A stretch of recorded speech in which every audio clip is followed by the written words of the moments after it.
12 teams, 3 cities, 1 dream. Great touch on the edge of the box, right foot strike, he scores!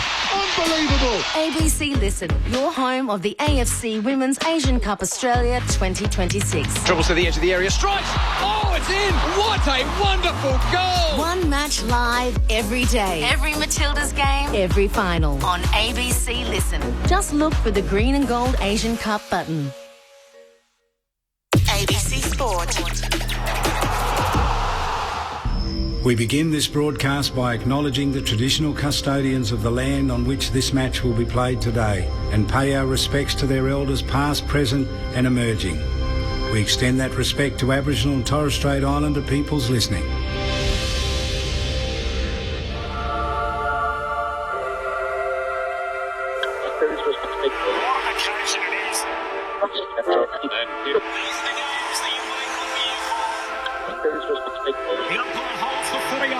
Boy, we're going to have some fun. The AFL in 2026 on ABC Sport. And the siren sound. Here we go. Listen to the roar. It is showtime. Hey, take a seat, because it don't get better than this. Right to the goal line. Big one! Jamie Elliott, the man who gravity forgot. That's why we love AFL football. On ABC Sport, this is the AFL. Sit back, relax, witness the greatest. It don't get better than this. From 45 and rides it all the way home! An ambitious effort. Unbelievable. The left foot is a goal! Oh, yeah. Take a seat, because it don't get better than this. Robinson kicks on goal. The prancing pony. What a goal. He's off and running from 45 to get the party started. Take a seat, because it don't get better than this. It's bouncing. It's through. Bailey Smith, he'll want the cameras on him right now. That camera action, baby. Countdown to contact. Spins around and buries it. Loads up from 55. That's a monster bomb. 40 metres out. Snaps towards goal. What a beautiful finish. Bacon goal square, goes for glory. He eyes the goals and sends it home. 100% pure footy. Every minute of every match, all season long. Gathers, snaps, goal. It's just football at its best. Take a seat, because it don't get better than this. Kick on goal. Dribbles it through. What about that? Took them all on and said, I'll have some of this. Bailey pinches his pocket and bang, bang, bang! That's the price you pay against the Premier. Watson snaps. Oh, Watson puts it through. And the Wizard arrives precisely on time. He's built for the big stage. On his left boot, his kick is good. Inside 50, off a step, turns and goes bang! And snap. And goal. There's some bravery through the middle of the ground. How good is that? What a goal. He wastes no time. He whacks it through for another. It doesn't have to be your night, but it can be your moment. Hands it to Charlie Cameron. He can walk it in. Show him your tail lights, Charlie. Welcome to ABC Sports coverage of the 2026 AFL Premiership season. Runs the 50 out. What a way to finish. On radio ABC Sport Digital Radio. and ABC Listen. You take a seat, because it don't get better than this. The Friday night lights will feel like a Friday night spotlight for Zach Merritt this evening at the MCG after his failed defection last October. Can he win back the Essendon faithful? How will he be received by both sets of fans tonight here at the G? Meanwhile, the Hawks, they've attracted plenty of their own headlines this week, not just the loss to GWS, but for Dylan Moore and Connor McDonald. They're looking to overcome news of their Arizona adventure being made public. It is the next chapter in the Essendon and Hawthorn rivalry. It is the first Friday night in Melbourne for the new year, and of course, it's right here on ABC Sport. The whole gang's back for another year. No changes here on ABC Sport, which means my name's Corbin Middlemass, and alongside me to call the footy is Kelly Underwood. Hello, Kel. Hello, Corbin. Lovely to be here after 6 months. I did start to miss you in the last week or so. And, every year I just rock up here on a Friday night and I think one year someone's going to be in my seat and I'll turn around and walk out. But it's so good to be here on a Friday night with you. You've had to come off the injury list too to be here. I did, yes. A bit of shoulder surgery in the off-season. So, after carrying the Friday night team for the last 6 to 10 years or whatever it is, the shoulder needed an operation. But how good is this? We're up on the 3rd level. It's blue skies, a few clouds, slight breeze, the green grass, and Melbourne has just been named the best city in the world by Time Out magazine. So driving in here, or one of the factors was walkability. I know someone behind us who would have walked in, but culture, dining, sport, all-round happiness. This just sums it up where we are right now. It's great to be back for another year. Absolutely it does. What a Friday night in store for us tonight as the crowd slowly making their way in. 79,000 the expected attendance. One man who is now a legend of the Geelong Football Club, a 3-time premiership player. He is a premiership captain. His name is Cameron Ling. He's with us again on ABC Sport. Hello, Lingy. Hello, Corbs. Hello to the whole team. Good evening to everyone out there. Cal, I am interested. You said that it took until, yesterday to miss Corbs. Yep. Did you get to any point where you missed Mick? Mick? Yeah. Who? I heard you guys have been hanging out over the summer. We did run into each other at a little beachside town down on the surf coast over summer. So he walked past me, and I tapped him on the shoulder. I said, "Excuse me, Mr. Moldhouse, can I have a margarita?" And he brought me a pizza. He is the VFL AFL games record holder, the coaching icon, the man who's coached more games than anyone else in the history of the game. Mick Moldhouse back for a new season. Hello, Mick. Corby, how are you? And I wondered why my land tax dropped. As soon as they saw Cal walk in, all the homes their figures just dropped amazingly. Margarita is a pizza down there, Cal. And they've knocked down they've knocked down a lot of things. It is fantastic to be here. Yeah, I saw Cal down the beach getting stripped to a bikini on the beach, just getting a bit of sun. I noticed Lingy's back, and I was just asking him about his sons. Of course, they play every sport known to mankind, so it's good to keep up with him. And I just think football. I think it seems to start this weekend, or this week. We had the first game last week. Last week they had some good games and we had some shockers, but I just think when 9 sides play over this journey, that we've got 18 teams, it just all of a sudden that ladder starts to look a little bit what it could look like. Last night's game, I feel good for Carlton, but I feel unfortunate for Richmond. I just thought that game of football, and when you compare that to some of the ones that we're going to see on the weekend, I just wonder what the ladder's going to look like by halfway through the year. And I think that's the disappointment. I can stop you from wondering. Both of those teams are going to be somewhere near the bottom. Thank you. But I don't want to say that. I've coached one and played with one. I will not bag them. No, that's fair enough. We got an entertaining game because it was close and everything like that. But Richmond didn't quite know how to win. Yeah. And Carlton didn't know what they were doing in the second half. They were just holding on. I think those 3 goals for early on, I think it shocked them. Yeah. They thought, is this how you play? And all of a sudden, they put the cue in the rack, and it was all like, well, they thought it was. Are you ready for it, Mick? Are you excited? Or the older you get and the more you've done, do you sort of think, here we go, another year? Well, it's interesting because my grandson is 17, and he is. And when he passes that baton down to each one underneath him, that's a Richmond squad, and they barrack loud and they love the game. I had a text, I won't say who it was from an absolute champion 2 nights ago, and I said, you're looking forward to it? And he said, I've just lost interest. And I said, why have you lost interest? And it was the rules. The rule changes. The one-on-ones aren't there anymore. He played some fantastic football one-on-one. You'd go to the football to watch him and his opponent play. Now, we can't live in the past. But my very theory on this is the better you make the game or quicker you make the game, which stand does make sides quicker, the gap widens because some players know how to receive it, kick the ball in, it's marked by the full 40, kicks a goal, whereas when you're not that good, you might bumble it at the start, your kick goes astray, gets intercepted and rushes down the other end of the ground and gets scored again. So to me, the rules have aided the best sides, and they are not there for the bottom side. So what Lingy just said about the 2 sides last night, that gap will explode. And I think the way, I felt sorry for Michael Voss last week. When you're getting goals come out of the centre, 6-6-6, if you're able to get up and go, I'm putting 3 behind the ball, just to stop it for a couple of seconds. No, so they take away your coaching.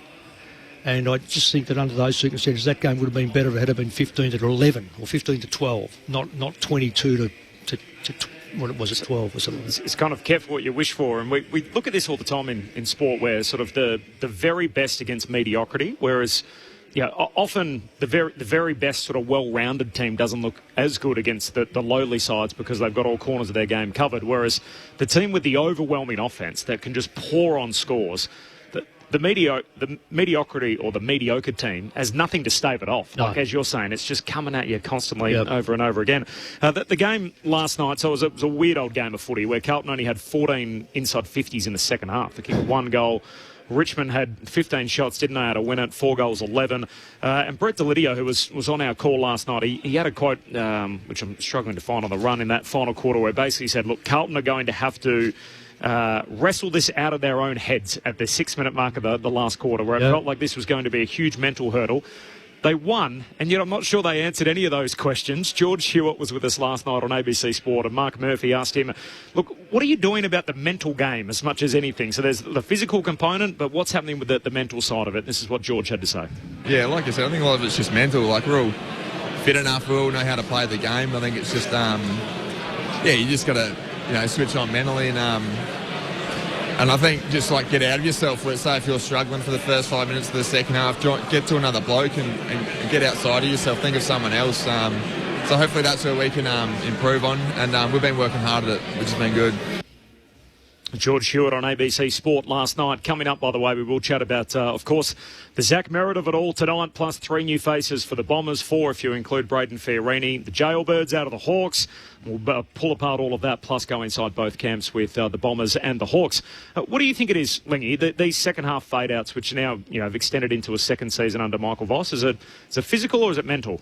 No, it's mental, 100%. These players are supremely fit, and when we're talking about a team that looks, they're so fit, they'll run over the top of you, they might be 1/1,000,000% fitter than the other team because everybody's so finely tuned. But what the team is that constantly runs over the top of is they've got real belief in each other. They know what each other's going to do. They understand in the high pressure not to panic and think, hang on, we're gone here. We can work our way through this. There's calmness out there. And that comes from the leaders, the leadership that is taking place on the field. It comes from the coaching that they receive over time and during the week to fill those leaders with the knowledge that they need to arm themselves out on the ground. But then the leaders take over and take control of that situation. And when they're down, they don't stress. They work it out together. They understand what is happening. They communicate through the runner to the coaches and ask questions of, hey, what are you guys seeing up there? Tell me why they're getting us at the stoppages at the moment. And then they work it out. If they're in front, they know that they can't just, we've still got 28 minutes probably left in this game. That's too long to just hold on. So we need to keep playing with the attack and the dare and playing to win.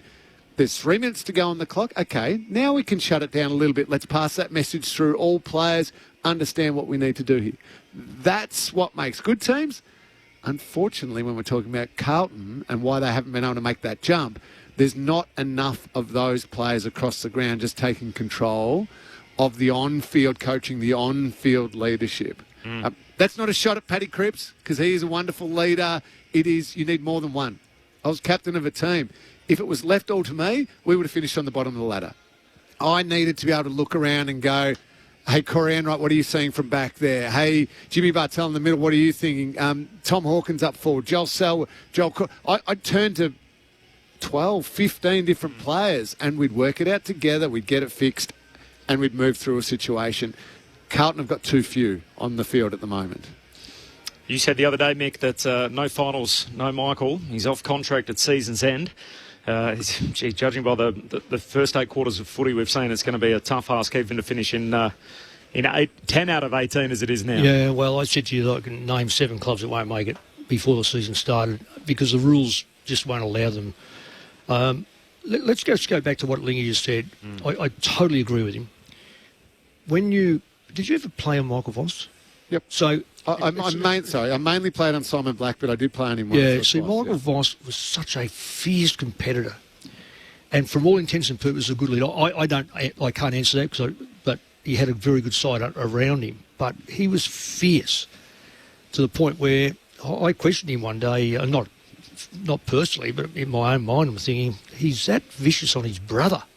I don't know whether I even got a brother, but I thought, that's well, I don't know what his mum and dad would be doing up in the stand. They'd be thinking, what animal we bred here? Because he was just so fierce that it didn't matter that his brother played for the opposition. How does he get that across to his side? It's got to be what they've chosen over the journey, Carlton. Have they picked players that can jump up and take leadership roles? As Lingy said, there's probably only going to be one captain out there, but all the others have got to be stand up. Look, I've got to say this. I know the player just signed a very long contract, but I woke up this morning and went through the stats to see how many young Walsh had as a last quarter. And I staggered how many times he had the football, because I thought, I've hardly seen him. And in my mind, watching the game, I don't like stats during the game, I want to see what I see. I didn't think he had any bearing. And there's a player now who's going to be signed for 7 years or so, and he ended up having, I think he had 10 in the last quarter. Well, what happened to him? I just can't see. Does a player like him get the ball from the back half and doesn't get forward? So the easiest place to get a ball in any football, in any sport, is in the back half, because they'll get the ball to you. In the front half, it's a lot harder. Maybe they've got to start looking at these players and start putting the finger right on them to start to producing when the time comes. We want to see you at the forefront, not sitting behind getting some easier kicks. I won't say cheap, easier kicks. I think they've been let down, exactly what Lingy just said. So lost last night for the Tigers. They kicked 4 goals 11 in the second half. Tom Lynch, one of the worst offenders there, with 2 goals 7. Just to tie a bow on the match review officer side of the whole thing, Jonty Fall got 1 week, which, to be fair to him, if he was paying attention, they made this very clear. Yep. He clearly nodded off when Swanee came to visit the clubs. It felt like there's one camera. There's 30 cameras on it. I know. We had it all drilled into us all summer. You might think it's on the low end and there's not a lot in it. It's a silly thing to miss a week for. They promised us, if you're going to throw one of these big swinging arms and whack someone in the guts behind play, you will miss a week. And Jonty Fall is going to miss a week. So 1 match is what the MRO said. Can I ask a quick question to you, Lingy? You've got the 3 young boys that play footy, because we keep hearing at junior footy some kids are doing it. Have you ever seen it at junior footy? Or It's not too bad if you've got good parents around and good coaching and that. What I see it, and this is funny, but it is, to your point, I see it in the backyard. So my kids on each other, they will belt each other in the guts and do that, or they'll do the grab of the jumper and like the jumper punches into each other. Like father, like son. You thought Moss was bad on his brother. And I constantly yell at them, stop it, and they go, oh, but they do it on the AFL. Ah, right, okay. I'm going to make one point. I'll just see whether you've seen the same point here. I am staggered at the number of players taking dives last night. Just falling over. Just all of a sudden I've lost, because someone's pushed me on. I've hit. Where's the men? Where are these players? Like 20 years ago, they'd be going, get him off. I mean, if he wants to lay down, you notice it last night. First goal to the Tigers, Steely Green, down here. Oh, well, that was one, but Lindsay falls over. You got others that they get hit in the chest, they go straight to ground. Yeah. Really, we're getting soft, and it looks terrible. Should we get into tonight? We're just talking about leadership moments ago. Zach Merritt is the unavoidable headline tonight. And for a guy, he gives off the impression he doesn't care too much what other people think. Well, there'll be an intense glare, I'm sure, on him tonight, with almost 80,000 expected in the house. I do a podcast on ABC AFL Daily with Bob Murphy on a Tuesday, so you can find that through ABC AFL Daily. And we got talking about Zach Merritt and his leadership, and the fact that he's now the former captain of the Bombers. Here's a little of how that conversation played out. He's a different kind of leader, and everyone has their own different... I don't think he is a leader. Right, yeah. I honestly, that might sound... But he's not the kind of guy to sort of put his arm around you or whatever it turns out to be. And so the fact that he sort of is no longer in that role, it's actually almost given a bunch of the other guys a bit more of a chance to speak up in a way that perhaps they otherwise wouldn't have. Why don't you think he's a leader? Because my view of the captains of the footy club, and you can do this, pick out your club and your captain. They have to lead themselves. Yep. Then it's whether they lead the team. Then it's whether they can lead the club. I don't think Zach got past the first part. He leads himself. I don't necessarily see him as having ever led the team, and certainly not the club. Andy McGrath, I think, has already shown more signs that he may get to stage 3 pretty quickly. That would be my sense of Andy McGrath and those players who are now trying to rebuild the culture of that footy club. Strong from Bob Murphy on Tuesday. What do you make of that? Hard to argue. He makes... I love that point he made about the 3 stages and the fact that probably hadn't got past that first one, because you talk to people internally, his preparation is elite, and his understanding and knowledge and thirst for knowledge of the game to make himself better is outstanding. So the standard he sets probably for the group has always been very good, and his own standard is just brilliant. But there is more to it when you're a captain of the club. There is the team, there is the club aspect, and I think people can get 2 out of 3. Yeah. And 1 out of 3 and 3 out of 3. And it doesn't necessarily mean the way he had it, you go 1, 2. I've seen a very good player go 1, 3. Mm-hmm. And 2's a real gap. Yep. So, spot on, Bob Murphy.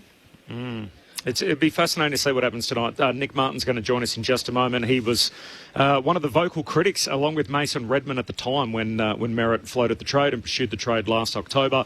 Martin essentially said along the lines at that particular stage about the fact that they will need to rebuild the bridge that has been busted up by obviously what took place last year. So we'll check in with Nick how he feels about it a few months on. One thing that surprised me during the week was seeing him pop up on TV to do a weekly or a monthly segment, more media that he's doing, continuing that with Fox Footy as he did last year. I was just down, I went via the Essendon rooms, and he walked in, he had 3 cameras on him.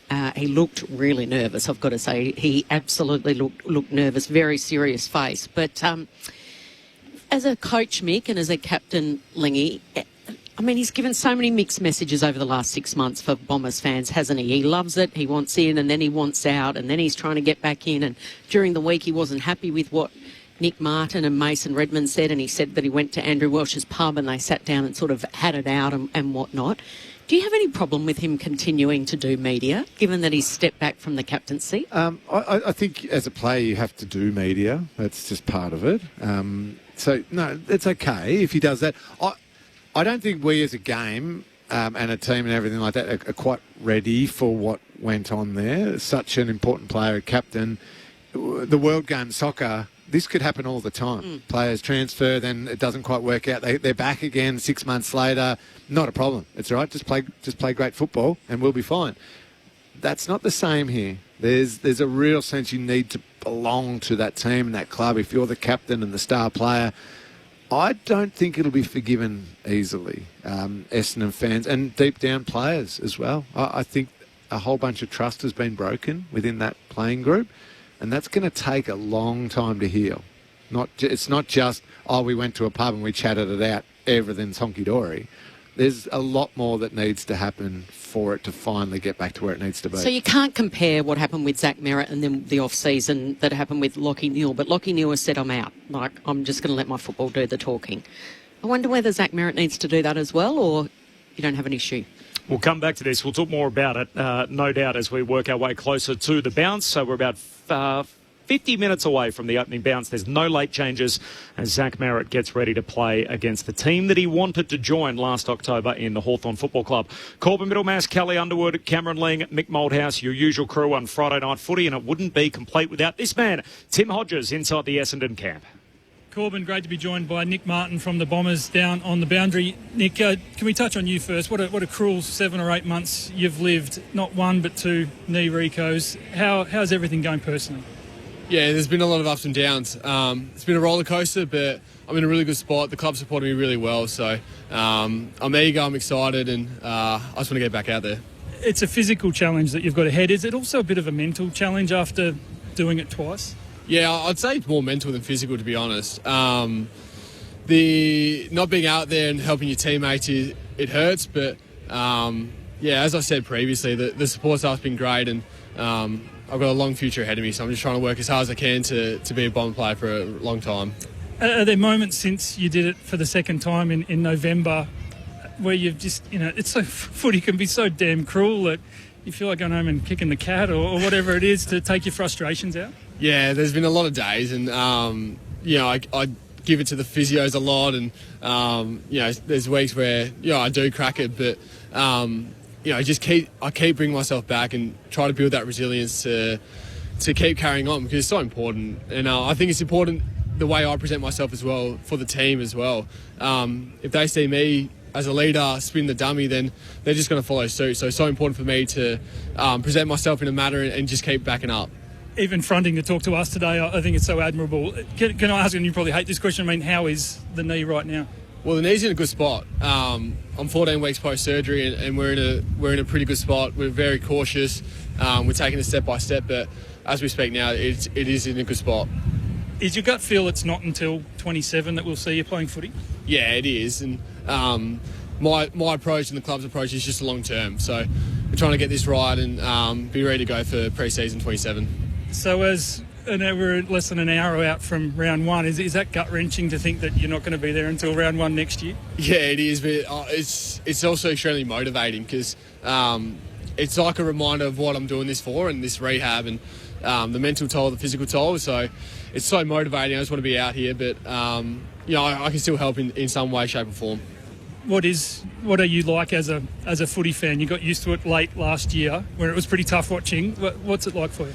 I'm a pretty horrible watcher for Essendon, but it is a skill that I've had to learn, and now I'll be on the bench, so I'll have a role in communicating and getting boys back playing their best footy, and they come to the bench, they might be fired up or need a bit of lift, and that's where I come in. So I'll be learning heaps throughout the year, and I'm really excited for that. It keeps me engaged, keeps me involved in the game and helping in some way, shape or form. So we were talking before we started this that you'll be based on the bench. Are you planning on that for all season? Yeah, that'll be a whole season thing.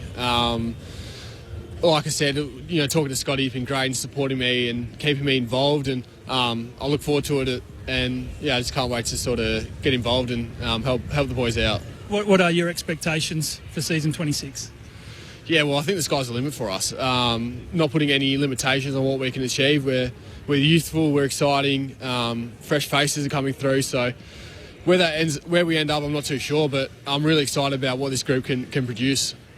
How do you think Zach Merritt will go handling being the centre of attention like never before tonight? Yeah, I think he'll be fine. He's the ultimate professional. He saw this coming for a few months now, obviously, when he returned back to us, but he's so terrific the way he conducts himself. I've got no doubts he'll perform to the ultimate level. You were one of the outspoken Bombers and the leaders of the club who said you were hurt when in October September he said he wanted to leave. October it didn't happen. November you had your injury. Was it awkward around that time between you and he and a couple of your teammates and Zach? Well, I guess initially, but then we had a great conversation as soon as sort of the wind passed, and we all got on the same foot, and at the end of the day we just want the club to be successful. Zach wants that, I want that, and all the other leaders want that. So as soon as day one of pre-season, it wasn't awkward. We cleared the air, and Zach's been nothing but spectacular the way he's conducted himself. Are you confident he can be as great as he's been for the last half a decade for the footy club this year? Yeah, no doubt, and I think he's got a lot of years of footy ahead of him. He talks about wanting to play deep into his 30s, and I've got no doubt he will, because as I said previously, he's so professional, he loves footy, he's driven, so I've got no doubt he'll get better and reach heights at the club. What sort of reception do you think he'll cop tonight from maybe Bombers fans, maybe Hawks fans, maybe both? Well, I can assure you that the Bombers fans will get around him, that's for sure. He's a champion of our club, 6-time best and fairest. He's got one of the best resumes going around at our club, so I can't think of why anyone would not get around him. You're a great talker. Do you have any interest in doing media down the track, or even this year? We should get you up in the ABC box throughout the season. Yeah, well, as a footy player, you've got to think of what you're going to do post-footy, so I've got an interest in coaching, and that's probably where I might end up, but if there's a media gig available, who knows? Hey, you're good at the caper. I'll talk to Corbin upstairs later on. He's a Bombers man, so I think you're a fair chance. Thanks so much for your time, Nick. Really appreciate it, and good luck with the recovery, and good luck working from the bench all season. Our pleasure. Thank you. There you go, Corbin. Hey, we might have a special comments man in the making in Nick Martin. We appreciate his time. Back to you. Thanks, Hodgie. Absolutely. So I was thinking maybe a possible boundary rider Maybe he's coming for Hodgie. And second Hodgie. And he's good. No, could never do that. Do that. Move Hodgie to the weatherman. He's got he gets the weather right so often. We'll be back to Hodgie in just a moment. Daniel Gian, Syracusa. He was one that was successfully able to make the move at the end of last season. All of that coming up after the news on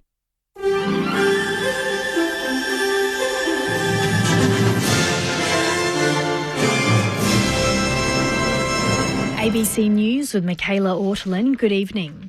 Foreign Minister Penny Wong says Australia has directed all non-essential officials to leave Lebanon due to the deteriorating security situation. In a post on X, she says a small number of Australian officials will remain in country to provide consular support to Australians. The same order was issued earlier today for all non-essential officials in Israel and the United Arab Emirates. Iran and Israel have continued to exchange airstrikes as hostilities show no signs of abating. Chelsea Hetherington reports. Israel's emergency services says dozens of people have been injured after missiles hit a village in the country's north near Nazareth. Paramedics are reportedly treating at least 50 patients. It came after Israel's military issued a warning that Iranian missiles were inbound to the country, with air defences actively targeting the fire. Meanwhile, Israel says it's launched a wide-scale wave of strikes across Tehran, targeting what it calls the infrastructure of the Iranian terror regime. Strikes are also continuing across the Gulf, with state media in Oman reporting 2 people have been killed by a drone. Authorities are investigating. The Australian Institute of Petroleum says releasing part of Australia's fuel reserves will help in the short term, but warns long-term supply pressures remain a concern. The federal government will release almost 800 million litres of petrol and diesel to ease shortages. Energy Minister Chris Bowen says some of the fuel will be directed to regional communities facing supply issues, but the Institute's Chief Executive Malcolm Roberts says government must be more specific to ensure fuel reaches the areas where it's needed most. To get supply back in the market is important. The problem that people are most talking about is diesel in the regional areas. But it will take quite a lot of time to do what the government wants, which is direct that into the areas of greatest need. And in fact, we're looking to government to give us a steer as to what are the real key areas they want to alleviate supply pressures. A man has died and another is in a critical condition following a single-car collision north of Melbourne this evening. Police say the car was travelling on Trade Place in Coburg North when it crashed into a pole about 5 o'clock. An investigation into the circumstances surrounding the crash is ongoing and police are calling on anyone with information to contact Crime Stoppers. The owner of a cafe in Melbourne's north says the alleged murder of a security guard has brought out the best in her community. A vigil is being held tonight at Mernda train station where 22-year-old Aidan Becker was allegedly murdered by a group of young people after he stepped in to protect a schoolboy who was being robbed. Sunita owns a cafe in nearby Doreen and has told ABC Radio Melbourne she's donating half of every coffee sold today to Mr Becker's family. We didn't just lose a local, we lost a hero. But when the things happen like that, people often feel so helpless. We have seen so many people coming into the cafe, just wanted to talk and share the moment and ask how they can help the Aiden family. Ticket holders for Byron Bay's Blues Fest are expressing their anger online under the announcement of its cancellation this year. Organisers say rising costs mean it can no longer proceed just 3 weeks out from the event's start. Liquidators have been appointed to manage financial matters, while ticket holders have been told they're unlikely to get a refund.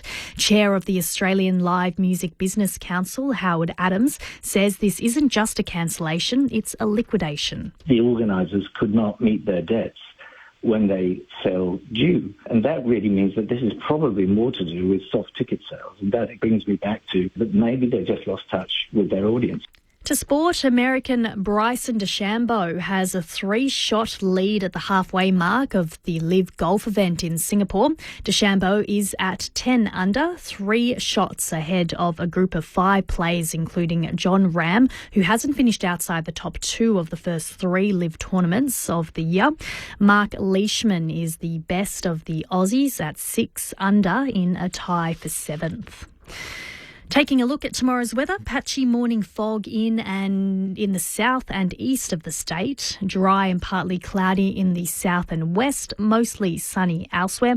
A warm day with light and variable winds and afternoon coastal sea breezes. For Melbourne, mostly sunny tomorrow, a top of 24 degrees. Sunday, sunny, a top of 28 degrees. Showers increasing on Monday with a top of 23 degrees. Right now, it's 18 degrees. ABC News. There's lyrics in here that I don't want anybody to ever see. Creative Types is back for a new season with me, Virginia Trioli. A ridiculous amount of fun. Fantastic. Thursday nights at 8:30 p.m. on ABC TV and streaming on ABC iView. ABC Sport. On ABC Sport, this is the AFL. A well-trodden path. Lockett, Hall, Franklin, and now Curnow. The grass is greener at the SCG. Relax, witness the greatest. Don't get better than this. On his left, he couldn't bang through a third, can he? You bet he can! Hits from 45 on the run. And they've made it 6 in a row. What a goal. Nick Dacos takes the advantage, eyes the goals and kicks it. DNA doesn't lie. Want it down. Sock it off the ground by Will Ashcroft. He's a freak. That is just that. Freakish. Welcome to the 2026 AFL Premiership season on ABC Sport. On radio, on digital and ABC Listen. You take a seat because it don't get better than this. It's the rivalry that never rests, and it's a rivalry that has been reignited on the back of Zach Merritt's failed move to the Hawks at the end of last season. The relentless Sam Mitchell, as he was as a player, now as a coach, continues his pursuit of excellence, trying to lead Hawthorn to a premiership in this decade. They made it to the Final Four last year. Can they go one step further? What a night at the MCG with all eyes on Zach Merritt coming up against the team he wanted to join in the Hawthorn Football Club. He's now the former captain of the Bombers as Andy McGrath leads out this new look unit. The Bombers with 4 new faces. Braden Fiorini coming across from the Gold Coast. They've got 3 on debut tonight, and only the West Coast Eagles in the competition are younger and less experienced than this Essendon team. There are no late changes.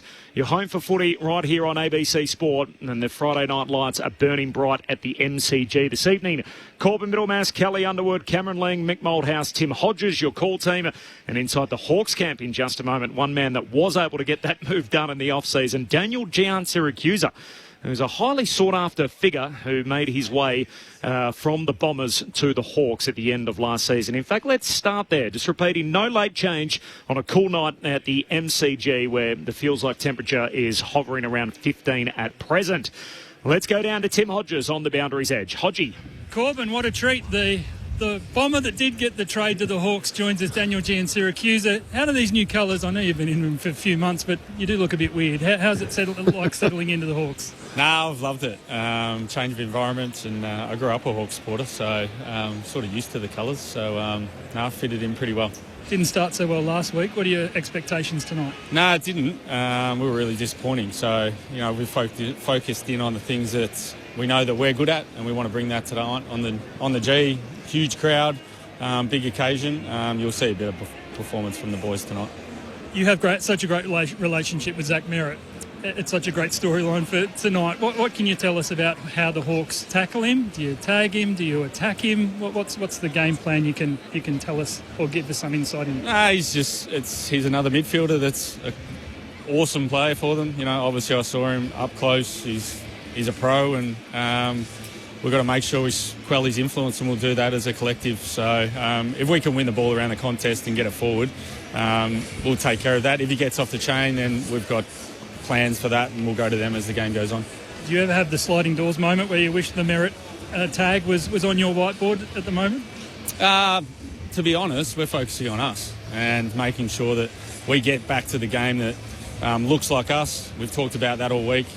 We love playing at the G and the big surrounds, and hopefully we can run them off their feet. Very straight, G. I'll send you upstairs. Mick Malthouse and Cameron Ling. G's got the cans on. Jer, thanks for joining us. I'll get the personal question out of the way. I think all of us here in the box see you as a senior coach one day. With the move to the Hawks, what were you searching for to hopefully round out your assistant coaching career before you take that next step? Yeah, well, Lingy, I've done every role, so but I haven't done this one. So that was enticing. Obviously, the conversations with Sam and learning off another coach, that were the main two things. Rob McCartney was extremely impressive as well. So I'd been 5 years at the Bombers, learnt so much, but mainly the role and head of development. And Mitch was pretty clear with what the requirements were in that role, and I'm enjoying it so far, because I haven't done it, and enjoying working with the kids and making everyone on the list better. Gia, just on a couple of things in regard to your team, with the 23rd player, do you think that now allows teams to have two dedicated ruckmen, which you guys have got, and playing against perhaps sides that try to get through with one and then drag their forward up? Yeah, well, I think it's going to play out a bit, Mick, in the first part of the year. I don't think teams really know how to use it yet. So, obviously, we didn't go that way last week. No. And we've decided to go that way this week. Blackiston, I saw him up close last year. He's playing back, but when he did play in the ruck, he's an athletic type, and I think the rules help him. So, we want to quell that with the two. Not everyone's got Scott Pendlebury, so everyone's going to do it a little bit different. We think with the two rucks tonight, that, you know, it's a double team act against him, but it'll also provide run with other guys because you're not lowering their game time. So that's the philosophy this week. But to be honest, I think it'll play out in the first 5 or 6 weeks to see what really suits our team. Sure. And just adding on to that, does that mean that it goes 50-50, or do you find a slot for one of these blokes in the forward line, or perhaps hovering around the back line just to take the pressure off and two ruckmen working the ground? No, I reckon we'll go 50-50 at the start. I think with 5, there's a couple that have to play lower game time. Yeah. So that's our philosophy. We've got some tools in the front half as well, so you don't want to be too tall, otherwise you won't be able to keep it in. So we'll see how that works at the start. Hopefully it's good for us. Daniel Gian Siracusa, the head of development of the Hawthorn Football Club, of course, former Bomber himself and former member of former Bulldog, former Essendon coach. You know what I'm getting at, of course. You just focused on the Bombers course. I know, straight out of the Bombers coaching group. This is Friday Night Footy on ABC Sport. Daniel, just on the news of the week, so obviously it centres a lot around Connor McDonald and Dylan Moore. When did you find out about exactly what went on over in Arizona? Tuesday. And I guess how was that communicated to you, knowing that was about to become a news story? Yeah, we found out over Zoom because it was going to be on the news, and then we addressed it the next day. Obviously, it's been well documented. Maury spoke to the playing group. They're probably relieved that it's done. We can focus on tonight. They're two really quality people and players, and we're looking for them to put their best foot forward tonight. How's he holding up, Gia? Dylan Moore, I noticed as I drove in and under the MCG tonight, there was a news crew there. And I asked them who they were waiting for, and they said, we're waiting for Dylan Moore to arrive. So, I mean, he's not the type of... He's so beloved at the Hawks because of the way and the path he's come through and making it all the way to the vice-captaincy. And he's not a player that you sort of associate with being in the headlines at all. How is he holding up? No, he's holding up really well. And I think, the club and himself addressed that at the time, and now he's focused on... He trained really well, and we think he's going to have a really good performance tonight. If the club had the time again, would you have handled it differently? That's for people above me, but as I said, it's been addressed. We look forward to a massive crowd tonight and beating the Bombers. Daniel, appreciate your time. Good luck, not just tonight, but for the year ahead. Thanks very much for having me. Daniel Gian Siracusa there inside the Hawks camp with Tim Hodges. It's been an interesting week for the Hawks, not just a heavy loss. What was it?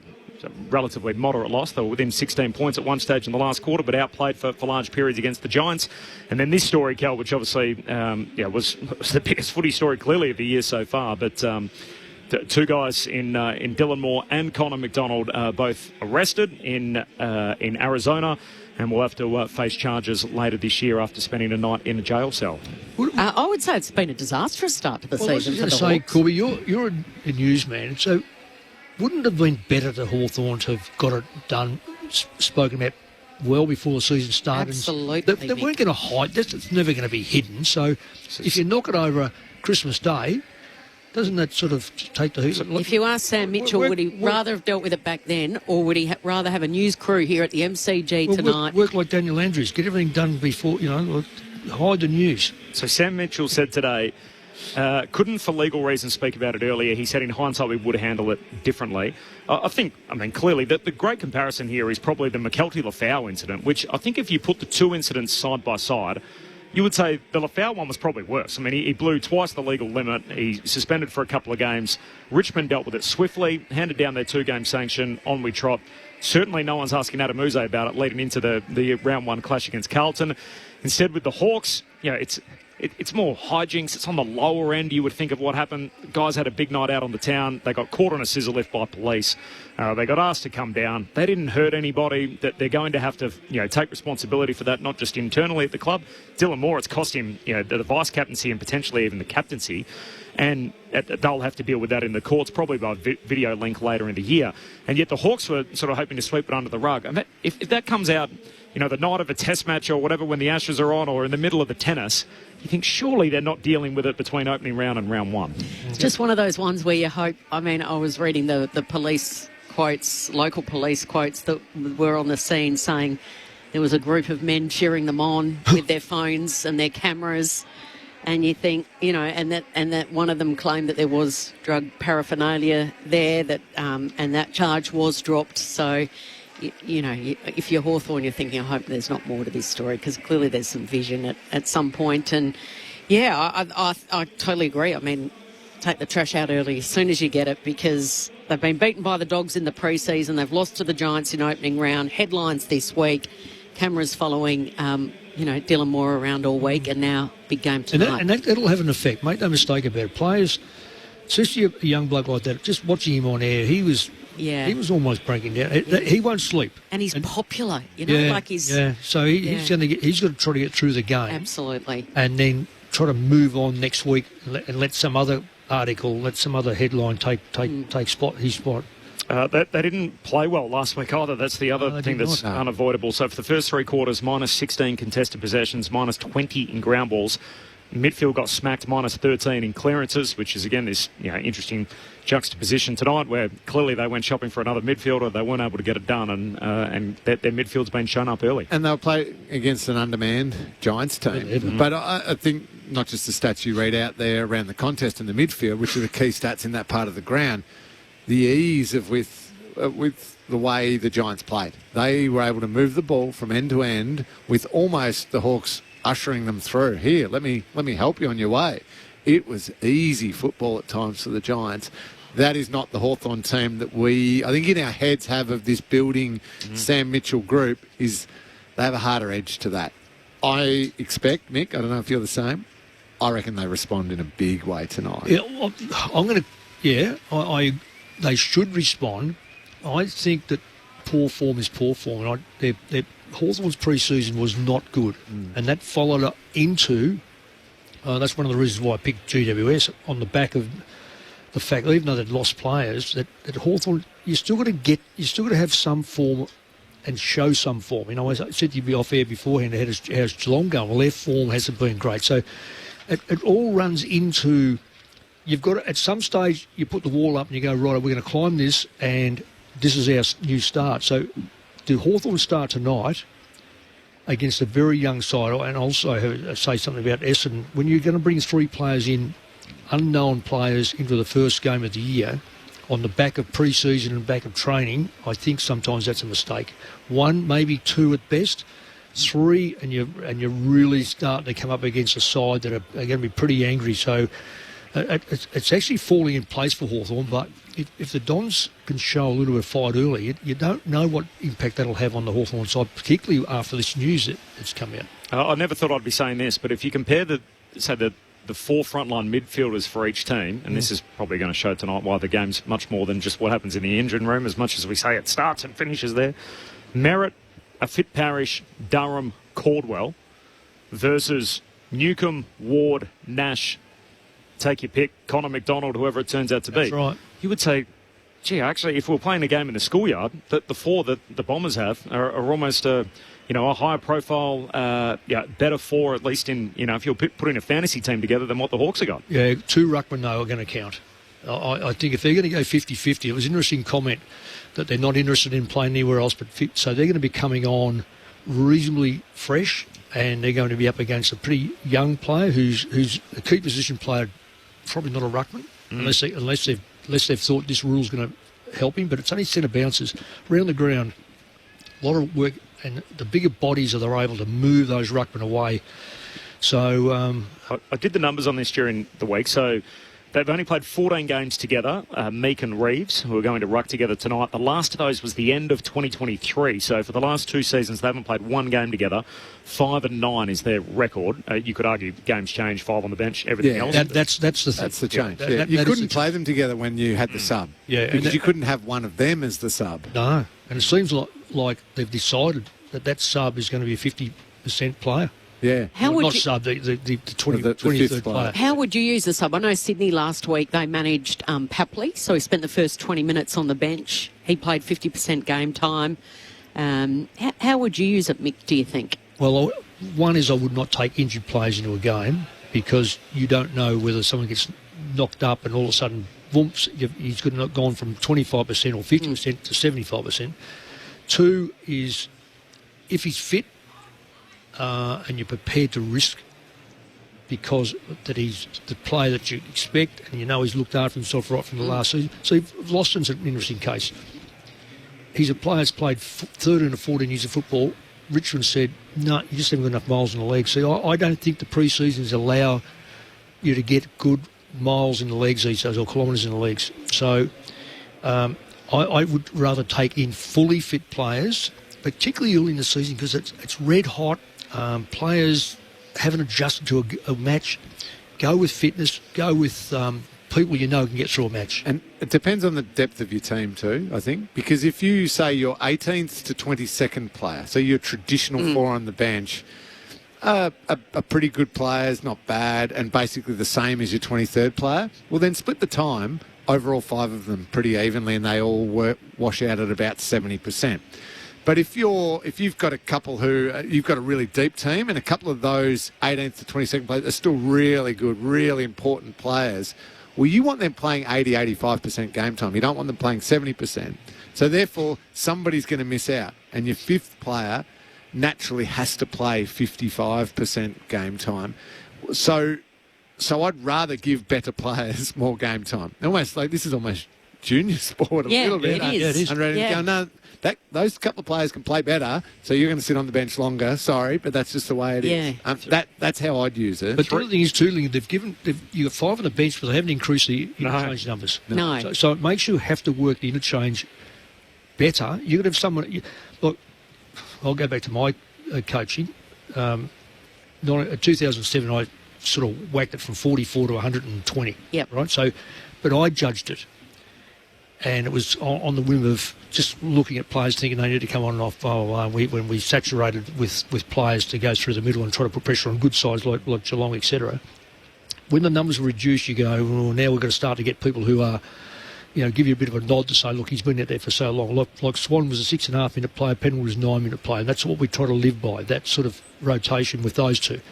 Now you've got to be going, well, we've got an extra number. We've got the same number of interchange. As what Lingy just said, you have a 75% player of 55. That 20% is vital. Say you're mucked up and you go, wow, we've almost done and we've got 10 minutes of the game to go and we need for the last 5 minutes to run our ruckman out and our midfield the best we've got in the last 5 minutes. I've used up too many numbers. Yeah. It's so rare too that your 23rd best player is like a Mark Bledsoe that does everything. It's so rare that's the case too. And Gio's comment, we don't all have Scott Pendlebury. Yeah, who can go out there and basically coach any position on That's the right. ground. Just on the 2 rucks, so 3 out of the 10 teams last week played 2 proper ruckmen. They went 0-3.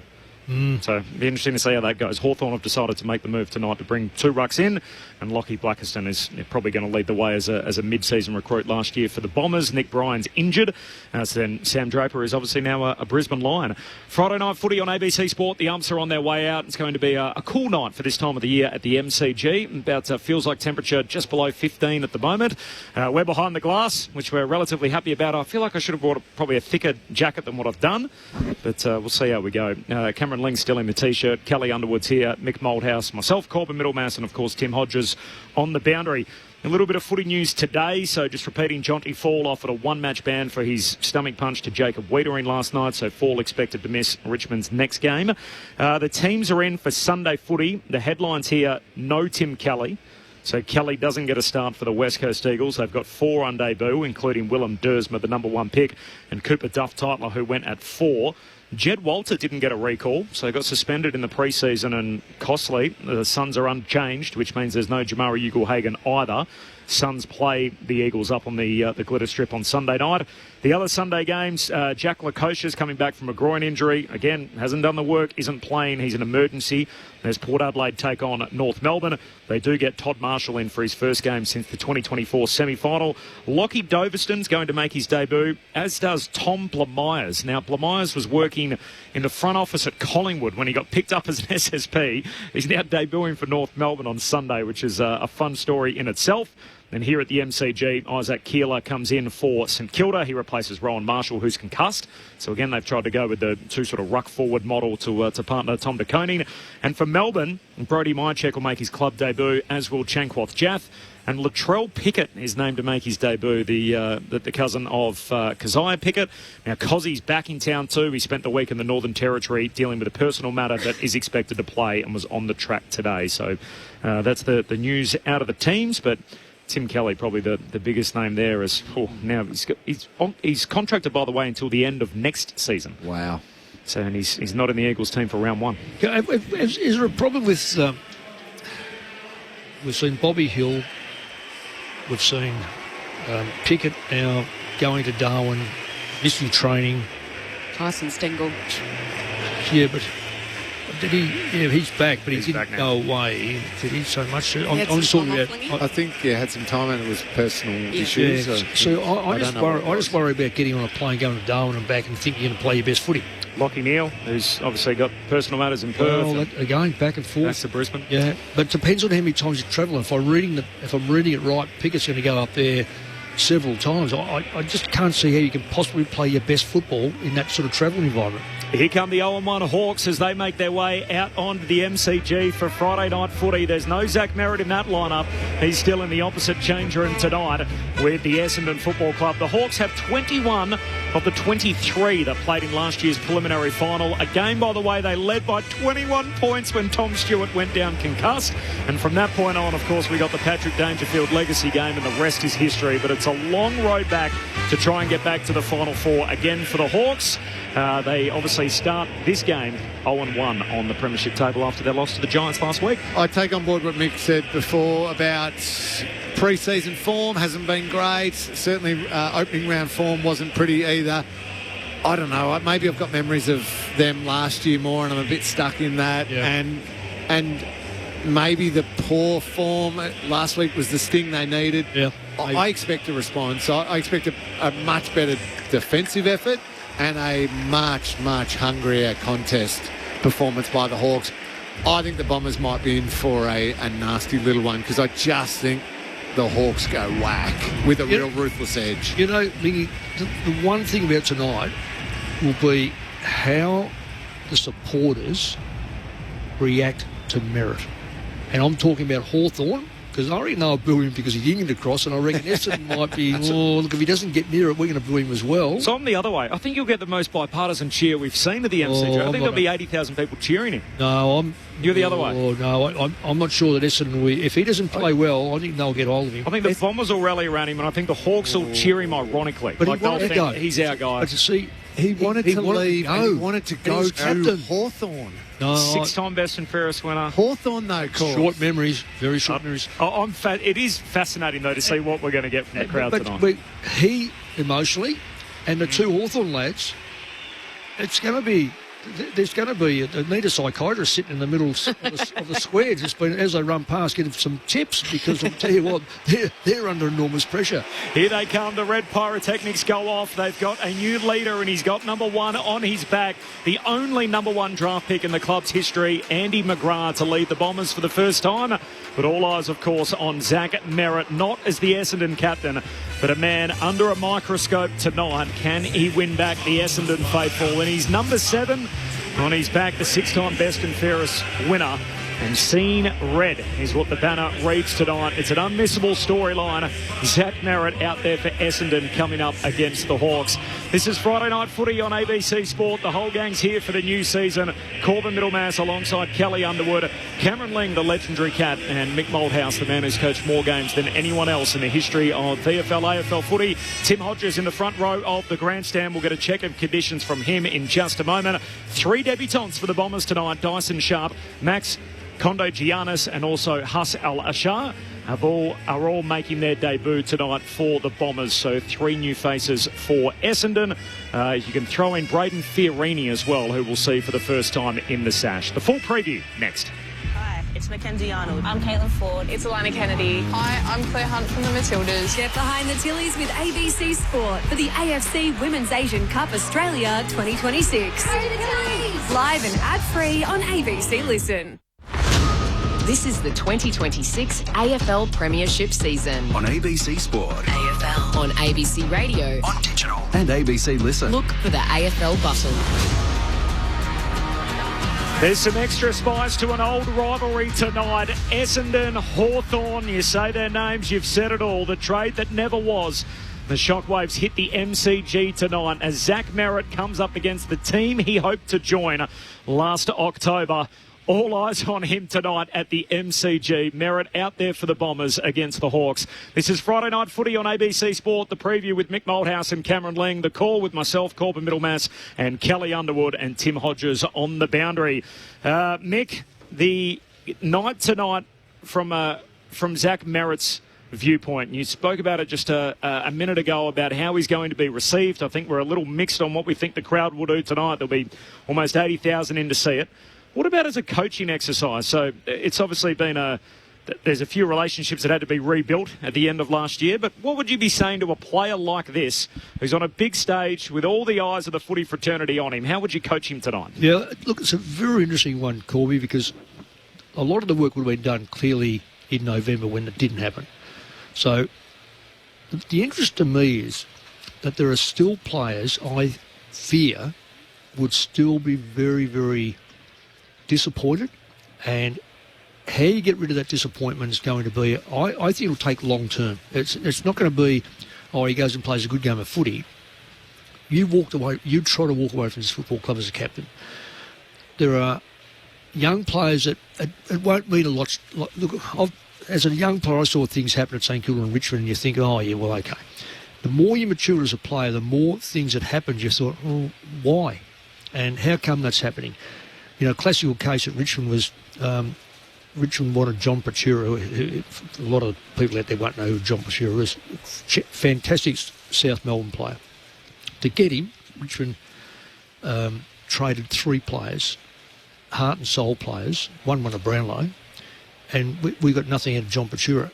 And the player group itself started to shuffle around, and I was in that age group where I thought I was questioning it. There's going to be players here at Essendon who will maintain that, and that's going to take a long time. Some will be weeks, and others may be years, and some may never forgive him. They'll play with him but not forgive him. How he responds,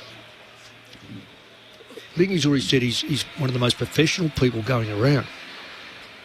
I'm in agreement with Bob Murphy. I don't think he inspires players because he's a bit of a growler. He growls at them if he doesn't get it and this sort of stuff. And, we've seen players like that. And what happens is they've got respect for the way he plays, but they haven't got great respect for the person to help us be a good football side. So I don't think that's going to happen tonight. That's going to turn. The 2 Hawthorn lads, they're going to be equal under pressure. but I think that they won't lose a love from their teammates. And that's going to be the basic difference out of tonight's, with the two teams. Dylan Moore and Connor McDonald, those two Hawthorn players for our audience that have just joined us. They've been in the headlines for their own misdemeanour during the week, which happened over in Arizona after a drunken night out. They ended up spending a night in a jail cell, but no punishment in terms of games missed, so they got fined by the club and they're free to play here tonight. Corbin Middlemass, Kelly Underwood, Cameron Ling, Mick Malthouse and Tim Hodges, your call team. No late change at the G. No, there is no late change, so it means there's 4 debutants in the red and black tonight. Of course, Braden Fiorini, the former Gold Coast Suns, who was traded in the off-season, always struggled to be consistently picked, so you would think he would be injected straight into the midfield. But 3 great stories from the debutants, the teenagers. So I've double-checked the name. It's Max Kondogiannis. The 18-year-old who was a Kerry Grammar captain and via the Oakley Chargers perked 36 last year. Dyson Sharp is a mad Essendon fan from Barossa. He grew up in the Barossa idolising Dyson Heppel. His first name is Dyson, but his mum said he wasn't allowed to grow dreadlocks like Dyson Heppel, but he is Dyson Sharp, and he grew up in the Barossa. And the feel-good story tonight is Hussey Al-Ashka. So Hussein Al-Ashka, he is still lives with his parents in Pascoe Vale, which is about 15 minutes drive from Tullamarine, an Australian Muslim worked through Bashar Hooli's foundation. His mum loves the game, taught him how to kick, and he's from Lebanese heritage. If he kicks a goal, look at his best mate Kako isn't there tonight, but very much looking forward to him. Actually, the ABC did a documentary on him and his great mate playing on a prayer. That was done by Paul Kennedy. If you get the chance on ABC iView, I watched it this week. It's beautiful. The cross-promotion just working seamlessly. We love that, Cal, even though we don't get to see you on Offsiders every week. But yet you still know where to find us, still know your way around iView, which we love. Also on the ABC Listen app tonight, the Matildas up against North Korea. That doesn't start until 9 o'clock Eastern Daylight Time, so updates to come throughout. Win into the semi-final, automatic qualification for the World Cup in Brazil. So a lot at stake for the Matildas tonight. You can find it through ABC Listen. And, of course, there's a pair of games in the NRL. Gerard Whateley, in that interview with Zach Merritt during the week, did ask Zach Merritt, I thought, a very pertinent question on Fox Footy, where he said, can you still play with the same passion for the club despite seeking the trade last year? And I thought, it's a great question. I mean, you guys haven't quite been in the same position, but how do you want to get out of there? You have to come back. Would you think it'll feel differently between the ears of Zach from the last time he turned out in round 24 last year, or that make-up game up on the Gold Coast to complete the opening round 7 months later, and what he's feeling tonight? I think he will play to the maximum because he's a very proud person. I'm going to clarify that by saying also, depends how the crowd react. If he feels hostility by the Essendon side, it may dampen his, not his enthusiasm, it may dampen his want to be the best player. Maybe he doesn't want the attraction. If nothing happens there, I don't feel that he will drop in his performance because he's got pride, he's got the ability, clearly. If he's got the teammates around him that will accept him, nothing will change in regard to that sort of performance. You would have had teammates, Lingy, in similar boat. Can you play with the same passion? I was trying to think all week. I was racking my brain thinking, it's never an exact situation where a player so publicly and captain of the club wanted out. I had teammates at various times who maybe held out a little bit for a contract, and occasionally, it'd start some conversations where you'd be like, come on, mate, can we do it? Gary Ablett was probably the most, and I can't even draw a parallel there, but with the Gold Coast Suns thing, it was the unknown, will he go, will he stay?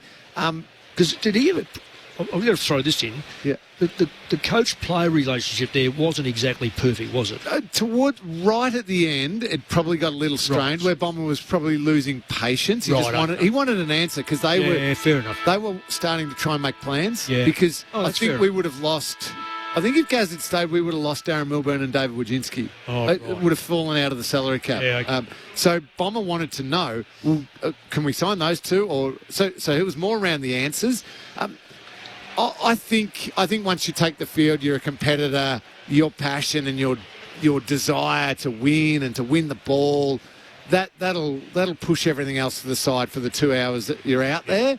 And I think Zach will be okay once the first bounce gets going. Stage is set. Tim Hodges is on the boundary. Friday night footy on ABC Sport. Good evening, Hodgie. G'day, Corbin. G'day, crew. Nice to be with you again for another season. No joy for Blake Hardwick in his milestone game at the toss of the coin. Andrew McGrath, the new Bombers captain, won the toss. The Bombers will kick to the city end. That's the right of screen if you're at home watching on the telly, listening to us.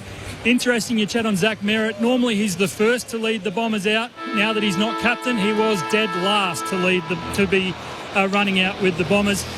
The crowd, a really interesting one. The MCC expecting to hit 82,000 people tonight, which would be the biggest home and away crowd ever between Essendon and Hawthorn.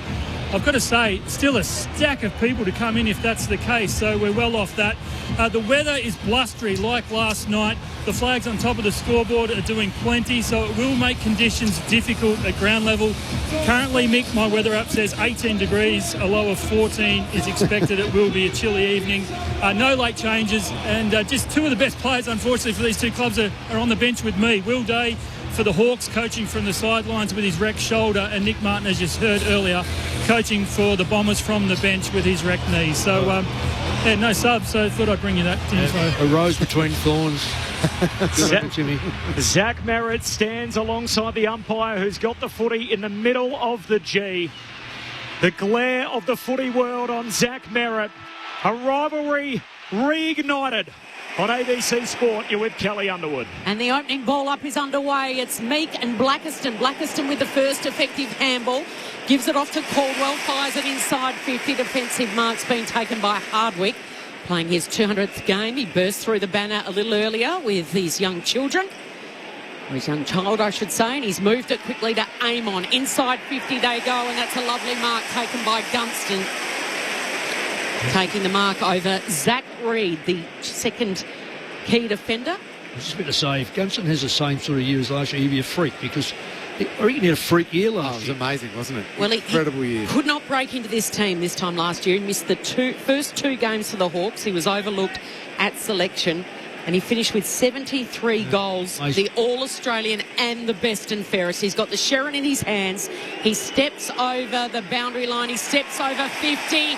Oh, he is the sharpest shooter of all. Gunston back at the G. And, of course, it had to be a goal. Hawthorn open proceedings. Friday night footy on ABC Sport. I saw a bloke last night missing the same spot twice there. It's amazing. You almost were writing that in the book before he kicked it. He is the superb set shot goal kicker. And you're right about his season last year. Incredible. If he gets that sort of delivery throughout the night, he's going to kick a bag tonight. That was really simple off half-back. An intercept mark, first of all. And then it was just Newcomb, short kick. Then into Amon, short kick. And then nice and long, penetrating, one-on-one, advantage side. Thank you very much. Yeah, not a lot of work done on him in the contest, though, Lee. You'd be disappointed. Outside of the ball getting there, the one-on-one was really poor. And it was Zach Reid, who showed really good signs last year, but got to be better than that. Oh, absolutely. First goal of the night goes the way of Jack Gunston. Rucks Sherritt back in the middle. Durham had it, lost it for the Bombers. Spills the way of Ward. Hurried kick forward for the Hawks. Camped underneath it. Mackay spills the mark. Falls down to Joel. He's tackled, dispossessed. Sliding in his Caldwell. Was almost dangerous below the knees. Ump says keep rolling. Attracts a crowd, and we'll have a ball up 30 metres out from the Hawks goal. Yeah, free kick every day of the week. You cannot dive in at the ball like that. You'll absolutely do someone's knee. No late change. 3 on debut for the Bombers. Meek palms it down. Caldwell tackled immediately. Ball up. Still centre half forward for the Hawks, kicking towards the punt road end in this opening term, and they've already got one through Jack Gunston. Mackay's gone to Chol. Blackiston wins it out of the ruck. Gives it to Caldwell. Watson's there. Chol fakes one way. Handballs back to Newcomb. The co-captain standing start. Sends it to the punt road end, and he's just offline. And through for a minor score. So the opening couple of minutes here, we've gone nearly 3, and it's all Hawthorn doing the attacking. 1-1-7, the Bombers yet to score. Of course, Jack Gunston, first goal of the night. His late father, Ray, a chief executive at Essendon for a short time. And here's an easy kick for Zach Merritt. What would you describe that as? Mixed. A reaction from the Essendon and Hawthorn crowd as Merritt goes long down the wing. And that's his first touch. Ball spills to right. I think the crowd trying to get their head around it too as they turn to people next to them thinking, what are we meant to be doing here? Yeah. What are you doing? If you do it, I'll do it. That was interesting, I wasn't it? unsure. I don't know what it was. Right, goes short to Fiorini. A former Sun, now Bomber. Kicks down to half forward. Barris floats across. No marks. Bills to Parrish. Hand pass away towards Al-Ashar. Hand pass over his shoulder. Scooped up there by Duursma. Keeps it alive to Langford. Now to Parrish. That's a kick. Back in the corridor.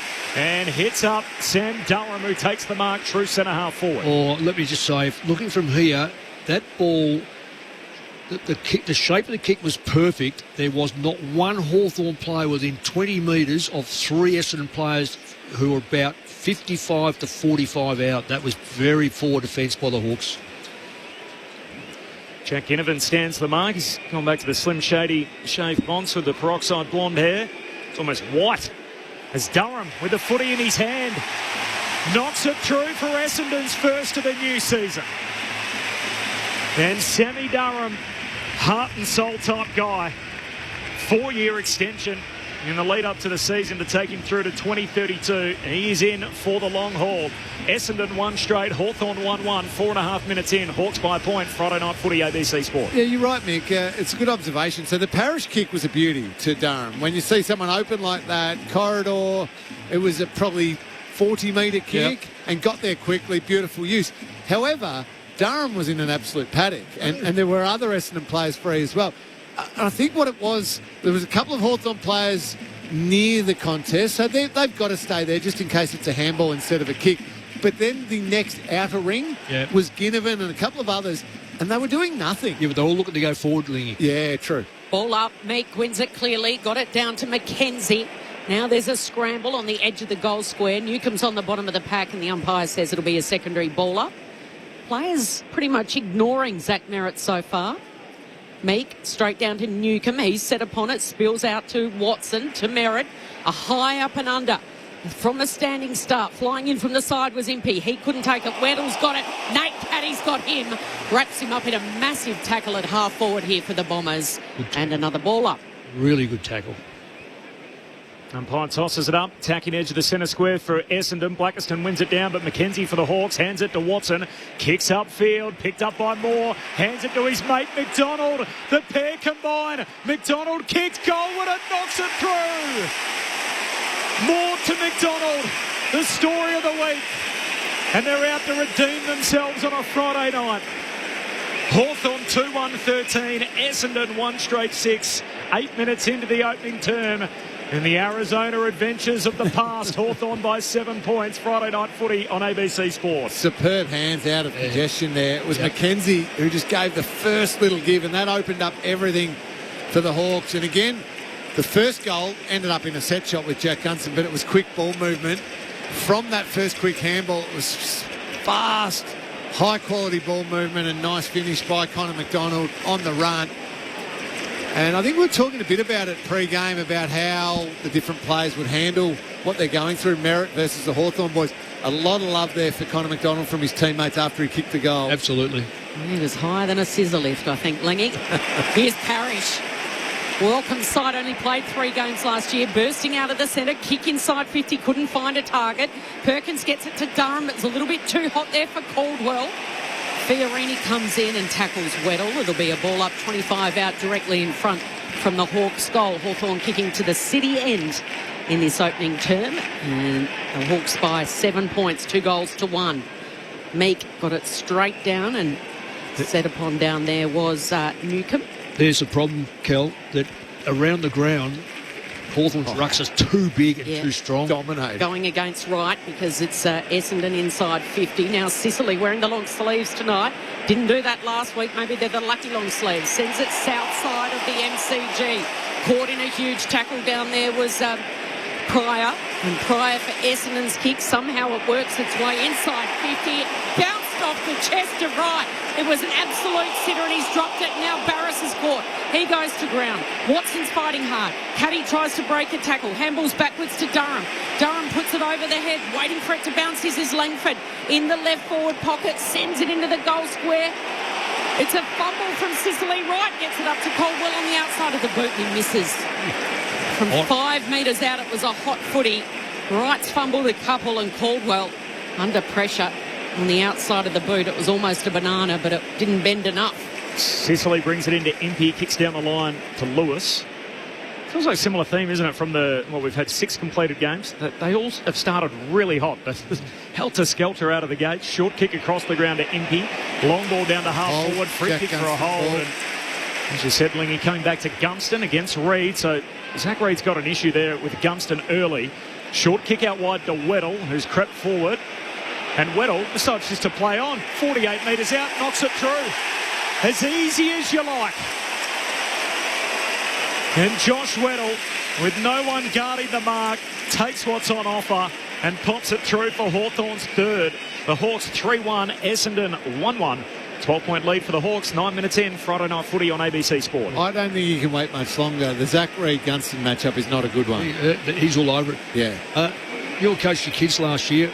When someone takes a mark, do you instruct them to stand on the mark? Yeah, generally, you come at them and stand the mark, and if they play on, you come at them and try and put pressure on them. Well, no one stood on his mark and no one came at him. He just walked inside 50. You've got to be defensively minded. Corby, you see how hot it is. Yeah. The best form of defence here is to get the football, number one. 2 is don't let the opponents have easy, cheap football, kicks or marks or anything. Easy ball. Hawks by 12 points. Blackiston does well in the air at ground level. Merritt scoops it up, gives it off. It was chopped off, though, rather by the Hawks. Ward sends it inside 50, and Ben McKay, the relieving interceptor, flares it wide to Redmond. He's got it at half-back, sends it up towards the wing. This is Pryor. He's got plenty of space. Has a bounce. Runs to almost half forward. Sends it into the left forward pocket. And waiting at the back here is Dersma. And he goes. The quick reply from the Bombers. Over the head of the pack. And Dersma with the long locks and the black headband snaps it round the body from that left forward pocket. And the margin cut back to 6 points. Essendon producing its second goal, 2-1-13, Hawthorn 3-1-19 after 11 minutes in this first term.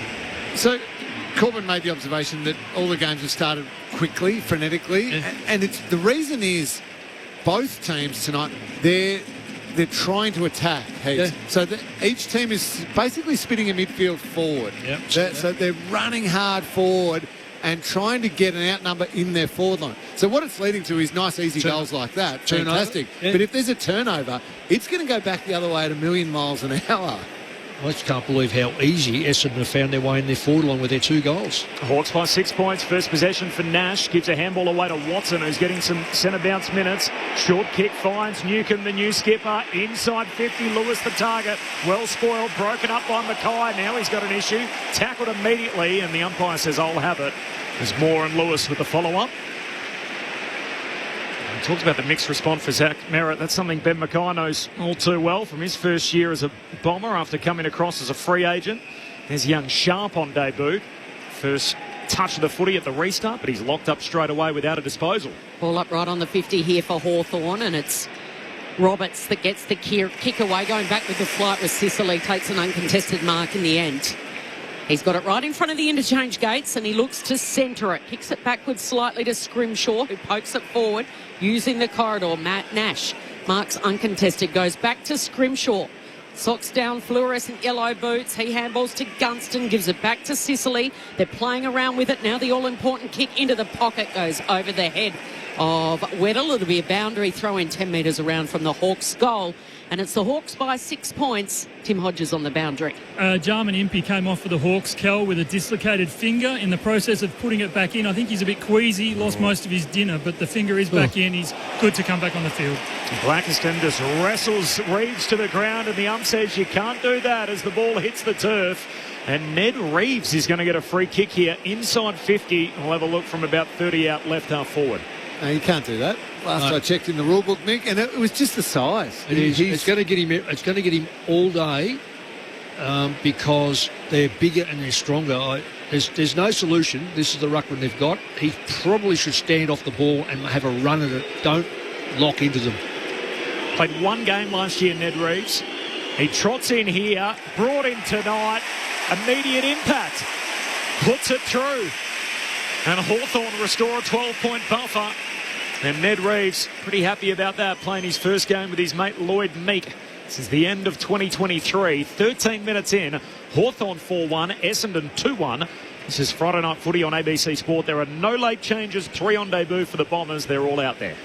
Lingy, I know you've played a lot of midfield, but there's going to be a time when they might get away with this sort of skinnier ruckman in the centre bouncer, but around the ground, he's going to have to change his tactics and work around the ball and make their ruckman, being Hawthorn's ruckman, either come at him or try to block him and see if he can pick up the free kick. Because wrestling, he's not going to compete. No, they'll just hold off and protect the drop zone and just lay it off wherever they want to. Blackiston giving away plenty of centimetres against Reeves. It hits Reeves on the head in the end.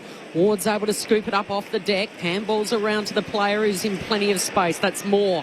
Moore flares it wide and taking the uncontested mark up over his eyes was Lewis. Lewis gives it off to Sicily, who stabs the pass beautifully to guess who, Gunston. And Zach Reid is in a world of pain at the moment. Gunston started out of the goal square, one out with Reid. He's already produced a major, and this time he's taken the mark in a one-on-one contest in that right forward pocket at the punt road end. Well, two things happen: a good kick and a smart player on the end of it. But you got to make that move. Oh, it's got to be done now. And it's probably Ben Mackay. So Gunston on the approach. He was a sharpshooter from the left, but he's missing to the right.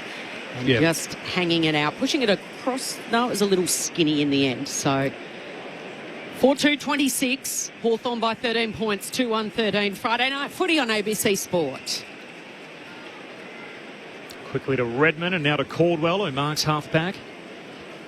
As Kel said, 13-point advantage for the Hawks. Caldwell down the wing, good mark, an intercept one at that from Ward. Picks it off on halfway for the Hawks. Goes back and across to McKenzie. Missed opening round, comes back in for Hawthorn tonight. Across the ground he heads.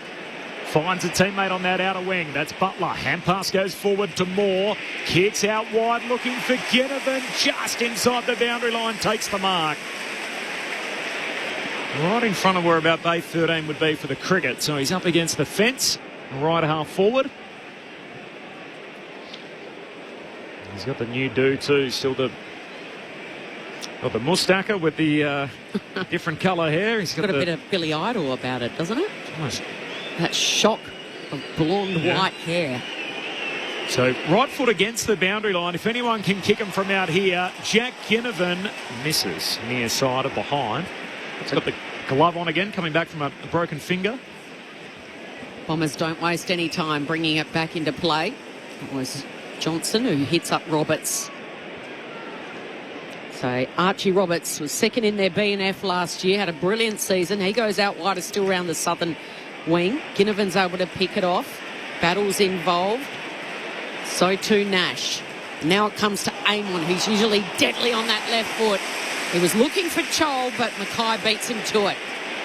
Handballs back to Reid. Might have got himself in a bit of a pickle here. Redmond gets involved all by hand. They give it off.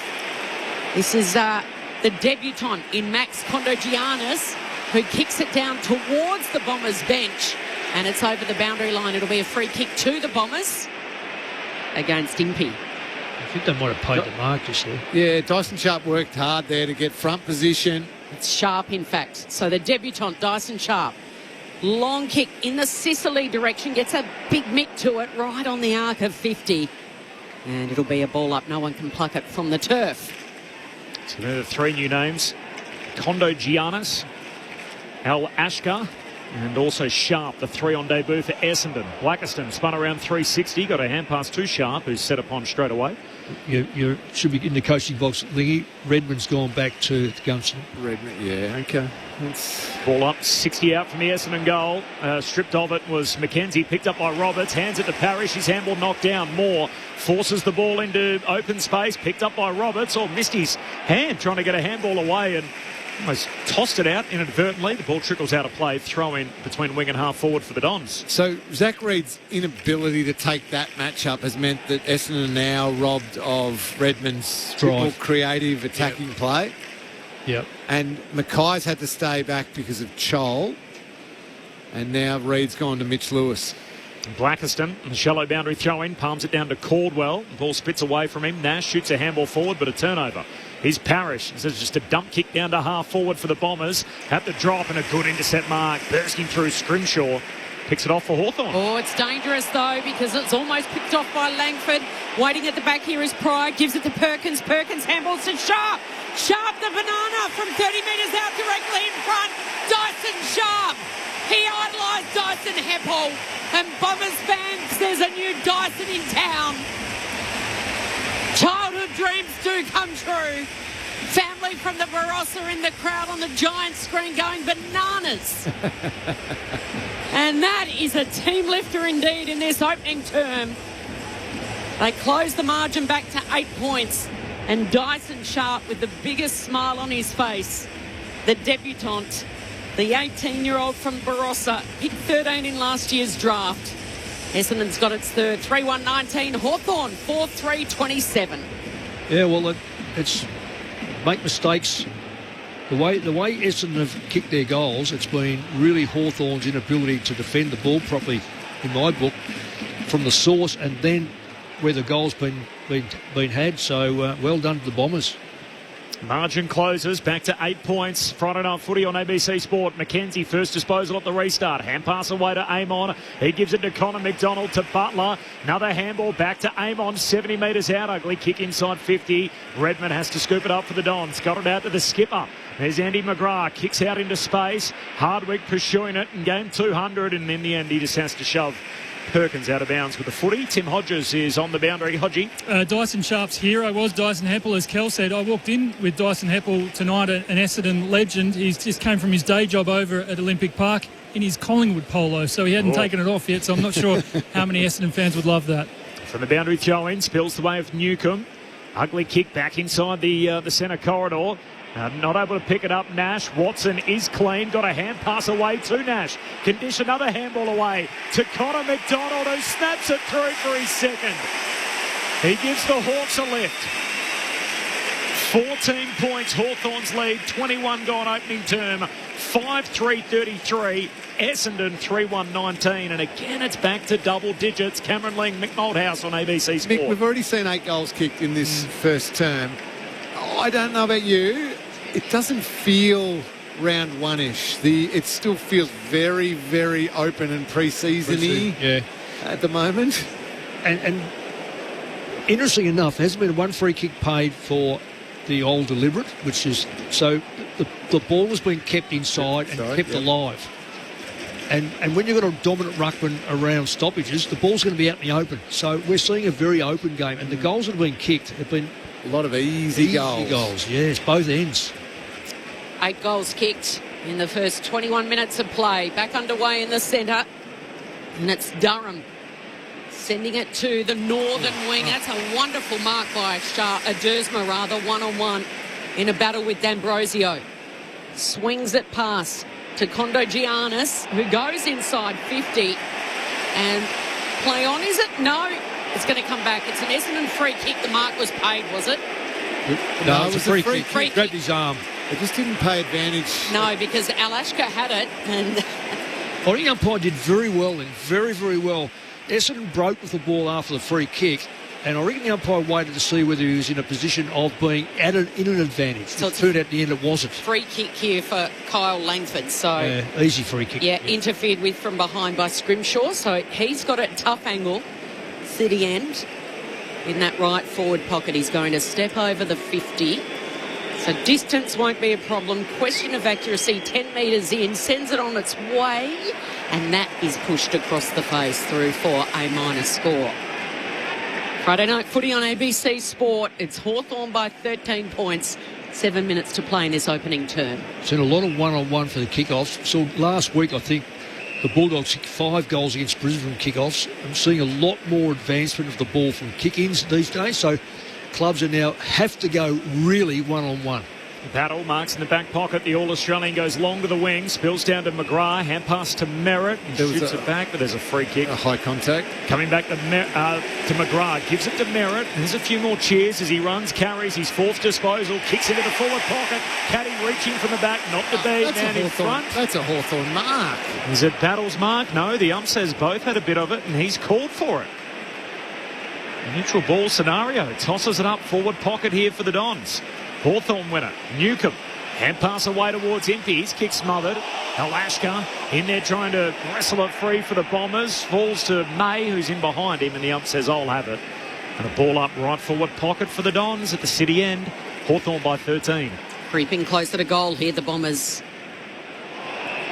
Durham and Sicily, the umpire says a free kick to Hawthorn. That's 50 metres. He's a silly player. Oh, lucky to get away with it. Lucky to get away with it. Handed it back to the wrong player. So Newcomb in the back pocket. Oh, the wide open corridor. No, he hesitated. The Hawks were gone if he'd hit that one. Goes for a trot, has a couple of bounces. Bounces through the defensive goal square and keeps it low. It went like a bullet. And it was marked. Uncontested by Sam Butler. Moves it back inboard. Gives it off to Eamon. Gives it to Scrimshaw. Oh, he's running to Zach Merritt. He's caught. He's gone. Free kick to Merritt. They're going to play on.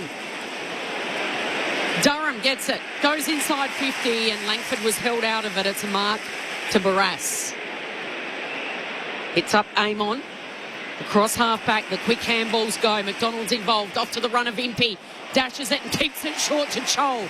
Marks out in front of Mackay. Turns around on the left. Pokes it out in front of Gunston and it dribbles over the line. And probably a good result in the end. Instead of dribbling over for a minor score, it'll be a boundary throw-in by about 20 centimetres. That ball through the middle with that rule of... Because everyone's adjusted to it now. You run past, they can't touch it, and the ball just keeps moving. You almost got to come at the play now as opposed to run back. Hawks by 13, ABC Sport from the boundary throw-in. Merritt, quick hands to McGrath, now to Caldwell. The Bombers link up by hand. Caldwell exits defensive 50. He's opposite number Sicily. Almost an intercept mark. Perkins forces it out, and now Impey has it knocked out of his hands by his opposite number in Langford in the boundary throw-in. It's amazing. We haven't had one yet, have we? No. The last touch. None, not at all. You just assume there's going to be 10 or 15 a quarter. Yeah, but it's not the case. Players who just keep it in or know how to dribble it, know how to get the touch. Hawks by 13, time on opening term. Squeezed away by Newcomb into space. It'll sit for Ginnivan. Walls close in. He's caught by Durham and Kondo Giannis. And the umpire says, I'll have it between wing and half forward. So a ball up here. Hawthorn's attacking end. Hawks by 13. Right into the ruck and he wins it. Peter Wright gets it down to Caldwell. Just dribbles the kick towards the interchange gates and meeting it first but unable to control it anymore. It was Archer May, number 26 for the Bombers. Sent back in. Parrish free kick, could be 50. Oh, because it played on did D'Ambrosio. Oh, they're going to give him the benefit of the doubt. So Parrish has got it right in front of the interchange gates. Only played 3 games last year. Been all right. Short he goes. Here's Merritt. Gives it back to Parrish. Some run and dash and the drive. Penetrating kick right to the top of the goal square. Right flew and now at ground level it's Caddy fires it out to Durham. Durham, the quick snap with plenty of pressure around and he snaps the goal. Durham's got his second. And they're back to within 7 points. Hawthorn lead 5-3-33, Essendon 4-2-26. 4 minutes to play in this opening quarter. Good quick hands out of the contest again, Mick. It's been one of the strengths of the Bombers throughout this first quarter. Darcy Parish has done it really well around the clearances, but a few of the other players just been able to get hands on the ball, quick little give, and Hawthorn, I think, trying to be better at the contested ball after such a bad performance last week, coming in, but getting caught in no man's land, and then the outer ring of the Bombers receiving those handballs and able to do a little bit of damage. And if they can head in and only be about a goal down, that would be a good result. Well, contested possession, 20, we're reading it right, 24-29, so that's the Bombers' favour. So if they're concentrating on it, they haven't really mastered it yet. Mick Malthouse, Cameron laying back for a new season. Friday night footy on ABC Sport. Merritt gets it out again to Caldwell. Into a bit of space. Kicks under pressure though down to half forward. Impey keeps it in front of him. Picks it off for the Hawks. To Amon to Ward. Back to Amon. Now up over halfway. Hawthorn floats a hand pass to Dylan Moore. Looks inboard. Ginnivan hugs it to his chest and takes the mark. Just in front of Zach Johnson. The only trouble is Essendon can't slow down that uncontested ball use of the Hawks. No. The Hawks have done it so well to here, and now they can have a shot. What do they... So they've... Yeah, see, 8 shots on goal. Guinea knows all about this opposition too. Of course, kick 5 and one of his breakout performances on Anzac Day won the medal against the Dons. Then when his stripes were black and white. Out towards the right he goes. He kicks from about 55 metres out, right to the goal line off a series of hands. And through for a rush behind. Hawthorn by 8 points. 28.5 minutes gone in the opening term. This is Friday Night Footy on ABC Sport. Well defended then by the Bombers. Ginnivan was desperate to do a late little check down. Yeah. Find someone, but they had it well set up. So Zach Reid on the kick-in duties. He goes short and squares it to the captain in McGrath's. Got it in the back pocket. He goes for a bit of a run and then goes long and strong. It's slapped down by Wright. Here's a chance for Johnson. Quick hands. Parrish has got it. Just at the edge of the back of the square. They got loose players through the centre. That was well done by Condo Giannis. Gets it wider still to Merritt. And then all by himself right on 50. He can run in and have a shot here. It's Fiorini. Misses. Oh, he had plenty of time, didn't he, Mick? Yeah. Got to kick those. I had a cup of tea in between him getting and kicking. He steadied on that left. He was on the right side for a left footer. He was looking for an alternative, admittedly, and the Essendon player ran away instead of at him. But, Mick, when you're running 30 metres out, no one near you, just kick the goal. Yeah, I know you should. Sicily marks the kick in, goes long down the line, and here's Chol who hits up and marks. Hawks by 7 points. Chol looks beyond the wing, trying to take the mark. Weddle not to be, knocked away from him by Blackiston and out of bounds. Sean Lockie Blackiston, by the way, this is a guy that was playing community footy a couple of years ago. Like, it's an amazing story that he's even out here. Was mid-season draftee last year after rucking for East Fremantle in the WAFL. Before that, he was playing just in the Amos. And now, after spending all last year as a key post in defence, out of position, he gets a chance to ruck tonight against 2 big guys for the Hawks. From the throw-in, Essendon win it from the stoppage. Durham gives it to Fiorini. Hand pass goes backwards to Merritt. Kicks a high bomb inside 50 and Barris. Just lousy kick. But Fiorini was facing goal on the run, not much pressure. Just kick it himself. Yeah. He doesn't want to kick who kicked that? Merritt in the end. See, that's the give me. No, he should be calling him in to run. Short, sharp kicks. We've had about 5 or 6 still in the defensive 50 before Hardwick gets it. And now he exits the defensive 50, gives it to Ward, kept running, accepted the handball, going down the southern wing. Off to McKenzie. He stops, has a look. And opens the door for Peter Wright to lay his hand on that one. And now it's a loose ball. Blackiston with the last touch over the boundary line. The umpire says it'll be a boundary throw-in. I know you've got to rob Peter to pay Paul, so the Bombers want a little bit more protection back, but surely in a young forward line where you're trying to develop caddy, you can't let Barris just all alone, can you? You've got to man him up. Yeah, in that case you do. Absolutely. Hawks by 7 points. Boundary throw-in in front of the great southern stand. Blackiston. Meek gets his hand to it. There's plenty of players around. Blackiston, good follow-up. Back to Merritt. Merritt from a standing start. Bombs it right on the arc. It's Sicily v. Wright. Wright got a hand to it at ground level. No, it'll be a free kick. Chopped. Yep. He got a hand to it, but his long arm was reaching over the top of Sicily. So Sicily with the free. Kicks backwards to Battle. And this is all uncontested to Moore. Still in the D50, Hardwick. Now Ginnivan's got it inside the centre square.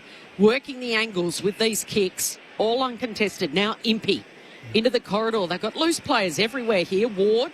They can't stop this type of ball use at the moment, the Bombers. The Hawks are just... It's almost soccer at the moment. Yeah, it is, isn't it? Around. Yeah. All uncontested. They get it to the halfway mark. Ball's in the hands of Moore. Moore pops it over the top, looking for Newcombe to run onto it, though. Well played it was by Perkins. He gives it back to Merritt. Merritt goes down the line, and that'll be a lasso. There's the first one. There it is. Yeah. I've seen fans standing up in the crowd doing the lasso. I can't wait to see Mick do that, Corbin. It's 21 seconds into the Ginnivan short to Moore, kicks inside the forward 50, and in the end it's shepherded out. So by Fiorini, boundary throw in forward pocket for the Hawks. Mentioned about Barras being able to do his own thing. At the very least, your spare, being Zach Reid, has to have the same impact as Tom Barras, and that's not happening. Look, it's okay to have this loose, but you don't let the best loose. Well, Sicily's probably the best loose. Barras was the second. You've got to peel off to make sure that you let the most conservative, least dangerous. Okay, least dangerous. That's right. Don't let them do what they want. Mix and match it. And that'll do us. The restart in the forward pocket for Hawthorn. So a competitive opening with Zach Merritt attracting plenty of attention in the lead-in. He is the chief possession winner on the ground at quarter time. He's had 11 in the opening term. The response was mixed when he got his first touch in a slow play. In the back pocket, he's had 7 kicks, 4 hand passes. 8 of his 11 touches have been uncontested. 3 inside 50s, 3 score involvements for Merritt. The team score, Essendon 4-3-27, Hawthorn 5-4-34. So the Hawks by 7 points. Quarter time in what has become an annual fixture between the Hawks and the Bombers, 4th straight year that they meet each other in round 1 of the season. The goal kickers, first of all for Hawthorn, 2 for Connor McDonald. He too spent a week in the headlines. 1 for Ned Reeves, 1 for Jack Gunston and 1 for Josh Weddle. Meanwhile for Essendon, 2 for Sam Durham and then singles for Sharp on debut and for Xavier Dersma. Off the SMS, we had a lovely message earlier, by the way, from Jacinta. So shout out to Jacinta, who was a big fan of the way that Nick Martin presented himself in the pre-game. Absolutely, here. We reinforced that sentiment. It was lovely to hear from him. A very intelligent young man, unfortunately out for the year with a knee reconstruction for the Bombers. Marcus at Karoi says, Mick, did you get booed by Saints fans after moving to the Tigers? No, I don't think I did. Not that you remember? Well, put it this way, I turned up Monday morning to train at the Saints and they said, no, son, we've just cleared to Richmond. So I don't think I had anything to do with it. The supporters worked it out pretty quick. Chris off the SMS, just wondering what position is the best for the young Bombers gunner. Archie Roberts, in defence or on the ball? We've seen him play a little bit on ball throughout the community series and the pre-season so far. I quite like him on ball eventually, but little bits of time at halfback still. Be creative and on the wing. And Michael says, with 2 ruckmen tonight, would Lloyd Meek go forward at times and rotate forwards like Ginnivan and Watson through the midfield? Midfield is an issue. Yeah, no, they won't do the ruckman. Not while they've got Chol and also Lewis down there. They've got enough height already. And you can't take Gunston away from that third role. And it solves one of your rotation issues, which we spoke about pre-game, if the rucks are changing with each other. All right, it's quarter time. More from Cameron Ling and Mick Moldhouse next. Corbin Middlemass, Kelly Underwood calling the footy and Tim Hodges on the boundary. At quarter time, the Hawks by 7 points. Friday night footy on ABC Sport. New inspiration from ABC Books. The author of The Vagus Nerve Reset brings you a new toolkit for calming your body and mind. Anna Ferguson's 21 Days to a Less Anxious You. Find it in bookshops and online. This is the 2026 AFL Premiership season with ABC Sport. He steps over the boundary line. He steps over 50. Oh, he is the sharpest shooter of all. Gunston back at the G. And of course it had to be a goal. Kicks upfield, picked up by Moore, hands it to his mate McDonald. The pair combine. McDonald kicks goal and it knocks it through. Moore to McDonald, the story of the week. And they're out to redeem themselves on a Friday night. Short kick out wide to Weddle, who's crept forward. And Weddle decides just to play on. 48 metres out, knocks it through. As easy as you like. And Josh Weddle, with no one guarding the mark, takes what's on offer and pops it through for Hawthorn's third. This is Pryor. He's got plenty of space. Has a bounce. Runs to almost half forward. Sends it into the left forward pocket. And waiting at the back here is Dersma. And he goes. The quick reply from the Bombers. Waiting at the back here is Pryor. Gives it to Perkins. Perkins handballs to Sharp. Sharp the banana from 30 metres out directly in front. Dyson Sharp. Bombers fans, there's a new Dyson in town. Not able to pick it up, Nash. Watson is clean. Got a hand pass away to Nash. Can dish another handball away to Connor McDonald, who snaps it through for his second. He gives the Hawks a lift. The AFL on ABC Sport. On radio. ABC Sport Digital Radio. And ABC Listen. Sounds here from the opening term. The Hawks by 7 points. Quarter time, Friday night footy on ABC Sport. The legendary cat Cameron Ling alongside the man who's coached more games than anyone else in VFL AFL footy, Mick Malthouse. Hawks by 7. Well, and Hawthorn, Mick, they deserved their lead because they were nice and efficient with the ball. Their uncontested play was pretty sharp and did the job. I didn't. It's funny. I made the observation throughout the first quarter. It still felt like a bit of a pre-season game where everybody was getting pretty easy ball at times, and turnovers then led to scores from both teams, which happens in a game, of course. But it didn't have that real physicality or hard, close-checking defence. No. It was a very open first quarter, and we end up with 9 goals kicked. Now, that's kind of what the AFL wants, but I felt it was a flat first quarter from what I was expecting. Yeah. If it's what the AFL want, they're going to get it in spades, and I don't know whether that's what the public really want. And off air we were talking about the new, just for the people out there, that the rule where someone takes the mark and you've got to stand. So straight away you're a lamppost, you can't move. The stricter interpretation of the stand rule. It is. Yeah. So a player runs past and gets the hand pass. That's going to be the most obvious thing that I've seen in the last week's games and today. The way to counter it, and the only way you counter it, unless you're running with that player, which is if they've got a spare behind the ball, you can't counter it that way. You've virtually got to leave your man in front of them and come up and meet the receiver, and in turn the play behind you automatically. So you've got to practice at training. He moves, you move, and you've got to move up, and then you've got to put pressure onto the player who's just received the football and see whether you can disrupt that type of play. That's the only way you're going to get a contest in the middle of the ground, or let's say 40 out to 40 back. And Essendon aren't doing that. So what that's led to is Hawthorn at the moment have had 23 more uncontested possessions in that quarter of football. So as soon as Hawthorn are getting it, they're then finding it very, very easy to move the ball because Essendon aren't playing it like you described, Mick. Yeah. And on the contrary thing, Essendon have had less possessions but more contested possessions. So they're going hard at it. They win the football. Hawks by 7, second term underway. Reeves down to Newcomb, hands it back to Reeves. Hurried kick forward, and McDonald holds out Zach Reid.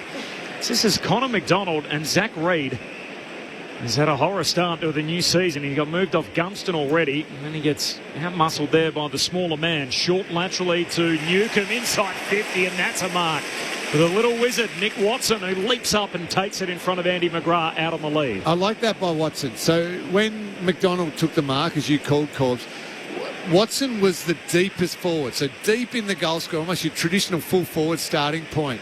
Well, he just identified where there was space and then used his attribute, total speed, burst off the mark, long, hard lead, ends up getting the footy well delivered. Well played. Nick Watson, in his coach's old number, moves in, drop punt is out to the right and behind. So Nick Watson wore 34 last year. James Warple vacating that on his move to Geelong. And a few little jumper changes, by the way, at the Hawks, which will weave in, I'm sure, throughout the night. It's an 8-point lead for Hawthorn early in the second. Mason Redman on the kick in, and he brings it round the northern side. If it's off Reid, it'll be a boundary throw-in. Connor McDonald's gone from 31 to 9. Chankwath Jaff leaving that vacant after the move to Melbourne. And the one that surprised me, Dylan Moore, has gone from 13 to 8. So that's only a couple of lockers. Usually they don't change that dramatically. I understand the big heavy number down to the lower number, but 13 to 8 just down the street. Nothing wrong with a heavy number. Half forward here. Spoken by the true number 45. Here's Ward sending it back inside 50 again. It's a bouncing ball. McGrath gets it to Newen. Quick hands over the top. Johnson's involved. McGrath again. Fiorini and now Roberts, who started in the midfield. Start that second term. Oh, it wasn't paid. Wasn't far enough. Didn't go the required 15 metres. Dersman's asking the question. And instead of the mark being paid, it'll be a boundary throw in again at half forward here for the Hawks. Well, it's good to see an umpire try to judge 15 anyway. They got away with murder last year. That's good. Nick started in form. Round one. And Reeves in front, unstoppable down to Nash. Gives it over to Ward, quick hands. And now this is Amon. A high ball, one-on-one. Too big, too strong Gunston in a one-on-one against Redmond. And it's in fact the experience, isn't it? He has picked up where he left off, Jack Gunston. I reckon that McGrath would be going, why didn't I go third up? I know I had my back to play, but I could have probably got there. Gunston's playing as the spearhead. Would you agree with that, Mick? Oh, yeah, absolutely. But look at this. So why isn't Ben Mackay playing on it? Exactly. Directly in front, he's taken the mark. Should be elementary, and it is. The All-Australian from last year, best and fairest winner, has got his second at 34 years of age. He's showing no signs of slowing down. Hawthorn 6.5.41, Essendon 4.3.27 rather. Opening couple of minutes of the second term. It's Friday night footy on ABC Sport. And the reason I asked that, Mick, is you brought Ben Mackay in to be the key defender, to play on the spearheads, and you're paying him, I don't know, $1 million a year to be there. Yep. Take the responsibility. Exactly. And we spoke about this last year, Lingy. Because he's not a creative player, put him in the position where he can defend the best. Yep. And Redmond's a better offensive defender. He should be further up the green. Correct. And Ben Mackay just be that central defender who takes whoever the key whoever's down there, just you're big enough, you're strong enough, and he's quick enough. Mackay's got Lewis, and it means Zach Reed's playing on Connor McDonald. So back in the middle of the ground, Nash spun around 360 degrees. Ump gives him time, got it out to Newcomb, hand pass to Ward, short kick to McDonald. Reed breaks it up here with the spoil. Illegally, said the umpire, took the arms. Free kick for Connor McDonald. Blackiston stands the mark. The Hawks go wide, and here's Newcomb attacking edge of the centre square. Flares it further wide to the former Bomber D'Ambrosio inside the forward 50. And Dylan Moore got it against the boundary line, left half forward. Well, the Bombers just slowed a man up then, looking at each other, trying to find the corridor. Players darting out all over the place. Moore was the one that found the space. Moore runs out to his right, hooks it across the body. It's on target. Is it touched? Review. There's a conference, and we're going to the arc. Well, I'll let you guess that one, Mick. Oh, I think it's a goal. Yeah, I thought it was. There's a mass of bodies on the line. The umpire says touched as the soft call. Oh, well.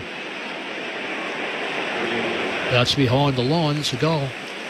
Oh, I don't know. Oh, I don't know. Well, If he's touched that there, Lee, you're right. That's a point. Yep. Zach Reed with the go gadget arms. It's Dustin Fletcher-esque, and he's number 31. Yep, that's a point. That's a good call, by the umpire. It's a great call. All those bodies in front of him. Oh, yeah. And they're all landing right on him, too. A behind. So that makes it a 15-point lead for the Hawks. 6-6 to 4-3. 5.5 gone. Friday night footy on ABC Sport. New skipper's got it. McGrath stabs the ball. Just goes the required 15 to Caldwell. I can only see Essendon scoring when they take Hawthorn up and get the ball in the back, Lingy. That's a problem. McKay, the fullback, took a bounce and then gave it over to Fiorini, who goes to half forward. Oh, what about the reach up over the top by Dersma? He started his season in style. Gave it off to Pryor, who goes to a 2-on-2, top of the goal scored. Caddy ran past, didn't pick up the Sharon. He hit it at pace. If he was able to control it, it didn't bounce up and instead over the boundary line. Weddle more than happy to see it over. Boundary throw in 10 metres around from the Bombers' goal. Kicking to the punt road end in this second term. Hawks by 15 points. Spinning Sharon, twirling back into play. Right, misses it. Reeves has got it, gives it to Scrimshaw. Throws it on the boot. It's a high up and under. Pryor bounced off his chest. McGrath's got it. He just hurriedly kicks it inside 50. Nash tries to control it, takes on a few. Beautiful little handball to Moore. Sidestep and then goes down the line. And sliding in to take the mark was Blackiston. This is where big 2-metre Peters get involved. Blackiston, long kick inside 50. Opposing ruckman Reeves down there, but it spills the Bombers' way. Caddy on the end of it. Got a hand pass from Pryor, but misses everything. Out of bounds on the full. You know, Lingy, by the way, I'm Jackson Pryor fan club ticket holder. Oh, number one ticket holder. Change of role, by the way. He's on the wing this year, so maybe they might bring out the best in him rather than trying to be a fullback. Azimpi with the short kick out of defence. That's intercepted. Zach Merritt comes up with it. On the run. Merritt goals! Zach Merritt. I'm talking about the man on the Bombers.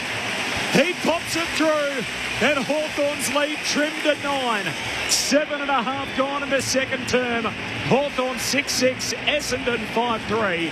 Friday night footy on ABC Sport. There's a moment. All right, we can clarify it. That's a cheer. They were very, very happy, the Bombers supporters. Love the fact that their former skipper nailed the goal and the teammates got there. And you know what? Sometimes even if you don't totally feel it, just bluff it. You got to, teammates, just go and show the love. He deserved it. It was a fantastic goal on the run. You can see the relief on the replay on his face there, Mick, that one went through. Yeah. He would have been dreading coming to this game and getting it out of the way. I think so. That would have felt good for him. Yeah, I didn't think he was good for that distance, but that's right on 50. Very good. Well, the intercept for a start off, just to pay attention to what was happening. Mackenzie reads it best off the ruck's hands, and his kick's gone to centre half forward. That's an easy mark for Chol. Turns and spins, and Lewis coming out hard. Just nestles the Sharon to his chest, and he'll go back and have a set shot directly in front, 40 metres out. That was Ben Mackay on Chol, who didn't fly with him. Stood off him. Mick. We get frustrated. There's a reason. I don't know how you survived the coach's box that long. When the defender does not go with his opponent. So Mitch Lewis on the approach to extend it back out to a 15-point ball game. Just the 8 goals from his 8 games last year. And offline for Lewis. Hasn't got his kicking boots on to start this one. Hangs it out to the right. Margin is 10. It's Friday night footy on ABC Sport. Redmond brings it in, short to Fiorini. He's trying to draw the man on the mark in Chol. The umpire not falling for that, and then Fiorini just butchers it, turns it over straight to Weddle, takes the intercept mark for Hawthorn. Hand pass away to Newcomb. Handball along the half-forward line to Mackenzie. Arches his back, evades 2, shoots goalward, misses. Behind, 11-point lead for the Hawks. 10 minutes gone, second term. Tim Hodges on the boundary. Hodgie, how was that reception for Zach? It was awesome, and I think, as you guys said, I don't think anyone would be more relieved and pleased that there was a cheer than Zach himself. So, yeah, I know. I'll head back to you and I'll keep going afterwards. Redmond goes straight down the centre. Hardwick, the 200 gamer there, is to spoil it, and then a tangle of arms and legs. Free's been picked out of there. It's going to the player on the bottom of the pack. It's Fiorini. And 50. For the moving off the mark. Yep, Nash has been pinned. He needed to move forward and stand. He didn't. He stepped back. It's part of the new rule this year. And it's going to bring Fiorini within maybe scoring distance here. Well, the way he's been kicking tonight, it's no chance. Well, he's interesting. He was looking for someone to run past him. And all the Essendon players basically stood away from him. He's just going to pop it up. He's seen something he likes. Easy. And it's Sharp. All by himself, 25 metres out. He's taken the mark right in front of Barris. Well, he spotted that. That was an intelligent kick. He probably knew he wasn't going to make the distance. All the Hawthorn players were back probably from goal line to 15 metres out. He just propped it 25 metres out. There's 2 Essendon players standing near each other. Very well done. Oozes leadership, this 18-year-old Dyson Sharp. Dream start to his AFL career. He kicked 1, and now he's got 2. And he celebrates hard. As soon as it made contact with his right boot, he knew that was going to sail over the goal umpire's head. So Sharp with 2. And it's back to within 5 points. The Bombers have not been in front so far this evening. 6-3-39. They trail the Hawks 6-8-44. And we've gone 12 minutes in the second quarter. Nick, I keep feeling like Hawthorn are just going to go away with it, with the ease of which they're moving the ball. But to Essendon's credit, you highlighted this at quarter time, their work around the contest is really good. They're having a real crack. But then there's also little lapses in the way Hawthorn defend, and they're allowing Essendon easier goals. Yeah, I reckon 3 or 4 of those goals have come from defensive lapsing here. That one there was a classic. Good kick, good positioning for the young player. Restart back in the middle, just a 5-point lead now for the Hawks. Friday night footy on ABC Sport. Connor McDonald at the coalface. Gives it to Newcomb. Kicks to half forward. Mackay collects. Fends off McKenzie. Hands it to Reid. Hand pass back in. Condo Gianna, sorry. Back into dispute. Now they've coughed it up the Bombers. Comes to Nash. Hand pass to Fiorini. He's tackled. And a ball up. Just over possessing at Essendon at half-back. The umpire says, I'll have it. Ball up between wing and half forward for the Hawks. Comes out Essendon's way. Merritt's handball. A turnover. Big tackle. Sharp on McKenzie. Forces the ball out. Hawthorn win it. Nash to McDonald. Hand pass away to Amon. Kicks inside the forward 50. Leaping up Pryor. Takes the intercept mark. Back pocket for Essendon. Well, they're defending better compared to the first quarter. I know the scoreline mightn't show it, but they are defending better, Essendon. 2-1 in this second term, the Bombers' way. That one goes right up against the boundary line. The umpire says it's a push. And a free kick to Essendon. This is where they're breaking down here. They just can't get the ball through, running through the centre. They can kick the ball and they're looking for teammates with the short pass. Perkins was the one that was awarded the free. Gave it back to Redmond, used McGrath, and now he's got it again. Mason Redmond with a bounce, crosses the midfield, sends it up right on the boundary. Here's a chance. At the back, waiting for it is Langford. Gives it to Merritt, kept it inboard to Langford. Centering kick, no one's home. Relieving defensive mark has been taken by Butler. What can the Hawks make of this? Short kick to Hardwick. Game number 200 tonight. That's a kick. Finds Moore, who marks outer edge of the centre square. Continues the shift out wide, looking for Lewis. Collects on the half volley. Between wing and half forward. Kicks down to Gunston, who takes the mark, dropping in front of Pryor. Right on the junction of the boundary in the 50, and he has been a problem tonight. Coming off 4 last week. Coming off a hell of a year last year, as we mentioned, best and fairest All-Australian honours. And as I'm giving him a rap, that's how we know footy's back. He butchers it, kicks it out of bounds on the bounce. So boundary throw in forward pocket for Hawthorn. Should have just had a shot. Probably would have kicked it better. But he is a problem, you're right. And that was on the lead. That was just clever movement. That's a veteran forward. Toss back in, Meek in front. Chol on the left. Needs a kind bounce, doesn't get one. Snapped in that left forward pocket and missed to the left. Hawks by 6. 2 to Gunston, 2 to Connor McDonald for the Bombers, 2 to Durham and 2 to the debutant in Sharp. Redmond to Caldwell, who kicks an absolute wounded duck as it floats its way down the wing. Picked up by Weddle, and he goes back with the sweeping hand pass to Hardwick. Laterally to Barris. Marks plays on, shakes the would-be tackle from Dersma. Now kicks to half forward, finds Weddle. So they just changed direction so well, the Hawks, from on the boundary line to back in the corridor and out again. Hand pass away to Sicily, 55 metres out, kicks to full forward. Joel! Navion Joel! Leaps over the pack and rips it down at full forward. Yeah, Marbior. Just had a beautiful run at that. Had to sit, but still had to complete the mark. Good, strong pack mark. He made it his.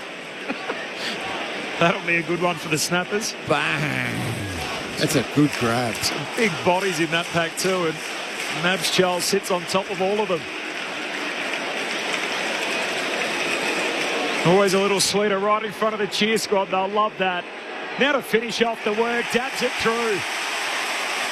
Hawthorn back out by 2 goals. 16 gone in the second term. The Hawks 7-9-51. Essendon 6-3-39. Friday night footy on ABC Sport. Cameron Lang, Mick Malthouse. Nick, a few of my old teammates, if they were forwards, they would say great grab, amazing. I could still hear a few of my old defenders, though, saying any chance one of you blokes could get a body on him and not let him run at the ball like that. I know. And it's the same old thing with... Is it a dying art, though, this one-on-one where you can actually scrag a little bit and without getting... check their run a little bit. Just enough not to be able to give away a free kick. Tim Hodges on the boundary. Hodgie. Corbin, just keeping an eye on Zach Merritt from the Bombers. Copped a kick on his right ankle. He tried to run it off and then came to the bench. He's waved off the doctors, but he's very sore. So it's a right ankle for Zach Merritt. Yeah, just too big and too strong in the air. Right and Meek. Go at it in the ruck. Watson dabs it to himself and then goes to ground. It's been picked up by Durham off to Fiorini. Keeps it low. Piercing, stabbing pass, and out on the end of a long lead was Caddy. He's 70 out. He sends it into the pocket. He likes what he sees down there, but it was May unable to take the mark. Slips through his fingers. Pressure was coming. It'll be a boundary throw-in. Caddy, I think, has an interrupted pre-season. I would really like to see him play about 40 metres out. I think he can do more damage there. He gets a bit crowded out there. He, Battle will grab him and just maul him with the positions he's playing. Twirling ball back into play. Deep into attack here for the Bombers. And D'Ambrosio jumps on the Bombers play. The Sharon spills clear, but the umpire says it'll be a baller. Yeah, Battle's just going to take him. And one-on-one is very good. Meek has a couple of cracks at it. May tackles him. Ball spills clear. Going in hard on the bottom of that pack was Moore, and he can't break clear. So another ball up, 40 metres out from the Bombers' goal. Essendon can't just dump it to the goal square here because Sicily's back free. Meek grabs it out of the ruck. Handball away towards Amon off the back flank. Long kick down that southern wing. Gunston the target. Redmond goes crashing through. Ball squirts off fingertips and out of play, so we'll have a throw-in on the southern wing. Yeah, Redmond was the spare player down this end, so he's had an impact by spoiling it, but they haven't resurrected the ball. We've got to throw it in quicker than that. I thought we were going to... Those rule changes. Yeah. Don't wait for the ruckman to get there. Hawks by 2 goals, ticking towards half-time from the boundary throw-in. We got a ball up. The umpires around the ground are doing it better. They're throwing it up straight away. Yep. Boundary umpires, just chuck it in. Bad luck. Up it goes. Meek palms it down. Durham squeezes a kick forward for Essendon. Rolling, bouncing, sliding out of play. So last disposal out of bounds. Free kick Hawthorn. There was 38 of these, by the way, in the community series when all 18 teams played. So it averages out to about 4 per game, which is about what we've seen so far, one a quarter. Yeah, and it keeps the ball in play. Sicily goes up towards Chol, but it's Mackay this time who takes a strong mark. See what happens when you fly with your opponent? Big, strong hands right in front of his eyes. It was a risky kick. He went backwards to Newen. Newen stood his ground well, but his kick goes out wide. Almost, yes, will it be a free kick to Lewis? It will be. They've got to give it back. It'll be 50. Well, one umpire didn't pay that at all, Cal. This was the umpire down. He was a lot further out. Lewis doesn't waste any time, and that's a great defensive effort down there by Mackay on Ginnivan. Ginnivan thought he had the mark. Mackay with the long reaching arms slapped it around and out of bounds. So boundary throw in right on that junction. Well, that's the best we've seen Mackay in a couple of instances. 1, big mark, and 2, that spoil. Very good. 0437 774 774. The SMS number from the boundary throw-in. Right, palms it down. Hunt on for the footy, picked up by Ginnivan. He's drilled in the tackle on a ball up half forward for the Hawks. Leone from the Yarra Valley. Dylan Moore gave his number 13 to Kel Shadir, as it was his old man's number. So of course. It's a nice moment from Dylan Moore. That's why he's now number 8 off a series of hands. Out of plays. Roberts is ridden out of bounds by McKenzie. Thank you for that, Leone. That makes a lot of sense. Nice gesture. 0437 774 774. Deer overlooked for the game tonight. Yeah. Wow. He's fit, not playing. Really only Will Day, their best side, unavailable due to injury from the boundary throw-in. Comes away of Roberts. Hand pass away to Caldwell to Durham to Kondo Giannis. He gives it by hand to Sharp. Handball missed its intended target. Invites Lewis in. Tackle dispossessed. Centre half forward. Got it to Ginnivan. Out to Ward. Hand pass looking for D'Ambrosio. Fumbles. Regathers. Still gives it to Amon. Shoots but misses. Behind a few no calls in there that Essendon fans wanted a free, not to be. 21 played second term. Hawthorn by 13 on the back of the D'Ambrosio miss. Redmond doesn't want to waste any time bringing it back into play. He goes round the southern side, send it to a big pack and mark over the top. It was from May. Archie May, the youngster. Very good. Good kick, good mark. Really good mark. Do his confidence a world of good. He's got it the defensive side of the outer wing and he kicks it to the attacking side. Blackiston Rose couldn't take the mark. Here's a chance for Caddy. Came through. The kick was from Al Ashka. Couldn't take the mark. And now Hawthorn repelled. And through the centre they go. This is dangerous. Ward gives it off to Moore by hand. To Ginnivan by hand. He's got it at 50. He fakes and then he goes on the outside of the boot. And he gets it to Watson. The wizard. End-to-end stuff from the Hawks. It was exquisite footy, and can the wizard finish it off in the left forward pocket? Goes to show if you can't execute your skills at one end, Little turnover, and he's wide open, going back the other way. Hawks took full advantage. Hasn't kicked a goal tonight. Kicks it round the corner, off a couple of steps, turns to the crowd and flexes his muscles.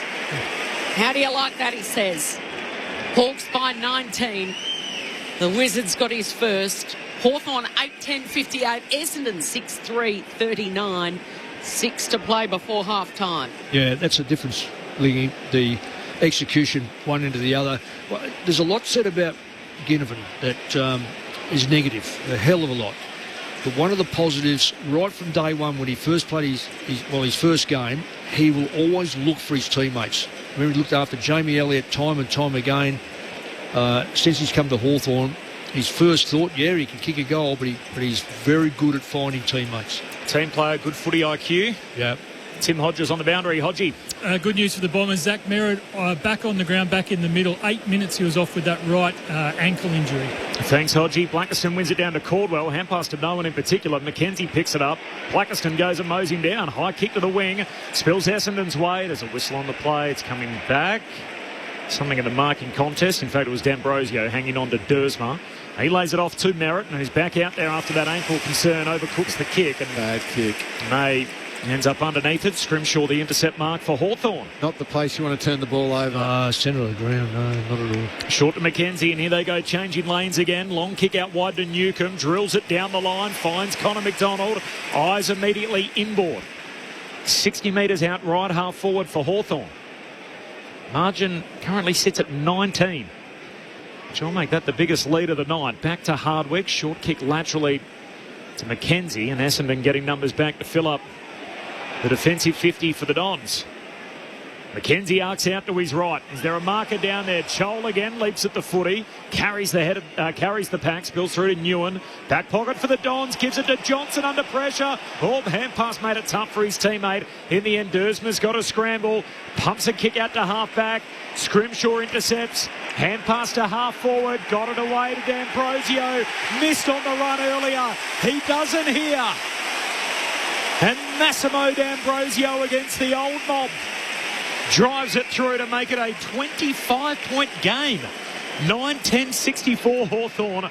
They pull further in front. Essendon 6-3-39. 25 gone second term. Friday night footy on ABC Sport. Essendon were always on the back foot then because of the way they set up defensively with the initial Hawthorn entry. Yep. So Mabio Chol almost shocked himself. He should have marked that again because he had another free run at it. I think it was Mackay who was his opponent at that stage. Just let him go. And he only dropped it because I think he was surprised. Yeah. But even then, the ball goes in, and Essendon were always under the pump. And the Dersma kick, you almost can't blame him from there. He had to blast it out of there somewhere. Tried to get it to grass rather than let it being marked. But in the end, the Hawks turn it over, and D'Ambrosio nails a beauty. Cameron Ling, Friday night footy on ABC Sport. Sorry, Mick, the last three have been kicked by the Hawks after Sharp, the debutant, kicked his second. There was just 5 points in it. Secondary ball up. Merritt's got it, bursting out of the centre. Puts plenty of air in the kick, sits up for Caddy, couldn't take the mark. Good pressure from behind in a one-on-one with Sicily. Sicily takes him to ground. The umpire blew his whistle there for a moment, but he didn't. Amon's able to get it. Gives it off to D'Ambrosio. Brilliant smother was by Fiorini. Chance here for Merritt. Gives it back to Perkins. Throws it on his boot. Caddy will fly. Does he keep it in play? The umpire says touched. Over the line. It'll be a boundary throw-in. 40 metres out from Essendon's goal. Paddy yet to score a major tonight. Durham's had 2. Sharp's got 2. Dersma and Merritt on the board as well. Boundary throw-in, half forward for the Dons. Right palms it down. Deflects off Caldwell to the advantage of Roberts. Hurriedly chucks it on his left foot. Kicks to full forward, and Barris is down there. Takes the intercept mark. It's been his jam tonight. He's got a few of those already. As Barris swings the kick all the way out to left half back for Impey. Impey long kick down the line. Shoulder target. Stands in front of McGrath. Takes the mark. Keeps it moving for Hawthorn. The 45 kick inside to Newcomb. Whole ground opens up. Hand pass to Ward. Kicks inside 50. Gunston. And that is how they draw it up down at Dingley. Whew. Yeah, that's exactly right too. Good mark by Chol. He was under a bit of pressure. Undersized in McGrath, but he just still couldn't get his fist to it. I feel like I'm going on and on about this, Mick, but again, Mackay let Chol go, so it was Chol versus McGrath. Yeah. Chol takes the mark and then Hawthorn playing quickly and Mackay's caught in no man's land. Go with your opponent. Exactly. Gunston from right on the 50. Oh, the evergreen Jack Gunston. He's got 3.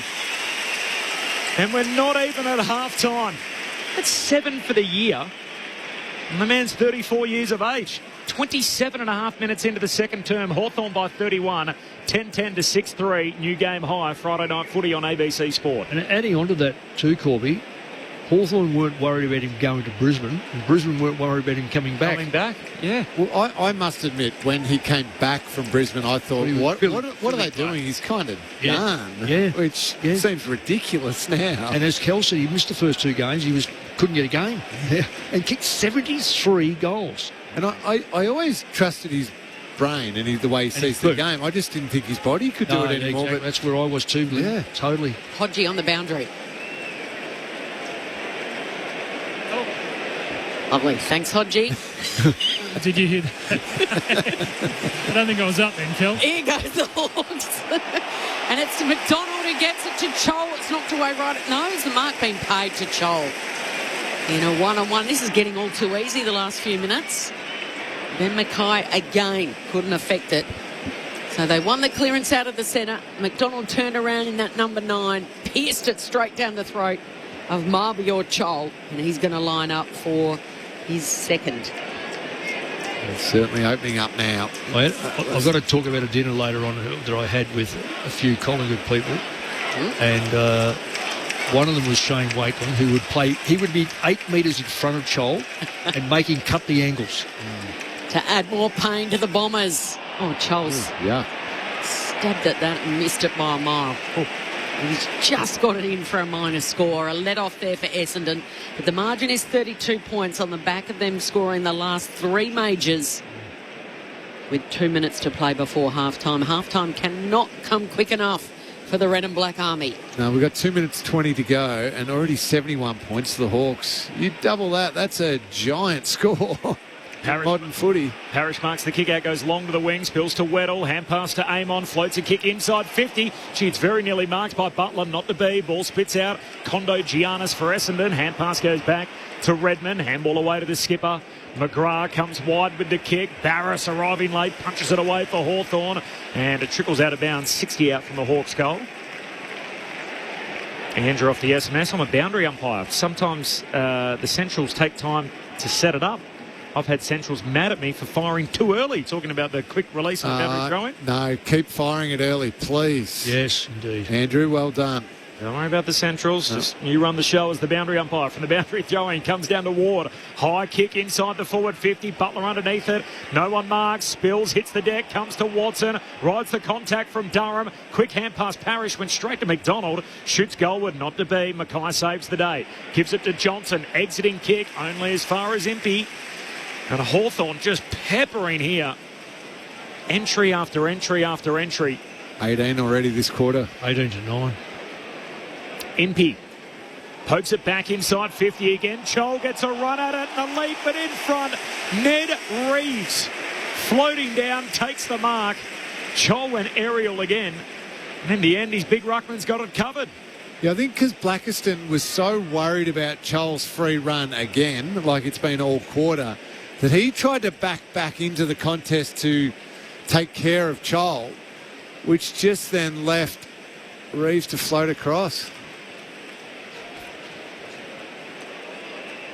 The longer this quarter has gone on, the further it's got away from Essendon, who were within 5 points earlier in the term.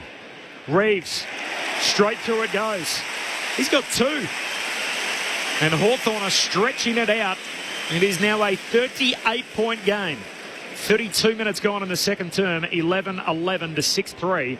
Friday night footy on ABC Sport. Cameron Lang, Mick Malthouse, alongside Corbin Middlemass, Kelly Underwood and Tim Hodges, your call team. I was speaking to Big Reeves' dad late last year and said, is he going to stay? This is before the changes of clubs. And he said, yeah, he wants to stay. And I said, what about the rucking? And by that stage, we didn't know about the 23rd player coming in. He said, no, he loves it at Hawthorn. He's going to work to get as the first ruckman. Tonight, against a non-rucking club, they've worked beautifully these days. Really beautifully, because they've won almost all around the ground ones. They might win the centre bounce ones, but around the ground. 5 unanswered goals in the last 10 minutes of this term. And they're going to win it out of this centre as well. Free kick going to Reeves. It's a high ball. Where's Marvior? He launches. Gets his 2 big hands to it at ground level. It's Watson. Oh, they can do no wrong. Hawks are all over them like a rash at the moment. Watson's got his second. And that is 6 unanswered goals. And they've blown it out to a 44-point margin. 12-11-83. Essendon 6-3-39. They have blown this game wide open. And Kel, I reckon, do they get within 6 points at one stage? 5 when Sharp, the last goal kicker. 5 points. 5 points. And since then, I don't know whether Essendon have had it. Inside 50? Well, they've gone in a couple of times, like but just 20 to 9. The worst thing about the 20 to 9 is how many times that Essendon at Hawthorn have actually scored. So they've scored 7 goals, 14 times they've scored in that 20. 14 times inside that 20. So that's incredible. And it was the Bombers 2 goals to 1 in this term. Last 15 minutes, it's 11 inside 50s to 2 and 5 goals 2 to no score. So that's just one-way traffic. Parrish with the last kick of the quarter. It's marked by Impey. And that'll do us to half-time. The longer it went, the worse it got for Essendon. 6 unanswered goals to end the term, and Hawthorn, who led by 7 points at quarter time, now lead by 44 at the half. Hawthorn 12-11-83, Essendon 6-3-39. The goal kickers, well, for the team that's well and truly on top, last year's preliminary finalists, Hawthorn. We got Gunston with 3, 2 each for Watson, Reeves, McDonald, and then singles for D'Ambrosio, Joel and Weddle. Joel with a neat little hanger.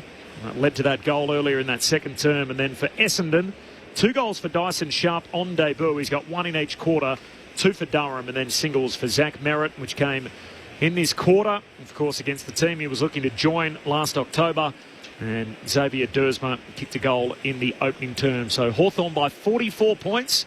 Friday night footy on ABC Sport. Meanwhile, if we just take a look at Zach Merritt's night, so much focus on him, of course, leading in. 17 disposals for the night, 4 inside 50s, and 4 score involvements to go along with the goal. All right, Friday night footy on ABC Sport. More updates on what's coming up on the network, as well as what's happening in other sports in just a moment. The Matildas about to kick off tonight. You can find that through ABC Listen. But first, the thoughts of our analyst, the legendary cat, Cameron Ling, and the coaching icon, Mick Moldhouse, on ABC Sport. Well, Mick, I reckon at about the 10-minute mark of that quarter, we probably both felt like it was going Hawthorn's way, but we gave Essendon credit for competing around the ball, around the stoppages, around the contest, trying to win the ball, and then just finding a way to pinch a goal. Merritt gets one, Sharp gets one in that quarter. But from that point onwards, the sheer ease and dominance of Hawthorn just came to the fore, and they controlled the footy. And even when they weren't going quick and moving it like lightning, they were just knocking it around. I made the observation in the first quarter, like soccer does when they want to almost keep possession and the opposition have parked the bus back a little bit. They were just knocking the ball around with complete ease. The uncontested possessions were again through the roof in Hawthorn's favour. It was really, really simple for the last 15, 18 minutes of that second term. It worries me about the comp that if you've got a side that can use the football, and because you can't go near someone who's got the ball from a mark or free kick, and their creativity is extreme, as the longer the game goes on and the tighter that you have to keep chasing players. So when you chase players, you're a lot tighter than you are when you're creating. You know that. Yep.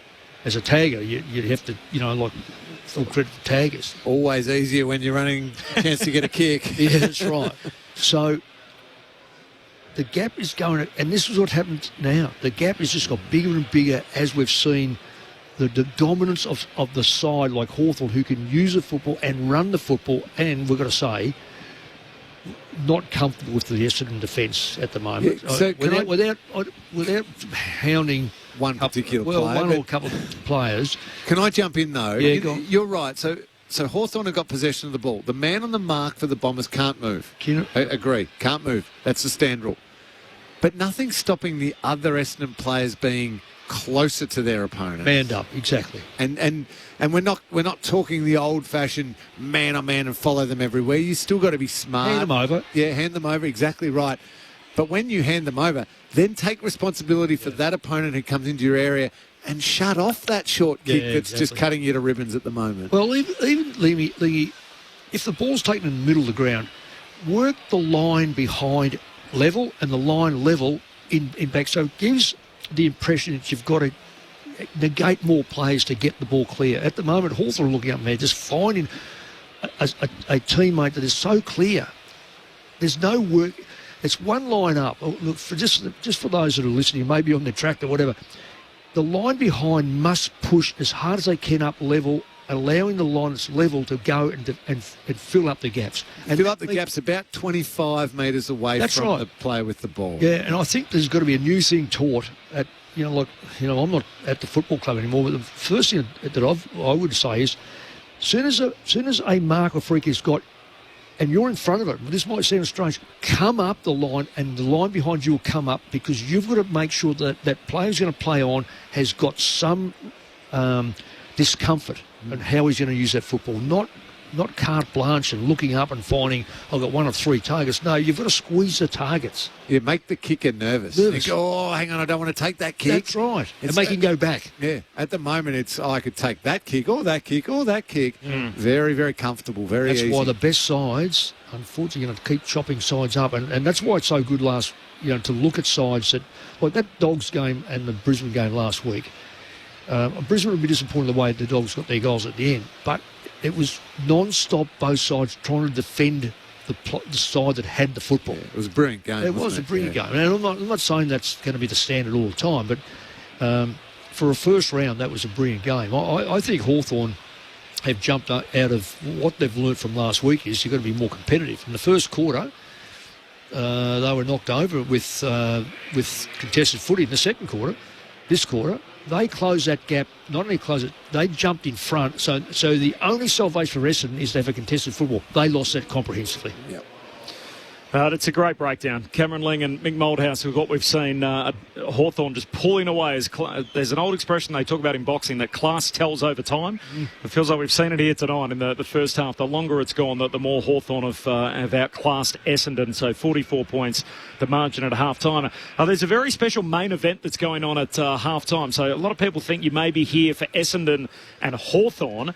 Tim Hodges, who's on the boundary, not quite the same scenario. He may have a little vested interest in one of the Oz-kicking games that are going on. We'll tell you more about that in just a moment, plus what's happening in the NRL. The Sunday teams are in. The Tillies are on tonight. It's all happening here on ABC Sport at halftime. Hawthorn by 44 points. For now, let's get the latest from the ABC Newsroom.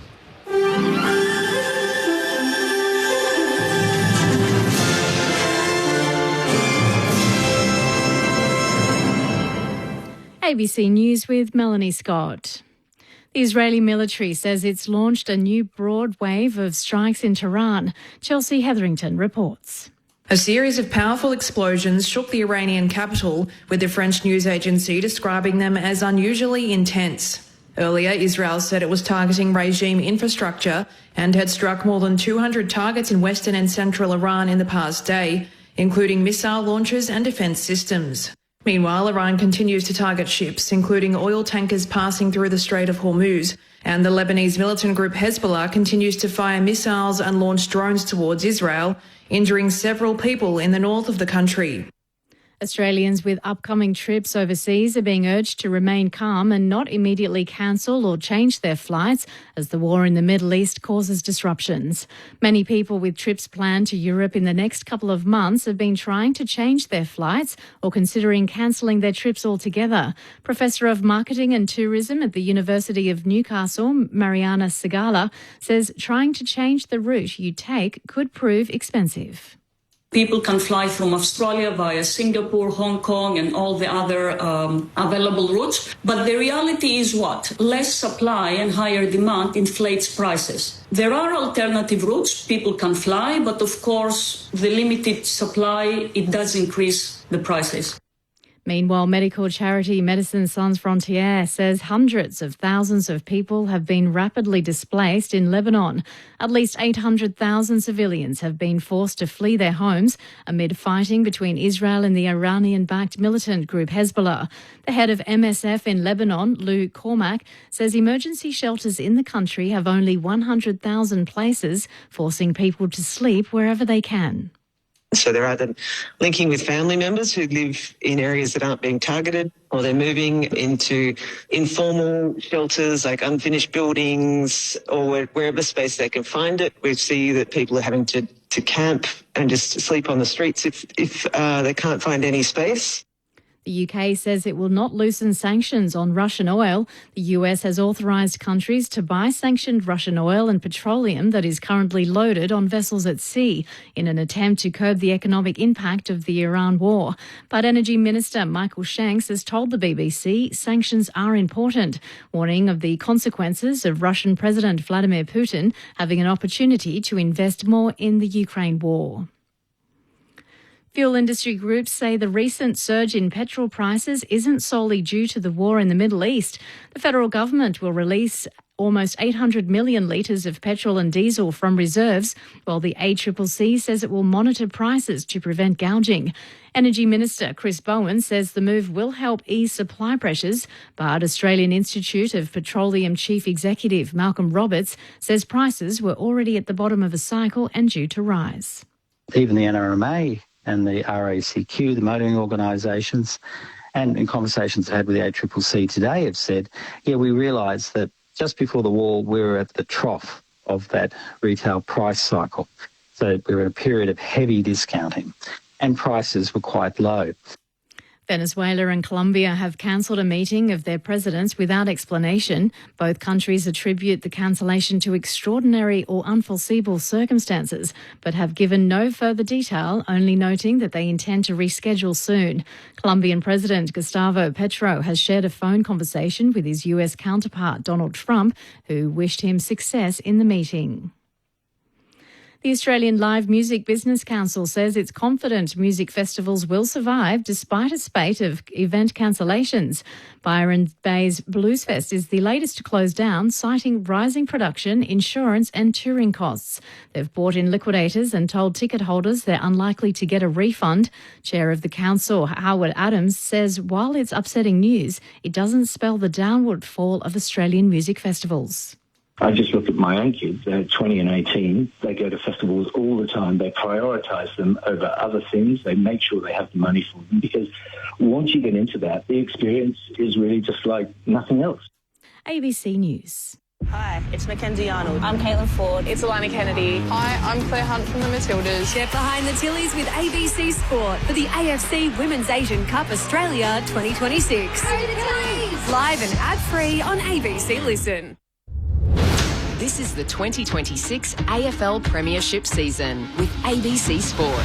Zimpy with the short kick out of defence. That's intercepted. Zach Merritt comes up with it. On the run. Merritt goals. Zach Merritt. I'm talking about the man on the Bombers. Oozes leadership, this 18-year-old Dyson Sharp. Dream start to his AFL career. He kicked one and now he's got two. And he celebrates hard. They just changed direction so well, the Hawks, from on the boundary line to back in the corridor and out again. Hand pass away to Sicily, 55 metres out, kicks to full forward. Joel! Mavion Joel! Leaps over the pack and rips it down at full forward. Always a little sweeter right in front of the cheer squad. They'll love that. Now to finish off the work, that's it, Drew. Hawthorn back out by 2 goals. In the end, Dersma's got a scramble. Pumps a kick out to half-back. Scrimshaw intercepts. Hand pass to half-forward. Got it away to D'Ambrosio. Missed on the run earlier. He doesn't here. Gunston from right on the 50. Oh, the evergreen Jack Gunston. He's got 3. And we're not even at half-time. It's a high ball. Where's Marmior? He launches. Gets his two big hands to it at ground level. It's Watson. Oh, they can do no wrong. Hawks are all over them like a rash at the moment. Watson's got his second. And that is 6 unanswered goals. The AFL on ABC Sport. On radio. ABC Sport Digital Radio. And ABC Listen. Sounds there from the second term. So it started with a Zach Merritt goal against his, against his old team. He's playing for his old team, of course, against the team that he wanted to join last October. It never happened. He might have been a little envious by the end of the quarter as Hawthorn rattled off the last 6 goals in the term. So 6 unanswered goals to end the quarter. And at half-time, it is Hawthorn who lead by 44 points. So 12-11-83, the Hawks. They lead Essendon 6-3-39 at half-time. The Bombers, by the way, were within 5 points at the 11-minute mark of that second term, and yet they find themselves down by 44 at half-time. All right, coming up tonight, the Matildas aren't too far away from kicking off. They play North Korea, so it'll be the Matildas up against North Korea in a quarter-final at Perth Oval. That's where the East Perth Royals used to play. It's now Perth's rectangular stadium. It's not the official stadium being Perth Stadium, of course, where the Dockers and the Eagles play their home games. That's a little bit controversial. So much smaller stadium. If they win tonight, they will make it through to a semi-final and also earn automatic qualification for the 2027 FIFA World Cup. So that's what's at stake tonight for the Matildas. You can find a call available through ABC Listen. And no promises, just depending on how things pan out tonight. But the fact that we are a rights holder and we have the audio available, we might be able to take you there for some concluding stages a little later tonight. To the NRL, round 2. Warriors 40 over the Canberra Raiders 6. Meanwhile, there's a game being played at the moment at the Sydney Football Stadium between the Roosters and the South Sydney Rabbitohs. Now, so much of the attention here was on Alex Johnston, who was in contention to break the all-time try-scoring record, so to become the man that scored more tries than anybody else in competition history. Let's have a listen on ABC Sport to see how he went. Left-hand side run, spins off Cherry Evans, offloads back here to Sullivan, releases Mitchell on the left edge, Johnson on the outside of open space, they're chasing him, they won't catch him, Alex Johnston goes in to score. It's a moment in rugby league history. A couple of fans trickle on, his teammates envelop him, a few fans are running on here. The stands are emptying. It's pandemonium. Alex Johnston stands alone as rugby league's greatest try scorer. Well, there are a few to start, and now they're flooding on in Cardinal and Myrtle. Most fans still in their seats, but the Sydney Football Stadium is filling with fans. Brett Sprigg on the call. Alex Johnston breaks the all-time try-scoring record. What a moment. And Cal, we're lucky enough to get some pictures here in the box. The Roosters lead the game 12-10, by the way, over the South Sydney Rabbitohs. But the Rabbitohs champion in Alex Johnston goes past Ken Irvine. Most tries ever in competition history. I heard the wily old skinny coach Wayne Bennett say during the week, that's not our game. Do not go out. We don't want to see a crowd invasion. Well, it's a la Buddy, isn't it? It's very similar scenes. The stadium next door to the SCG, and they have poured out. How many teenage boys were having the bet to see who could get there first? Yeah. Because they have jumped up all over his back and celebrating with before half his teammates could get there. And then it was all about the selfies. We're watching here on the screen in the commentary box, and some of the fans are absolutely hilarious. Aren't they? Look at these teenage boys. Going to Roosters. There's a bloke for the other team that's out there celebrating with the Rabbitohs after he's just And then scored. I saw some of the players were down in the change rooms waiting for this to pause, and of course, absolute pandemonium. He's been lifted up on shoulders, Alex Johnston. That is a huge moment for NRL. And similar to the way Buddy embraced it, he's absolutely lapping it up as he's pumping his fist and being raised on the shoulders of his teammates and the swarm of the crowd alongside him. So they're going through a moment there to reset, obviously, the stands and clear the playing arena. The Rabbitohs are down in the change rooms, and we're watching Trell Met Latrell Mitchell just embracing him at the moment. As we lived through it, didn't we, with the Sydney Swans, and seeing the players slowly trickle their way back in. And it's for a lot of them, once they walk back into the rooms after being caught in the mass of people on the ground, it's the first time they get a chance to congratulate their Exactly right. And the Prime Minister's there. Anthony Albanese, look at him. He looks like he's charging down to the rooms. He wants to see him as well. So, of course, a mad South Sydney supporter, Anthony Albanese. We talked when Barry used to do Insiders, Corbin. Yeah, you've got fans going up and high-fiving the PM. Security trying to keep these fans away. Look out. These are interesting scenes when Barry Cassidy would host Insiders and I was hosting Offsiders. Anthony Albanese, then an MP, used to come over and say, my dream is to come on Offsiders and talk about NRL. Can you please have me on one day? That's how mad he is when it comes to South Sydney. So Wayne Bennett's in there now trying to regroup his players. Look at Wayne. He hasn't even smiled yet. Do you ever have much to do with Wayne? Mick is well, yeah, only a little bit. Right. We're both... He met me over in Perth. Yep. We stayed in touch for a little while, but no, it sort of fell away only because of circumstance. How'd you find him? Oh, ripping bloke. Yeah. Really down to earth, hard nosed. I mean, he called it the way it was. There was no. So no, very, very good. Look, I've been fortunate to meet a lot of top line coaches, and their one thing is that they've got a humbleness about them, but they're very strong in their convictions, and they talk to you as an equal, which is really humbling in many respects. I like him. He's 76. Yeah. It's incredible. Yeah. Incredible. All right. That is the state of play in the NRL, so you can find that all through ABC Listen, through the ABC Sport button, which is the big green one. If you want to click on that, ABC Listen's a place to be. There's calls available of all our sporting coverage, including the AFL, which is where we're at here at the mighty MCG, with the Hawks 44 points on top of the Bombers.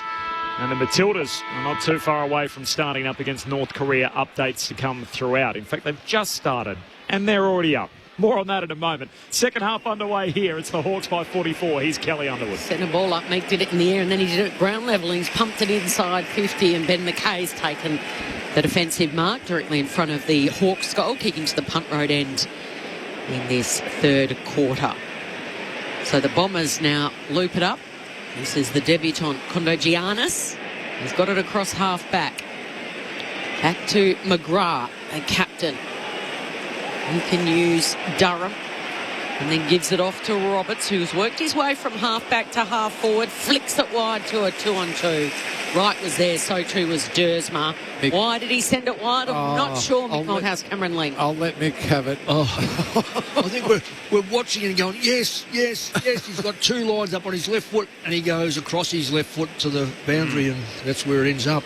Because he did see someone in the goal square, but he could have gone a little bit wider on his preferred foot and found someone. Hawks by 44 from the boundary throw-in. Meek, the ruckman, scoops it up, gives it to McKenzie, and Sharp tackles him out of bounds.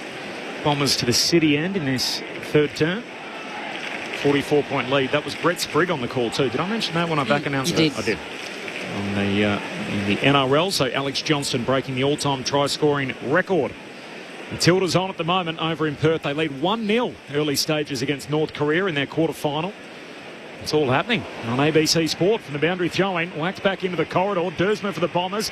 Eventually links up with Caddy. Dispossessed by Battle. Ball spills to Zach Merritt. Tumbles it goalward. It's right to the line, and it's helped through.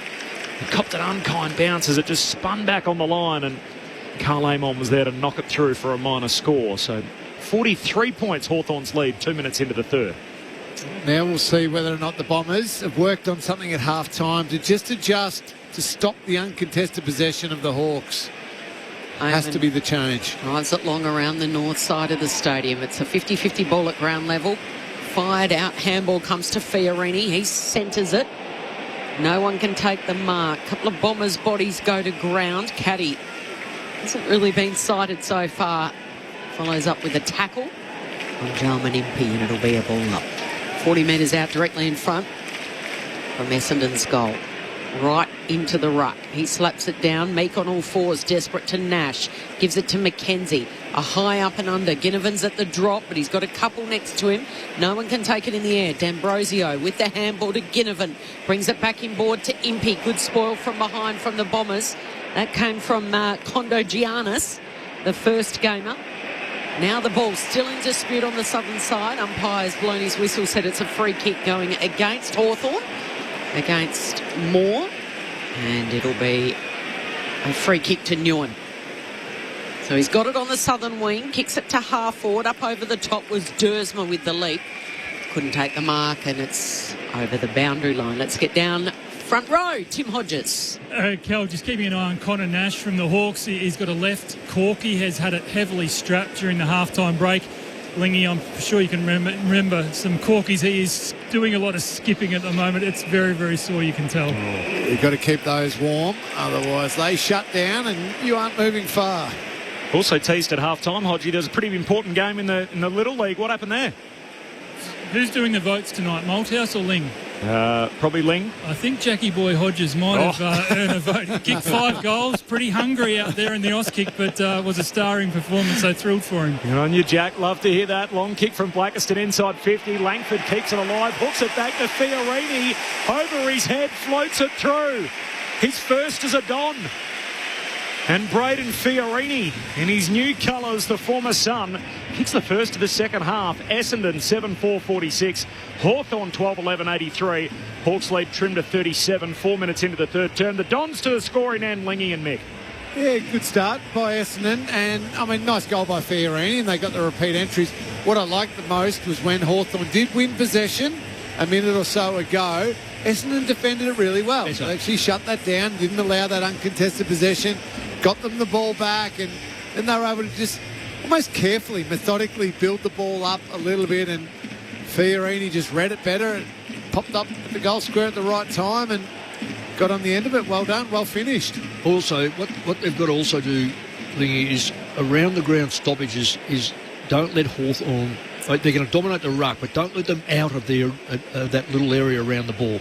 Blackiston does well, but at ground level it's picked up by Nash. Handballs back to Newcomb. Tried to get around Durham. Great tackle. Spills clear. Roberts pounces on it. Can they get back-to-back goals here? Wright has to spoil from behind. Here's a chance for Al Kashar. He can't pick it up. He's on all fours, fighting hard the first gamer. It's fired out by Newcomb, off to Impey. He speeds away and then delivers to Watson all by himself at half-back. From the defensive side, he goes to the attacking side of the southern wing, where uncontested Marbior Chol gets it. He kicks it out in front of McDonald, right on the 50, right on the edge of the boundary. He's got Gunston all by himself in the goal square, and Gunston marks and will go back and pop it through for the quick reply. Not for the first time tonight. We've seen the Hawks go end to end with their exquisite skill. Oh, well, not only skill, Kel, one less Essendon player on the back line. How Essendon got caught out, they had no chance of stopping that. To the punt road end, Gunston gets his 4th, and it's 37 points now. Back out to 43, rather. It was 44 at half-time. And a goal each to start this third, and the margin is 43. 13-11-89, Essendon 7-4-46. Friday night footy on ABC Sport. And Mick Malthouse, why are they able to move it so quickly? There's just no defence here from the Bombers in this passage of play. Look, in fairness, the Bombers had 3 or 4 chances to score. It got smothered, got trapped.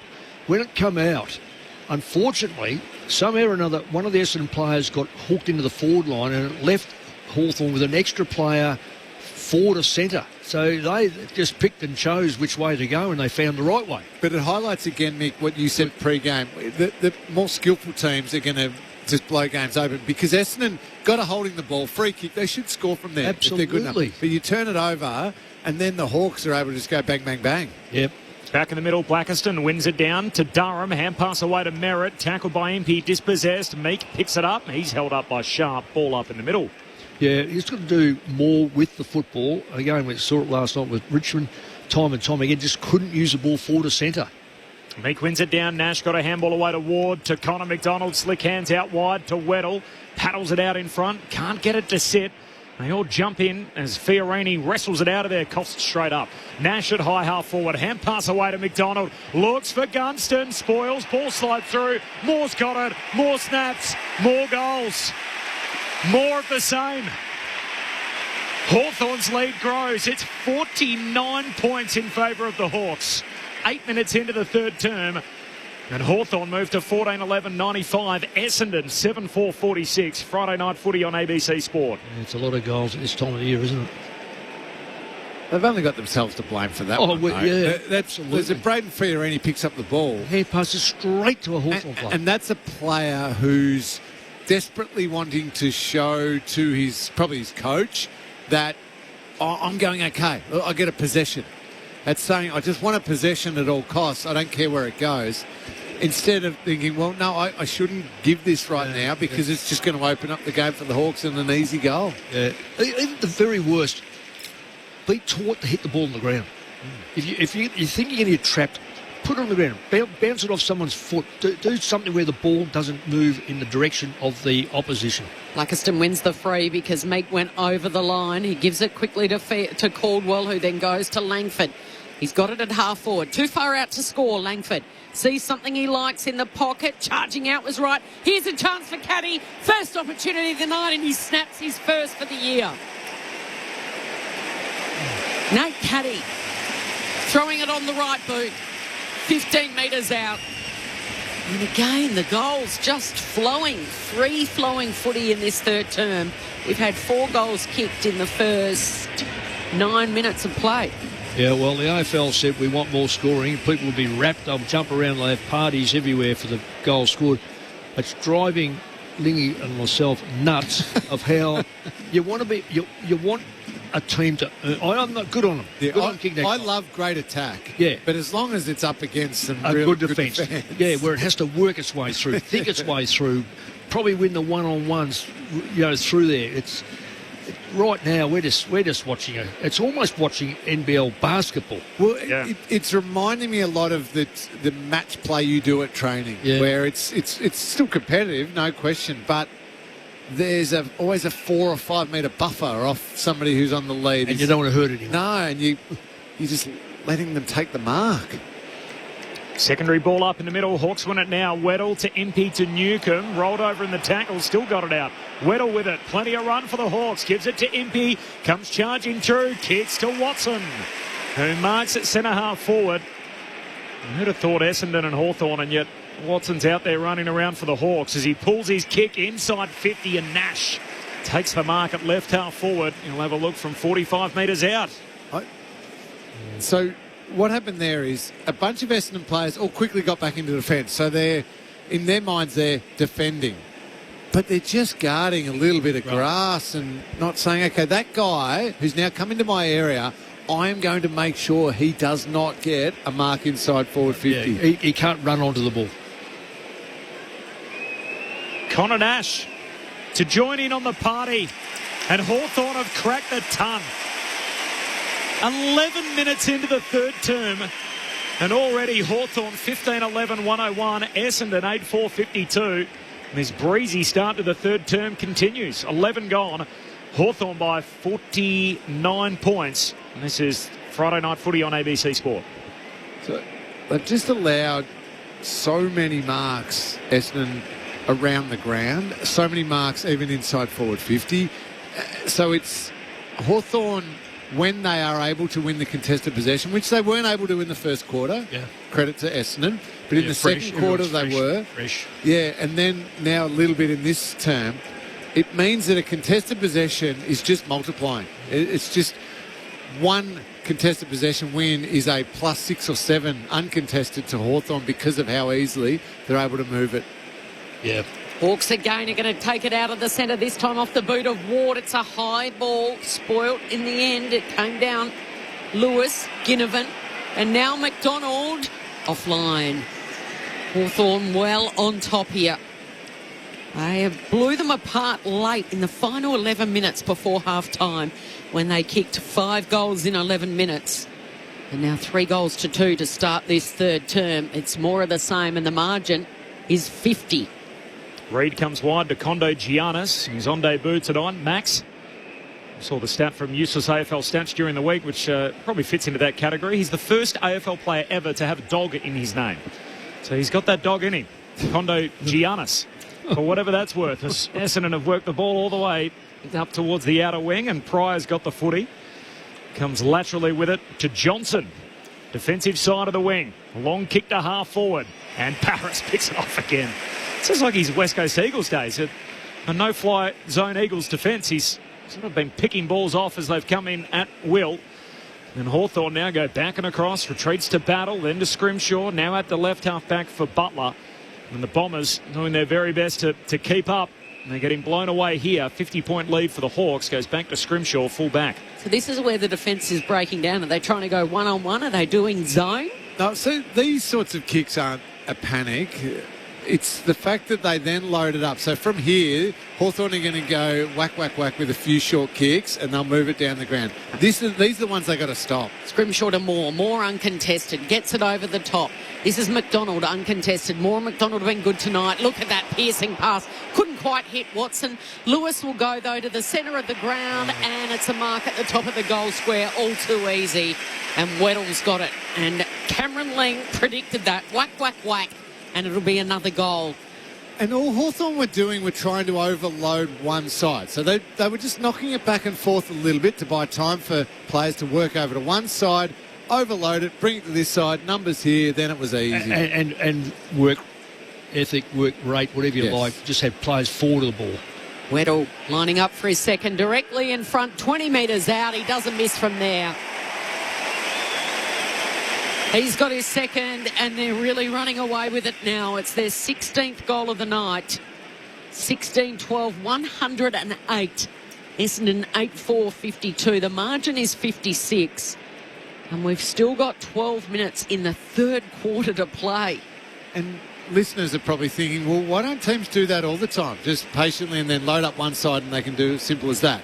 Well, when an opposition knows how to defend the ground well, they'll identify that Hawthorn were trying to get some numbers out to this side, and then they will make sure defensively they're set up with a matching number, and they are then one-on-one wherever the ball originally is, so it's covered. They can't use those guys.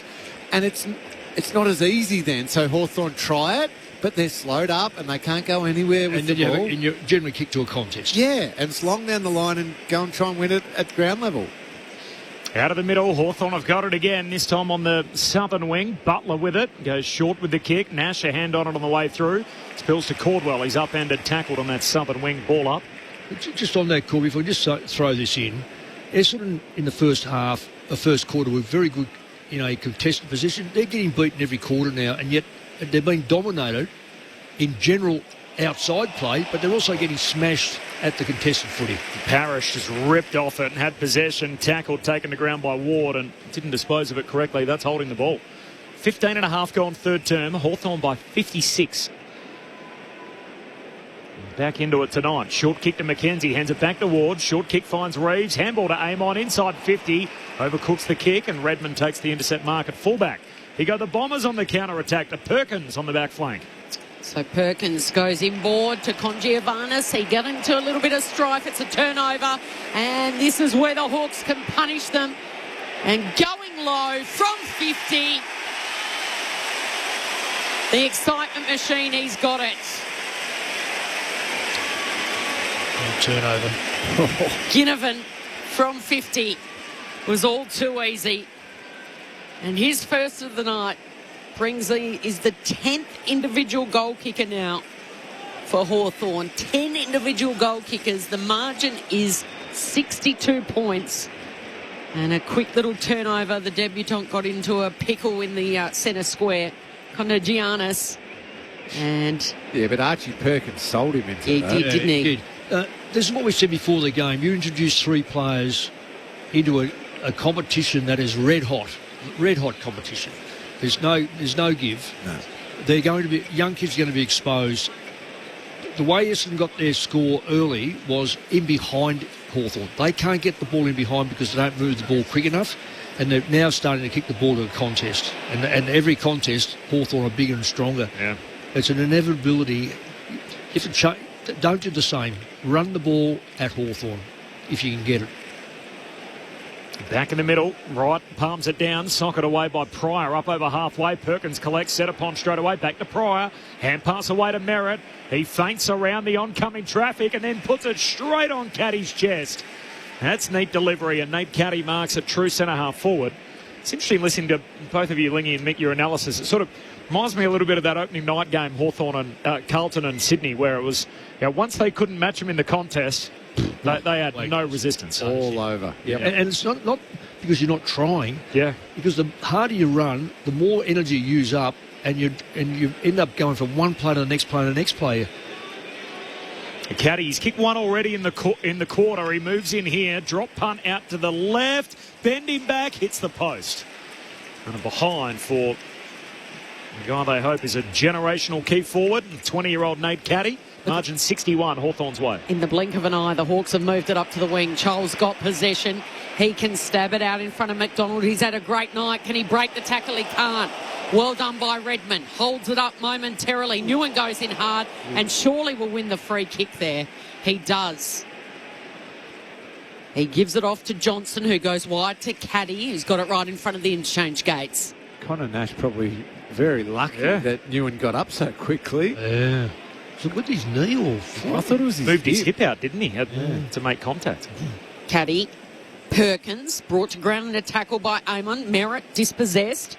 Hardwick pounces. Ginnivan, quick hands. Slapped down by Amon. Out to Caddy. Hits it at pace. High ball. And courage. Impey's there. Real courage. Going back with the flight, Jarman. Goes backward. Now, this is when the switch is on, and they'll try and catch the Bombers napping defensively. Yeah, but Essendon have covered that first one pretty well. Yeah. Now Still locked him in the back 50. You're right, Lee. Yep. Now, just don't be as...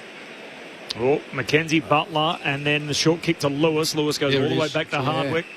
Switches on. They change angles again. Out to the left back pocket, Impey. Now they're going to try and load up the other side of the ground. So this is on the interchange bench side. Short to Scrimshaw, not 15. Hands it back to Impey. Surge kicks, almost a torp on the run down the wing. Two Hawks fly. Weddle controls it at ground level. Was it a high fend off? No. Got rid of Perkins. Hands it to D'Ambrosio. Now they're out Hawthorn. Over halfway. Hand pass to Ginnivan. 70 metres out. Cuts back inside. Joel, half volley pick up. Left it behind. And Mackay goes and wins it for Essendon. Hand pass to Newen. Handball to Johnson. Loops it back into Parrish. Quick handball to McGrath. Under pressure. Now Fiorini. Oh, he just coughs it straight up by hand. Picked up by McDonald. Back inside 50. Turnover. And Redmond takes the mark. Has Braden Fiorini got a rule he's not allowed to kick it or something tonight? Well, you find the warts on players that change clubs. On a night like this, you say, why did he go? Why didn't he get a game? And then it becomes very obvious. So the Bombers working it across half-back. Zach Reid got the kick away. Off to Durham. Runs around the man on the mark. Drives it long to half-forward. And that's a lovely mark by Hardwick. I see their first instinct, Kel, is when they mark it, they look inboard, and there it is. To Eamon. In the centre, they've got it. Mackenzie, Watson. Weddle closes to 40 directly in front. Lines up for his third, and it's offline. Had more time. Oh, yeah. That was one that should have been kicked. They're just running rings around them, aren't they? It's it's training at the moment. It is. It's the old thing called circle work. Yep. Margin 62 points, Hawks lead. Reid marks the kick out. Back pocket, goes long down the wing. Tough one for Madermark. Spoiled away from him. Spills to Dersma. His hand pass and turnover. Ward's got it for the Hawks. Back inside 50. Mackay takes the mark. He was lucky, Mackay. He was 5 metres off. Yeah. That kick goes where it should have been. He's having a shot from 45 metres out, Chol. Ward's kick went over Chol's head. Switches on. Newen lays a handball away to Perkins, who's off and running. Got Two nowhere bounces. to go. Now a hand pass inside to Newen. Back to Perkins. They work it through the maze. The three-man weave. Handball to Durham. Handball to Fiorini. Gives a handball back to Perkins. Third touch in the chain. Turnover. And Ward dropping back in the corridor takes the intercept mark for the Hawks. And now they can start the rebound. Scrimshaw marks right half back out of the defensive 50, and Butler against the southern boundary line. Circle work. Looking to torch them on the turnover, the Hawks. It's around and around and around, and you cannot afford to muck it up on that last kick. That's the one that's the 1 metre putt. Mitch Lewis from the southern side wing just bombs it towards Chol. He leapt up over the top of Newcomb, took a absolute specky and then wheels around and Weddle's by himself. Yep, by himself. By himself, 25 metres out, barely any angle to speak of. Off Archie Perkins, who was the one who turned over the ball at the other end of the ground. Weddle then worked really hard to get inside his forward 50 and Perkins just didn't go with him. He's on the 50-metre line. Yeah, hands on the hips, bent over, just could not go. So Weddle didn't have his best game last week in opening round. His position in the team was questioned in regards to where he should play. What's his best position? Trialling some time in the midfield and he misses on that occasion. So a couple of misses from set shots for Weddle and running into an open goal. Margin 63 points. Sting well and truly gone out of this one with 5 minutes before three-quarter time. Still a lot of footy to come. Johnson to McGrath. Away to Redmond. Back to McGrath. Now to Perkins on the wing. Gives it to Reid. Handball goes forward to Durham. Hot handball to El Ashkar, who's tackled high. And El Ashkar will get up, take the kick, heads down to half forward. Sharp, his fellow debutant, the target, not to be. Slides through to Battle, and here they go, the Hawks. Wooshka through the middle, gives it to Sicily. Handball to Lewis. Handball away to D'Ambrosio, goes back by hand to McKenzie. Hand pass to Sicily, kicks inside 50. You know the rest. And Newcomb takes the mark, true centre half forward. And another mark inside 50. I think it's 17-4, the marks inside 50 tonight. And the new co-captains combining there, Sicily to Newcomb. He'll shoot from 50 out. And the reason why Hawthorn had so many numbers through the middle was there was so many Bombers trying to get a touch, a possession, wide out on the boundary. They're in self-preservation mode, thinking, I've got to get my numbers up a bit so I look half decent. And then when the turnover came, there was Hawthorn players everywhere through the middle of the ground. Yeah, you've got to defend the middle. John Newcomb elevated to the co-captaincy in the off-season, and the new skipper kicks his first with the added responsibilities. And Hawthorn continue to grow. This is out to a 69-point margin, 25 minutes played in the third, 18-14, 122. Essendon 8-5-53. Friday night footy on ABC Sport. Matildas 1, North Korea 0. That is, or nil, as they say in association football. 38 minutes into that game, so Matilda's 1-0 at the moment. Call available through ABC Listen. Well, Hawthorn have spread the load beautifully throughout the night. They've had contributions from so many players through the middle of the ground as they try and boost the players who can go through there. Even this centre bounce, Weddle's back in there. He's kicked 2 and probably should have had 4 already. Nick Watson starting in there. Connor Nash spends a lot of time in there. So they're just making sure different players can get through the middle of the ground. Their defenders have been excellent. Their forwards excellent. Quality performance.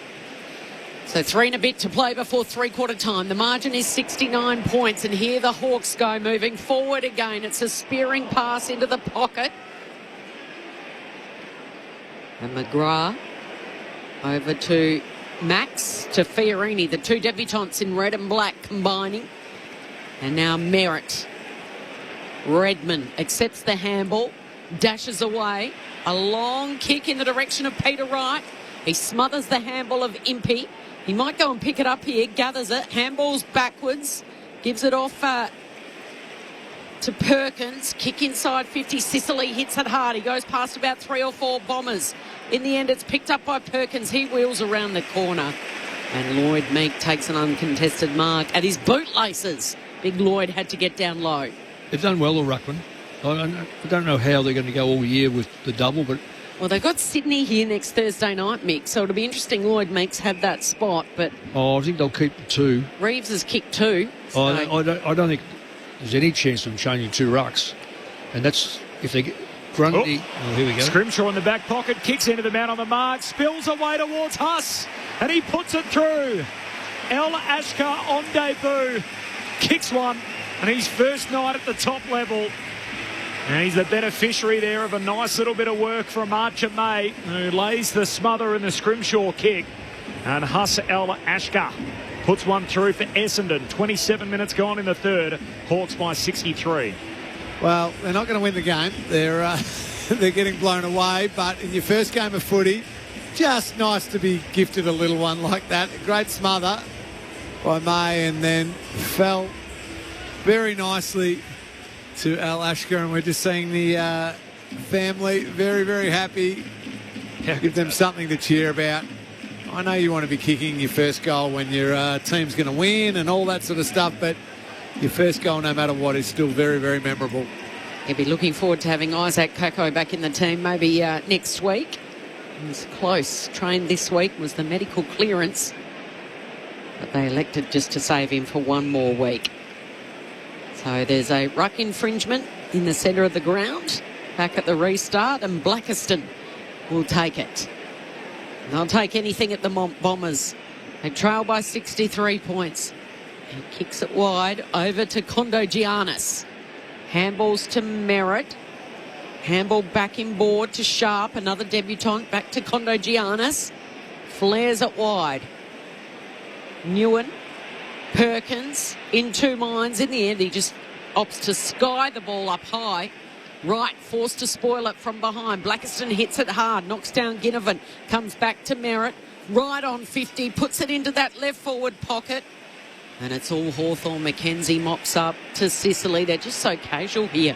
Got all the time in the world. He gets it to Battle, and then Battle off to D'Ambrosio, who can trot and deliver outside the defensive 50 round the north side. Long kick to Chol. One out here with Mackay. Mackay does well to bring it to ground. Spills to Wright. Hand pass away to Pryor.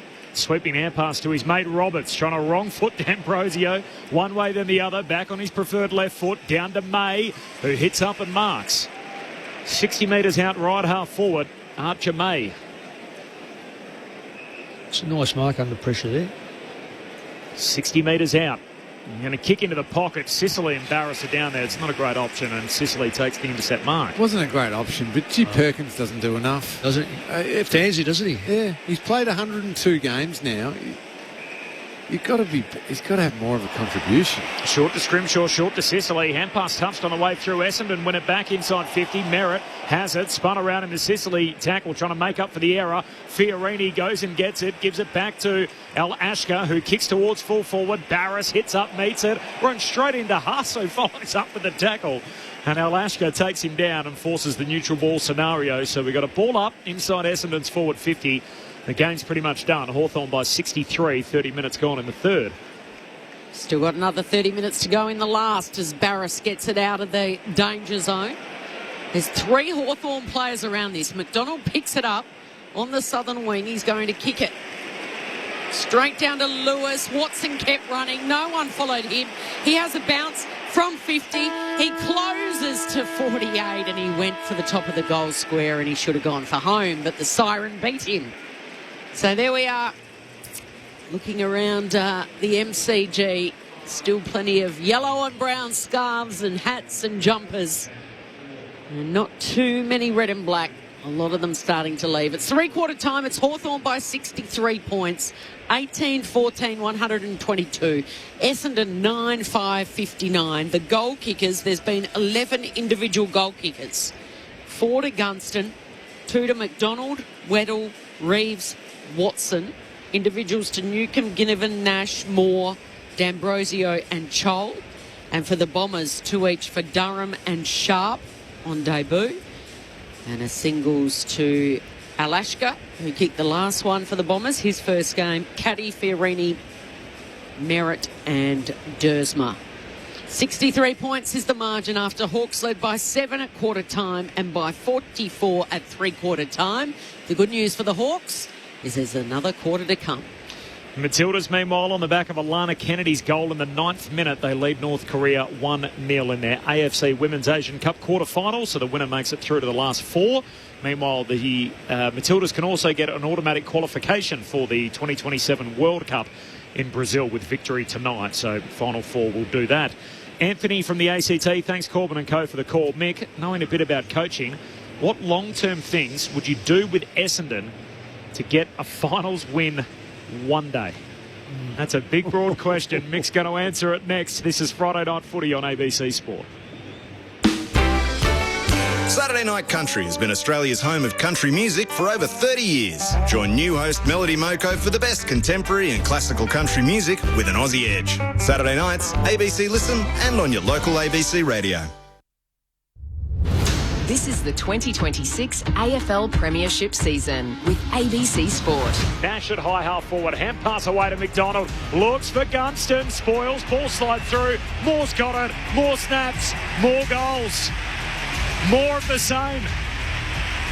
Hawthorn's lead grows, it's 49 points in favour of the Hawks. Connor Nash to join in on the party, and Hawthorn have cracked the ton. 11 minutes into the third term. This is McDonald uncontested. More McDonald been good tonight. Look at that piercing pass. Couldn't quite hit Watson. Lewis will go, though, to the centre of the ground, and it's a mark at the top of the goal square. All too easy. And Weddle's got it. Weddle lining up for his second directly in front. 20 metres out. He doesn't miss from there. John Newcomb elevated to the co-captaincy in the off-season, and the new skipper kicks his first with the added responsibilities. Grundy. Oh, here we go. Scrimshaw in the back pocket, kicks into the man on the mark, spills away towards Huss, and he puts it through. El Ashkar on debut, kicks one, and his first night at the top level. The AFL on ABC Sport. On radio. ABC Sport Digital Radio. And ABC Listen. Sounds there from the third quarter, so Hawthorn have extended their lead at every change. 7 minutes at quarter time, 44 at the half, and now 63 points at three-quarter time. Hawks by 63. This is the Friday Night Footy on ABC Sport. Anthony from the ACT had one for Mick about what do you do as the coach of the Bombers. That's what Brad Scott's got to try and work out here at three-quarter time. It's Hawthorn large. Cameron Ling, Mick Moldhouse.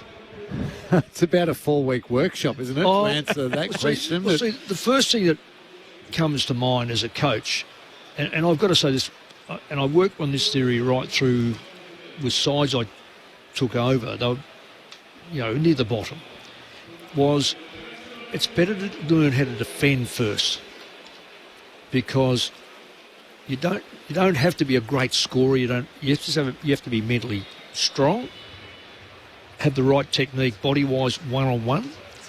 You want players. The first things you should do is always pick a player that can win his own football. In other words, for those who are out there, when I say win his own football, is more often than not you win the one-on-one contest with an opponent. If you are not one of those players, it doesn't matter how much speed or how you deliver. In the tight games, particularly in finals, you get found out. So that's the first priority: is get that sort of player. Two is teach team defence. And that starts in the goal square at one end to the goal square at the other, not just your 6 backline players. And I was going to say this at half time, but it was quite remarkable. I had a dinner a couple of weeks ago. Well, it wasn't. It was about a week and a half ago. One of my former players said to me, "Come on, it's about time we took you out." And it was Shane Wakeland. And he invited along a couple of players. One was Jimmy Clement, the other was Simon Prishikoma. And we allowed the midfielder in Paul Licuria. Allowed him in.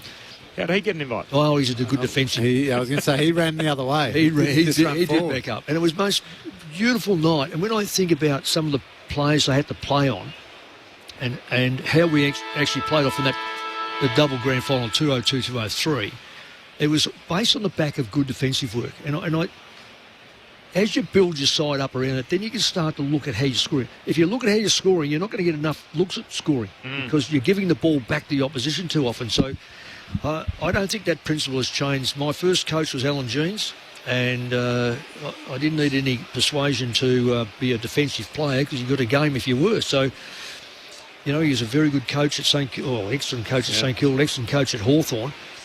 So that's the principle of it. And you've got to get good play. You only win play. It's like watching the soccer. You're only going to score if you've got a good striker. And just, Mick, to jump in, it's something that sometimes needs to be taught really well at AFL level, because often the kids who are drafted are drafted because they are really great attacking players. Exactly. And they shine at representative level on the fact they can get heaps of the ball. They're beautiful users of the ball. Like, this kid looks fantastic. Let's draft him. Yeah. So then you've got to teach some of the other stuff that they might not have done through the junior years. Yeah, well, you come as a full forward, didn't you? Yeah. So you've got to learn that art. Yep. Yep. Zach Merritt, chief possession getter on the ground with 24. Hawks by 63. Final term underway. Friday night footy on ABC Sport. The Bombers trying to work it out of the middle. Off the wing comes Fiorini. Hand pass away to Parrish. He kicks to full forward. Right, looking for the sprawling mark. Not to be. Battle's got it. He's taken high by a falling Langford. And Battle's going to get the free kick. Been a bit disappointed too, Langford tonight. Yeah. He just hasn't put himself in a position to get the ball as often as he should. Short and wide to Butler, and Butler goes all the way back to Hardwick. He's probably their best forward when you analyse, Caddy, I guess, but he's only a young fella. Hardwick in his 200th game. He's played the last 102 on the trot without missing. Kicks to half-back. Aim on. Hand pass away to Impey into the middle. And Ginnivan amongst two Essendon players takes the mark on his chest. Gives it to Ward. They just dance pass around 8 Essendon guys that have converged on the centre circle. Gives it to Sicily. Kicks wide to D'Ambrosio. This game's taken care of really in the latter stages of the second term. The margin's at 63. D'Ambrosio inside 50 and Redmond leads up. Takes the intercept mark at half-back for the Dons. He's going to kick short and backwards to McGrath. Got it right at the top of that defensive goal square. Handball's back to Redmond. Takes a bounce. Wants to take the game on. In hot pursuit is Lewis. Doesn't catch him. That's his best position, Caddy. Coming up the ground, meeting the ball. Pulled the kick short, hit up Caddy, and his kick to Barris v Merritt. Merritt had no chance. Barris gives it off to Amon on the left. Is a beautiful kick. Ginnivan's got it. Wheels around inside 50 and Watson marks. And had a metre or two separation on his direct opponent there in McGrath. And unfortunately for Essendon defenders there, that's not on them. When there's such an awful turnover like that, and it can come back that quickly, nobody's really defending that as a back 4 or 5 players. No, their forward line really has crumbled, isn't it, Essendon? So the Wizards kick 2. He's on a set shot here. Slightish angle just inside 50. Connects. And misses to the left. Just hangs that one out. And a slight miss. So margin 64. First couple of minutes. You can see in the cheer squad there's plenty of Wizard hats, yellow Wizard hats this evening, and they'd be happy Hawthorn fans. They'll enjoy this final 18 minutes or so of play. He's Merritt, possession number 25 against the team he hoped to get to, of course. The big storyline leading in. Short of the new skipper, McGrath. Kicks out wide to Kondo Giannis. He gives it to Fiorini. Back to Max. Kondo Giannis tackled, dispossessed, holding the ball. Battle earns the free kick. There's a difference between the sides playing on from the mark. Hawthorn are coming up to meet the player who gets that ball and is causing him all sorts of trouble, whereas Hawthorn are able to run the ball past the man on the mark and create the play. That's the major difference tonight in the play-ons. Sicily to Battle, short to Amon. They got no confidence going forward, Essendon. I saw this at times last year. I mean, is it? I know at times you got to have the guy behind the ball to try and stop the bleeding and everything else, but it feels like every time they kick it in there, it gets picked off with an easy intercept. What the Bombers can do going forward to try and address some of those woes. Here's Amon on the end of a string of handballs. Kicks inside 50. Gunston leaping up. Tackled by McGrath. Did he have the footy still? Hawthorn fans thought not. Umpire says no call, and Durham exits defensive 50. Finds Fiorini. Hands it back to Durham, who heads down the wing. He's kicked it straight to Sicily. Oh, yeah, but have a look at Sicily's on. Another turnover to Moore. Dylan Moore's had a good night. He puts it out in front of Ginnivan and he marks on the end of a long lead. I thought the mini league had finished at half time. Or whatever they call it. And now Oz kickers. Oh, the Oz kickers. Yeah, why would you kick the football to 2 players that are standing next to each other and one's half a foot bigger and 300 games or 250 games more experience? So Ginnivan with the shock of dyed blonde hair tonight. He went goalless in the opening half as his team piled on 12 in the first half of footy. Kicked one in the last quarter and he starts the fourth by just shaving the post. 45-degree angle, 45 metres out. Margin is now 66 points. Had a quick turnaround. They play the Swans here next Thursday night. They are the prime time darlings this year. They've got 8 Thursday and Friday night games in the first half of the year. Good grab. See a lot Terrific of mark. them. That is a I'm good sure as Langford takes a contested grab on the wing. The Bombers trying to move it quickly. Hands it to Newen. Long kick inside the forward 50. Caddy looking for contact from Battle, who punches it away into the path of Barris. Turns into contact. Got a hand pass away to Hardwick. Floats a long polyfarmer hand pass to Battle. Gee, Wright just got there in the end. Didn't really affect the kick. Heads to half back. And Moore, who didn't take the mark but copped one around the shoulder, is going to get a free kick. McGrath gives away the free. See that kick? Just straight away, they fire the kick in. The ball almost doesn't stop with Hawthorn, but it's still kick mark. Moore to Nash. Flares it wide. D'Ambrosio short kick to Ginnivan. Aggressive team the way they move the ball. Changing lanes constantly in the different areas of the ground. To Ginnivan, to Weddle, short kick inside 50. And hitting up again, taking the mark, the wily old veteran Jack Gunston, a chance to kick his fifth. He's wily enough to know to fill his boots a little bit tonight too. Oh, but you've got to say that bit of play there was brilliant. And the contrary to that is it was pathetic by Essendon. Didn't man up, didn't chase, didn't fill the gaps up, trail their man in, and pay the penalty with a bloke kicking for his, sixth goal.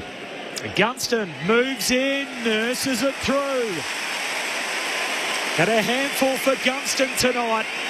The ageless one leading the way for the Hawks. He's got 9 in 2 weeks on the back of an All-Australian year last year.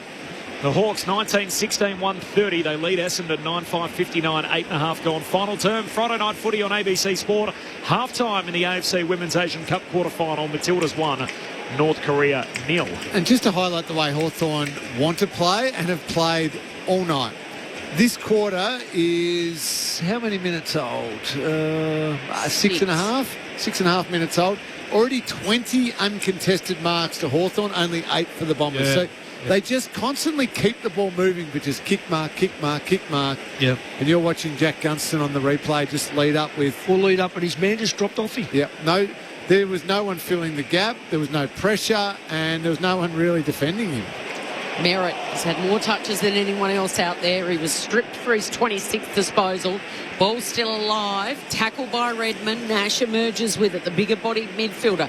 Back to McKenzie. He flicks it wide. Here's Weddle marking uncontested. He's got it at half forward. Thought about peeling off round behind him. Instead, Weddle leaves it. So Watson left it because Marbior Chol was out in second gear on the end of a long lead, and he cradles it to his midriff, easily a step or two ahead of Ben McKay. 37 possessions to 19.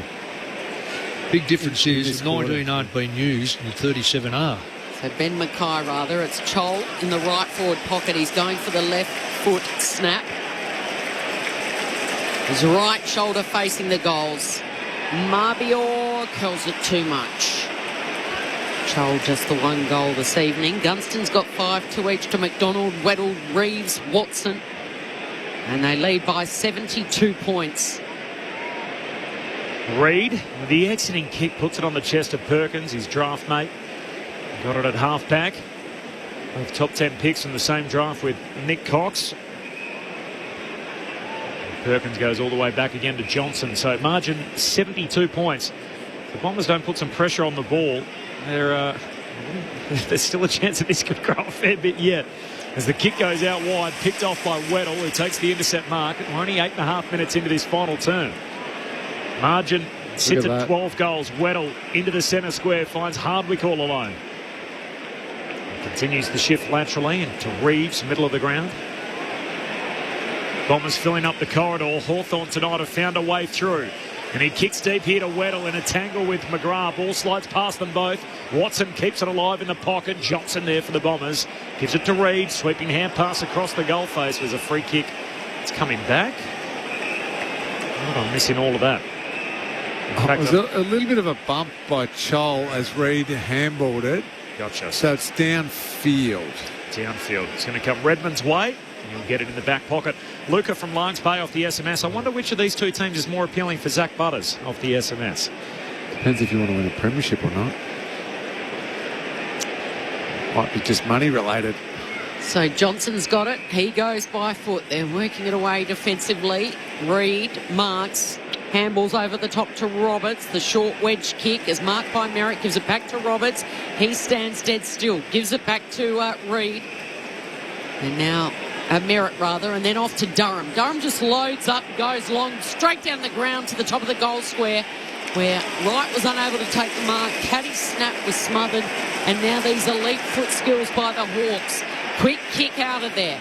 Along the southern wing runs Moore. He gives it off to McDonald. McDonald by foot. They're just slicing and dicing their way through these elite foot skills. Gunston's got it. Handballs over the top. He kept running, did Moore. Moore couldn't quite hit up Watson, and it'll go over the boundary line. Dylan Moore's had a good night. He's kicked the goal to go with his 20 disposals. Merritt's had it 27 times, and then it's Ward 23, Sicily 22, Amon 22, McDonald 21 and 2. So the two bad boys in the headlines this week have had a very solid night this evening. Hawthorn have had 20 scores from turnover, so 12 goals, 8. Is there a return tonight on that front from the boundary throw-in? We're going to have a secondary ball up. No, we're not. Gives him a chance to work it out, and McKenzie got it out to D'Ambrosio. His hand pass picked up here by Blackiston. Oh, he's tackled by Ginnivan. Didn't dispose of it, holding the ball. And Guinea's going to get it left half forward for Hawthorn. He's battled hard, that young ruckman. He's done everything that was probably capable of his maturity and his experience. So he's been up against two of the best. Oh, they are. I'll say in the best category of ruckman, because they know how to tap, they know how to get the football, and know how to kick goals. And they're both big, massive blokes. Big fellas. Watson just chased down tackle there on Johnson. A little slow to get up. He's winded. Hopefully there's nothing too serious when it comes to the head, as that seemed to make contact with the ground in the process. One of those chase down tackles. He seems to be okay as he's staying out there, Zach Johnson. Ginnivan's taking his time. He's on the way in now. Jack Ginnivan's drop punt misses near side. No ring on tonight. Got a little warning from the AFL for wearing a ring under his glove last week, which is an unusual move, an opening round. Still got the glove. Hawthorn with a big lead, 73 points. We're 12 minutes into the last. Could have been even more. 37 shots at goal. That's a smashing. Redmond to Roberts, back to Redmond, back to Roberts. He's running around in circles, and now he goes to Newen. Had to take it on the bounce. He's wheeling, dancing, driving, going long, 2-on-1. The one was in front, and that was Lewis. Couldn't take it in the air. He's tackled to the turf. Umpire says ball up. Yeah, big 2-metre Peters on the bench at the moment, so there's no target down there. Blackiston has to do it in the ruck, and he's given away a free here.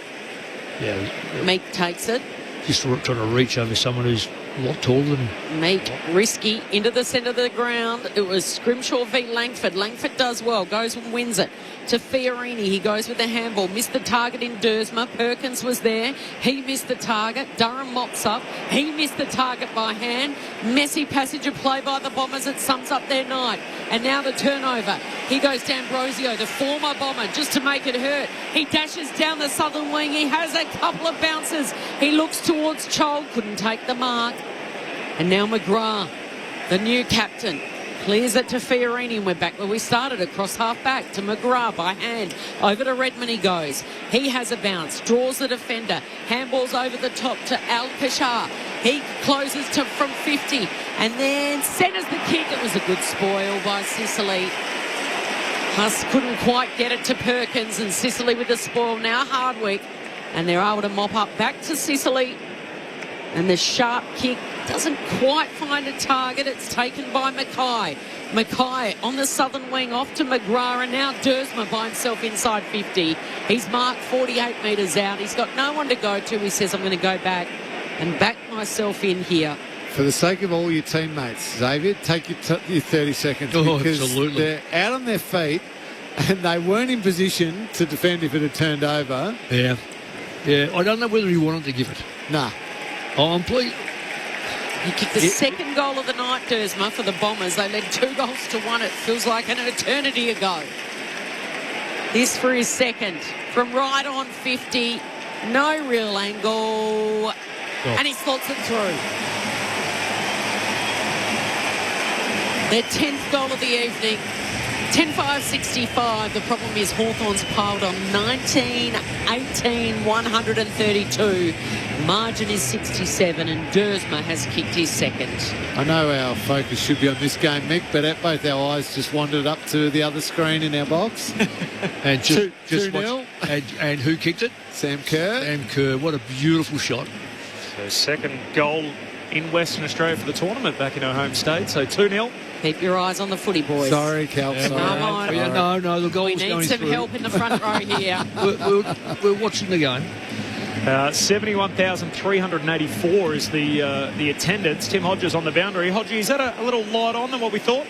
It is, Corbin. Earlier in the week, Essendon were trying to sell that this would be a crowd they could get up to 90,000. As I said at the start of the coverage, the MCC were predicting 82,000. They're very rarely wrong, the MCC expectation. So, I don't know, Corbin, you're the Bomber man. You tell us you're going to be on the board one day. Is this a sign of how far the club has slipped at a home game? They could be so wildly off their crowd estimation, and they'll lose probably a hell of a lot of money on what they thought they might have tonight. Parrish runs it out of the middle, puts it inside 50, and Perkins takes the mark. So free kick in the centre circles, and then now resulting in a shot at goal.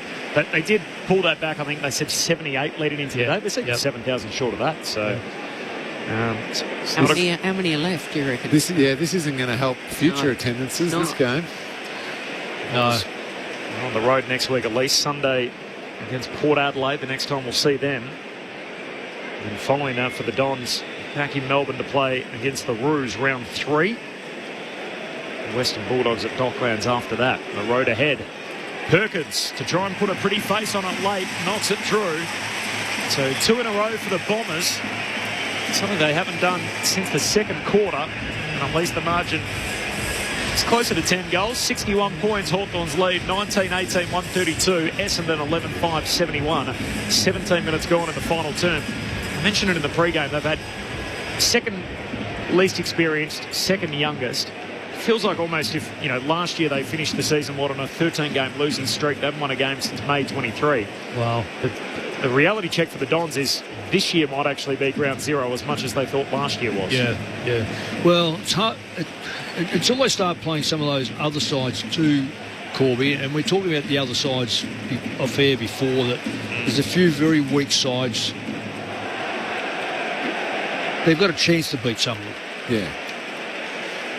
Fans will be going home asking tonight what has actually changed over the summer. That's what we'll ask our experts in the post-match. As the ball works its way to centre half forward, Reeves picks it up, give to Nash. Nash delivers over the head of Weddle by foot. Can he get there in time? Keeps it in play. Tries to get around Johnson. Does just that. Handballs to McDonald. He's in that right forward pocket. He tries to wheel it and kick the miraculous from the toughest angle. And puts it right across the face through for a minor score. Margin is 62 and there's 6 minutes to play in this one. It was Hawthorn by 7 at quarter time. By 44 at half-time. They kicked the last 5 goals in 10 minutes before the main break. By 63 at three-quarter time. Dons work it up to the wing, but there's another stoppage that's going to unfold here. The umpire's not keen to do any work, so he just says play on. Ball eventually bobbles around, comes to Sicily, and he threw it out. Throw. Keep it moving. The Bombers take the advantage. Caldwell gives it to Merritt. And goes darting away. Long kick inside 50. Peter Wright's got his hands around it. Oh, he's getting the Bronx. Oh, that was Bronxy, yeah.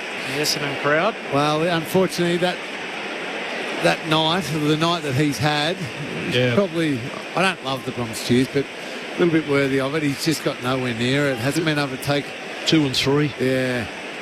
I reckon that'd be his second mark for the night, at a guess. Yeah. Yeah, first contested grab. Yeah.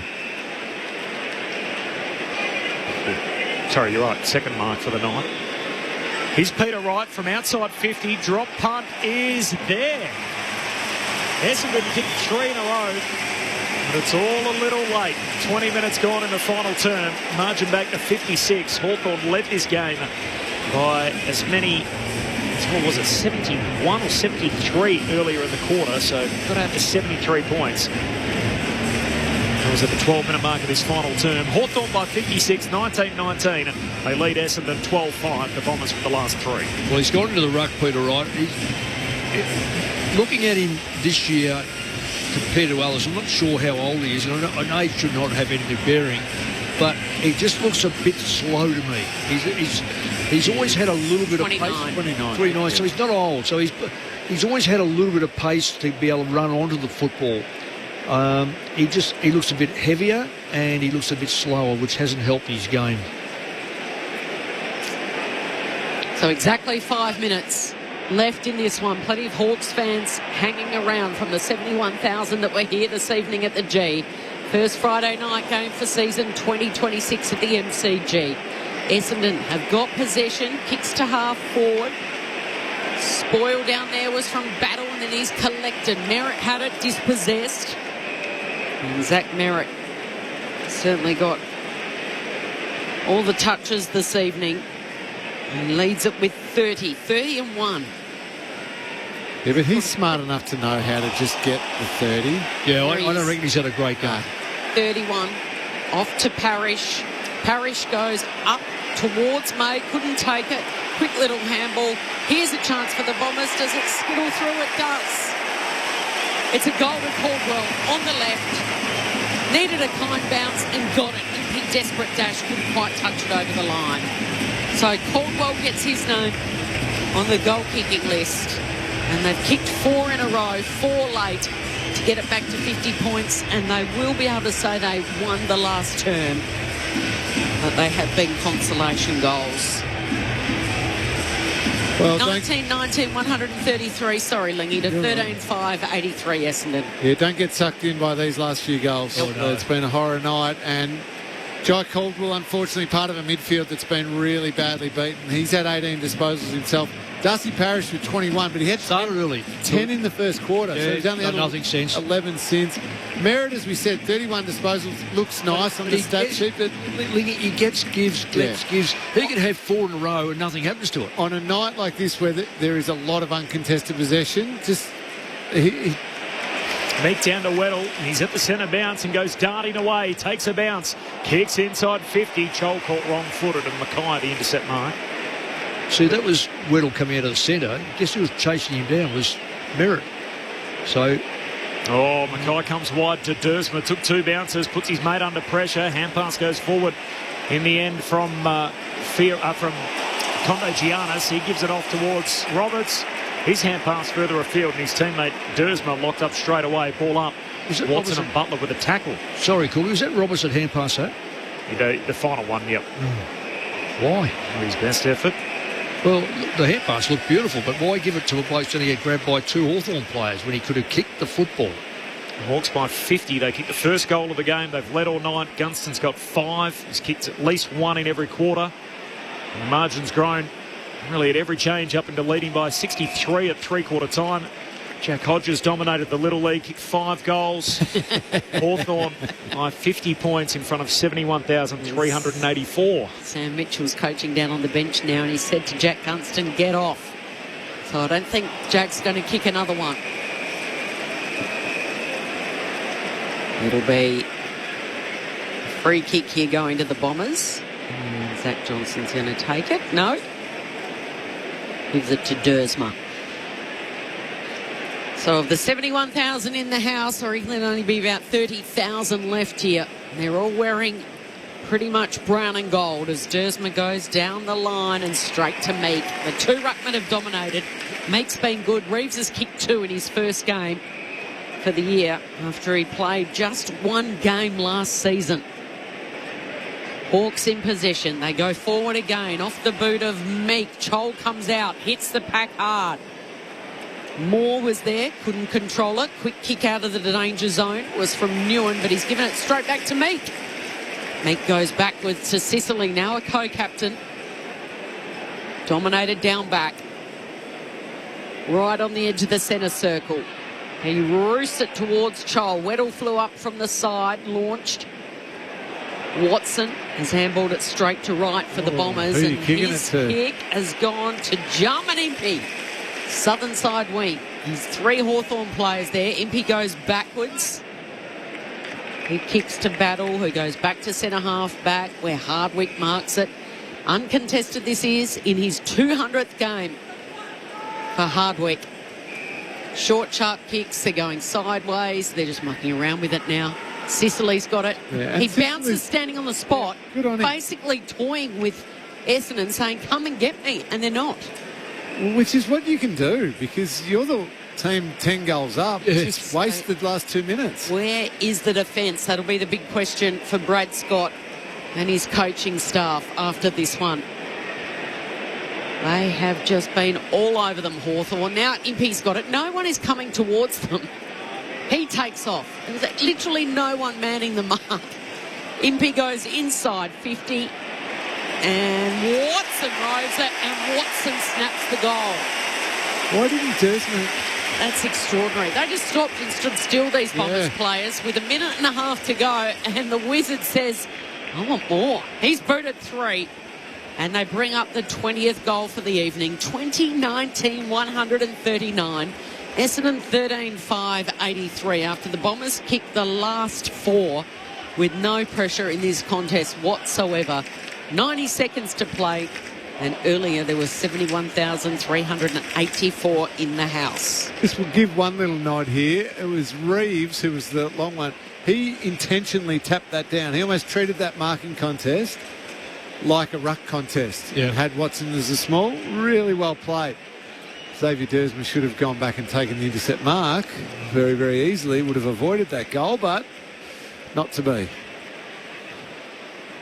56 points the margin. Reeves back in the middle, wins the hit out, comes the way of McKenzie though for the Hawks, kicks inside 50, turnover, and Johnson push in the back, it'll come back to Ward. So Hawthorn will go forward again. So free kick for the Hawks, middle of the ground. McKenzie comes across the ground with the kick, finds Ginnivan, marks it high half forward. Look at the spread again. They're all in the corridor, they all run out wide into the space. And Nash able to take up the offer, slides in, takes the sprawling mark at right half forward. Jack Gunston's probably just turned to Sam Mitchell and said, come on, just let me out there. There's so much space. I want to get my 6th or 7th. The margin got out to 73. Gunston has got 5. He kicked 1 in the first, 2 in the second, and then 1 each in the third and the fourth. 5-goal haul for him. Nash, too far out, just lays it up to the hot spot. Durham flying through the sky takes the juggled mark at fullback. 27.5 minutes gone final term. Simon off the SMS. Over this already. Scott has no idea off the SMS. Phil says Tigers way ahead of the Bombers this year. I wonder if Scott can fix things. So it's already started. More of your thoughts on the SMS to come. And a bad opening night for the Dons. 56 the margin. Let's not forget they lost their last 13 games by an average of 7 goals. We put that down to the fact that they used 44 players last year. They had that horror injury run. Had to have the record 15 debutants, and the Hawks are going again with seconds left on the clock. The Wizard says, I want one more. And he's marked uncontested. 45-degree angle, 30 metres out. And he can add a final pain here to the Bombers' night. On the approach, Nick Watson lining up for goal number 4 after Gunston booted 5 to make it a 62-point margin. Looks like he's run off his line there, but he snapped the goal. He celebrates, and it's been given the goal. The margin 62 points on the final siren. They produced 21 majors. 21-19, 145 to 13-5, 83. Final margin 62 points. We love our club and we play to win. Riding the bumps with a grin at Hawthorn. Come what may, you'll find us striving. Teamwork is the thing that talks. One for all and all for one's the way we play at Hawthorn. We are the mighty, mighty Hawks. So Hawthorn opens its account for season 2026. For Essendon, it's a new year, but a same old story. It was Hawthorn by 7 at quarter time, by 44 at half time, 63 at three-quarter time. Final margin 62. Gunston with 5. Watson finished with 4, 2 each to McDonald, Weddle, Reeves. And for the Bombers, 2 each to Durham, Dersma and sharp. A night the Bombers would rather forget. They'll move on to next round against Port Adelaide. Team at Hawthorn, we're the mighty fighting Hawks. We love our club and we play to win, riding the bumps with a grin at Hawthorn. Come what may, you'll find us striving.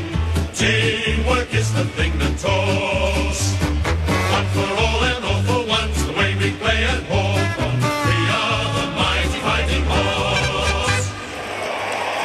Game was over at half-time after that second quarter where Hawthorn just blew Essendon to bits. They had 14 shots to 2 in the second quarter, and after leading by 44 points at the half, there appeared to be no way back for the Bombers. They fell behind by as many as 73, and in the end, the Bombers won the last quarter for whatever that's worth, but the game was well and truly gone up until that stage.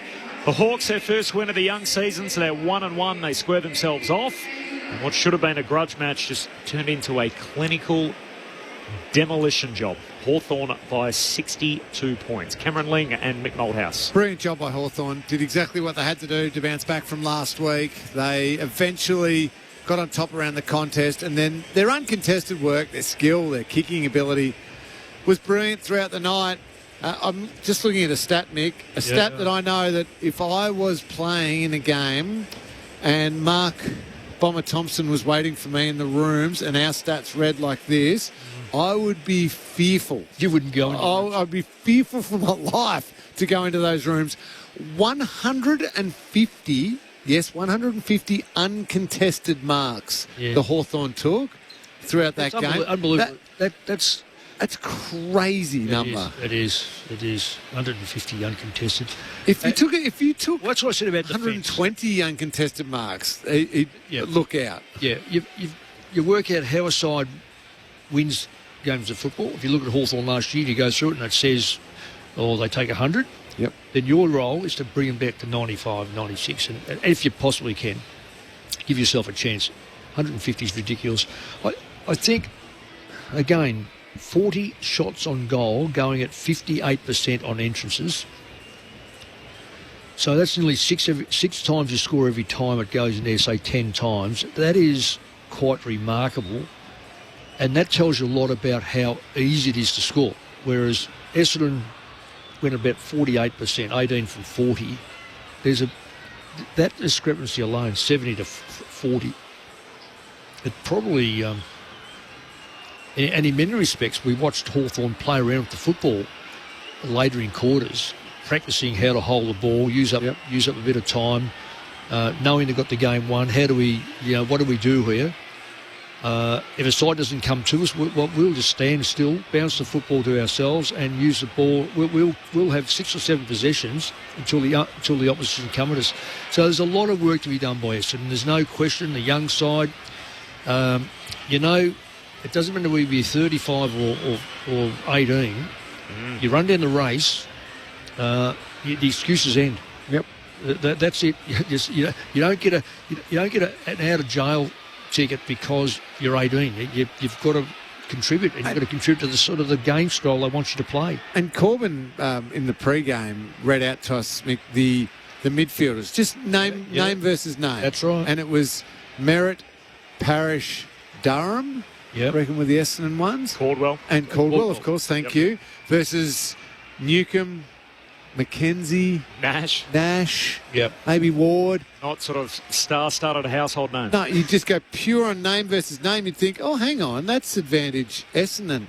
But the Hawthorn midfield destroyed the Essendon midfield, and then you go around that midfield. The Hawthorn defenders set up exactly the way they wanted to, intercepted the ball, defended really well, and then used the ball so well that the Hawthorn forward line just looked dangerous at all times. Mabior Chol looked really dangerous. Mitch Lewis on the move. Jack Gunston, of course, started well and ends up with 5. Mitch Lewis was probably the quietest of them, Mick. But he still takes a mark and still takes a big player. Watson kicks 4 and 8 and 3. Watson kicks 4 and takes marks inside forward 50. Josh Weddle only kicks 2. Probably should have had 4. Missed 2 easy ones. Yep. So he marks the ball inside forward 50. So right across the entire ground, Hawthorn just controlled the game completely. You were very good on the screen here. Ling, could you drag up how many marks were taken inside the front 50? I'd be very interested to see how, because it doesn't matter if you lose the ball around the ground, you've got to be able to... Hawthorn took 20 marks inside their forward 50. Sorry, 23 marks inside their forward 50. See, 23 marks. I mean, that is an incredible number. Against 7 to the Bombers. And does it tell you the score from that 23? I'll keep talking. Well, there's 40 shots on goal. You suspect the way they play it. Oh, the score. 2-1. Mick just got distracted. There's a little bit distracted. And they've got a corner. Matilda's 2-1 over North Korea. We'll take you there shortly. 68 minutes into the game there. So 68 minutes in, 2-1 Matilda's over North Korea. That's a quarter-final in the AFC Women's Asian Cup. They're incredible numbers. 23-7 marks inside 50, and I actually think there would have been a couple of those marks in that last quarter for Essendon when the game was well and truly dust. Yeah, true. By that point. Yeah. No, I'm just interested to see how many, because if you're taking marks 30 metres out, you expect to score. You know, we watched Lynch last night take a lot of marks, probably at 45 to 50, and just couldn't quite get there. So... Hawthorn scored 93 points on turnover tonight. Mate. Yeah, that is... I'm not sure it was all their pressure. I just think it was selection of what you do with the football. The Bombers, by the way, haven't been top 6 in the turnover game defensively since 2013. So this is not just a Brad Scott issue. This has been a club-wide issue for a long time. And does it say something about the type of player that they've picked? I'm just thinking that you get those players... You've got to select the players you want to see play in your final. Hawks have made their way in. Tim Hodges is down there. Hodgie. It is amazing, Corbin. I'm not sure Mick would have loved this. How many people the club stack in the rooms after? It is chock-a-block in here, and the players are just squashed into a tiny little area where the media normally stand. The good news for us, we'll have the brand new Hawthorn captain who's just skippered his first win. John Newcombe will join us after the song that's about to start. I'm right behind Sam Mitchell.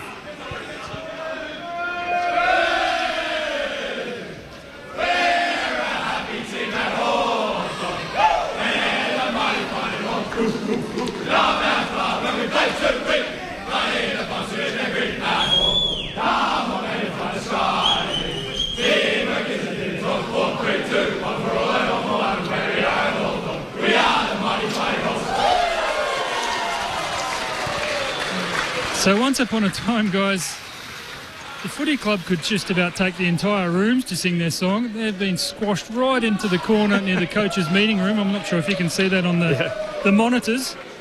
But we will have John Newcombe for you, a very happy first-time winning captain very soon. Thanks, Hodgie. We'll be back with you in just a moment. Hawks dominate the Bombers. They win by 62 points. Friday night footy on ABC Sport. We'll go to the Matildas shortly over in Perth, who are 2-1 up over North Korea. That's coming up right here on ABC Sport in a few moments' time. Just recapping, 5 goals for Gunston, 4 for Watson, including the last 2 of the game. Hawthorn led by as many as 73. They win by 62. Should we clear the votes so we can get a quick getaway to Perth before we hear from John Newcombe? As a wash-up continues here, so the Friday night fixture done. Makes Carlton and Hawthorn the winners so far in round 1. AFL Saturday on air from 12 noon tomorrow. The award-winning with Mick Moldhouse. Daniel Harford is in for Luke Ball tomorrow. I'll be there. So will the Chief Executive of the AFL. So Andrew Dillon is going to be our feature guest tomorrow. You can catch that just after 12 Australian Eastern Daylight Time, and you can catch up anytime through ABC AFL Daily. So that's the place to find all of that through the podcast store. You've done well, Swanee, last week. It's a rock solid start, isn't it? Andrew Dillon, my goodness. It's very well. Show's going well. We're rolling all behind our coach in Mick Moldhouse. Lingy, the votes in the ABC Footballer of the Year. Well, it's going to be all Hawthorn, of course, as you could expect, and there's a couple of unlucky ones, especially the Wizard Watson ending up with 4 goals, but he filled his boots a little bit late, a couple of late ones. That means he just misses out. I'm going to give 1 vote to James Sicily, 26 disposals, had 8 score involvements, despite being down back. Just intercept marks, organised everything, a part of a defence that was beautifully set up and dominated. So well done to James Sicily. 2 votes to Jack Gunston. Kicked 5, most dangerous forward out there. Sammy Mitchell could have left him on for the last 10 or 15 minutes. He might have got a couple more and got up to the 3 votes. But the 3 votes, Mick, is going to a man who sneaks under the radar a little bit for some of us, is Josh Ward. Yeah, so he had like that. He had 26 disposals, but he had 12 score involvements, 8 inside 50s, 5 tackles, 5 clearances as well. When you talk about a midfielder, the balance in the game between setting up scores, taking the ball forward, but also winning it at the coalface, important around the stoppages. I thought Josh Ward was the best player on the ground. Well done. I like that. Yeah, I thought he was very, very effective. He, as you say, he snuck up. Love that. And the questions all week about whether they got enough midfield support and who's going to stand up. And Josh Ward with the best field performance. 3 votes for him from Cameron Lang, 2 for Gunston, 1 for Sicily. In the NRL tonight, the Warriors beat the Raiders 40-6. The Sydney Roosters won the derby against the South Sydney Rabbitohs 26-18. But it'll be a match that will be remembered for Alex Johnston scoring twice, once to level the record, the second time to break it. And they stormed the field at the new Sydney Football Stadium in what was memorable scenes. Reminded us of Lance Franklin, of course, getting to 1,000 goals. So Alex Johnston now the all-time leading try scorer in rugby league history. Hawks by 62 points. Let's celebrate with the winners. Back to Tim Hodges. Corbin, John Newcombe, the new Hawthorn co-captain, joins us. A first win. What does that feel like, mate? It feels good. It's nice to have our first one for the year. Nice to show up in front of a decent MCG crowd tonight and back on, even though it's our away game, back on the home deck and put out a good performance. So pretty happy. Did you feel pressure? That I know last week didn't go the way anyone at this club wanted it to, but just to come out and make sure you got the 4 points and then the way you played was really, really impressive. Yeah, yes and no. Obviously our performance last week wasn't anywhere near where we wanted it or needed it to be. You address things during the week and look yourself in the mirror a little bit, and we were able to respond and work hard for things we deserve tonight and sort of got the rewards on the back of that. It's awesome to have the new skipper with us, guys. I'll send you upstairs, Cameron Ling and Mick Malthouse. Jai, well done on the win. Fantastic, really impressive tonight. What was identified during the week? What was the key area that had to be fixed up to player quality like you did tonight? Just attention to detail. We're an effort-based side and didn't really see sort of that change of pace both on offence and defence when it needed to be there. And, there's many things from week to week that you're looking at to improve your game, but, that was the main thing. You had 150 uncontested marks throughout the game. Could you sense that out there that you could almost knock the ball around as much as you wanted? You had total control? It's not, I wouldn't say that's the way we want to play, but it's nice to be able to go to that when we need to, be able to control the tempo of the game when either it is going our way or it's not, to sort of get it back on our terms. 150 is a lot. I wasn't aware it was that high, so I think ideally we'd like a little bit more speed to get into our dangerous forwards, but it's nice to be able to have all those modes to go to. Joy, just on as Mick Mulder said, just on I don't say it's a rule change, but the stand and you got to stand and play with the mark. You guys seem to have mastered the run behind to be able to, that timing to be able to get that. How much practice do you do on that now compared to what it used to be? The old man on the mark would drift across and shuffle up and down. So clearly now it becomes a offensive tactic. Yeah, we got sort of 3 or 4 quality users off half-back that have speed as well. So more than happy to get the ball in their hands more often than not and allow them to sort of take the game on and create things and do whatever they think's best for the team. So when you got guys like Carl Amon, Jarman Impey, Scrim's a beautiful user of the footy as well, that are all flowing past, it's definitely hard not to give them the ball, and we back him in to make the right decision. And just conversely to that, how are you going to, because I think the better sides will utilise that far better than, say, the sides that haven't quite got the quality. How do you counter that when a side clearly is going to have that play on it? I'm not going to put words into your mouth, but I'd like to hear from you. How do you think you guys are going to count just to stop that run? It depends. It depends on game scenario where you are on the ground. If you can avoid the 5-metre radius entirely and defend 1v2 and get a little bit of delay, that's a great result for us to allow our backs to get to work. If you can press it and force them backwards and they don't have anyone running past, then that's a great result as well. So there's ways around it. Don't always get it right, but always trying to. Yeah. The events of the week, Jai, new responsibilities as captain. How did you find it first first real week, I guess, with an issue to try and resolve? Yeah, it's obviously a busy week for the club, a bit of extra attention, but it's been handled really well. Obviously, the boys have been dealing with it for quite a while now, and a bit of a monkey off the back for them for it to be out there, own their mistake, and we support them now as a club, wrap our arms around them, educate them with everything they need, and look forward. Joe, I appreciate your time. Good luck. We'll see you next Thursday night against the Swans. No worries. Cheers, guys. John Newcombe, the new co-captain of the Hawks. 77 minutes into the Asian Cup quarter-final. That is the AFC Women's Asian Cup game between the Matildas and North Korea. Why are we waiting any longer? Time to get you out there to Perth Oval. Thank you to you, Cameron Ling, for your company tonight. Thanks, Corbs. Have a great weekend. Thanks, Mick. I'll see you 12 noon tomorrow. I will look forward to it, Corby. AFL Saturday, you can catch us tomorrow through ABC Listen if you're not in Victoria or Tasmania or South Australia for that matter. So Andrew Dillon, our feature guest tomorrow, just after 12 noon. Thanks to Kelly Underwood, to Tim Hodges down in the rooms, to Stuart Hollywood-Baker and to the cult figure Adam Jones back in the studio. The Hawks by 62, Josh Ward with a best of field performance. There's a dozen minutes left in regulation. It is the Matildas 2, North Korea 1. Let's take you straight to Perth's Rectangular Stadium for the AFC Women's Asian Cup quarter-final. Over the top. This is the Kerr. Controls it beautifully with the right. Skips past another. Lays it out for Wheeler. Goes looking for Sayer. Got a touch on it, but couldn't guide it towards the goal. That's the best we've seen from the Matildas in the past 15 minutes or so. Kerr was terrific. Wheeler's cross was a delight. Sayer just trying to work it past the goalkeeper. Wasn't able to find the target, but that was inventive, it was clever, and it wasn't far away. Great opportunity there. They've done well, like you say, that little transition, and all you need is that little moment.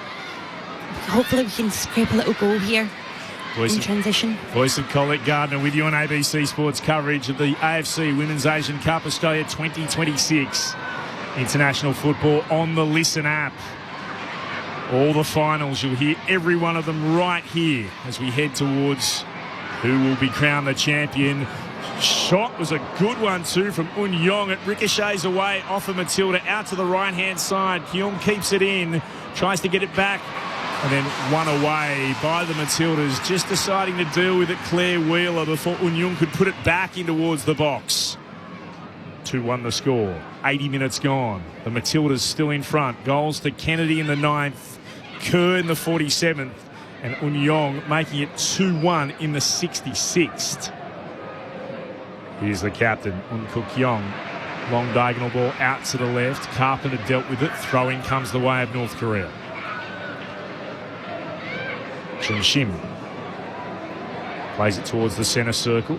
Again, the interchange of passes. Gori's gone to ground. Here's Il-sun rolling it out to the right-hand side to Kyum, who tries to find with a through ball to Il-sun, but just overhit it.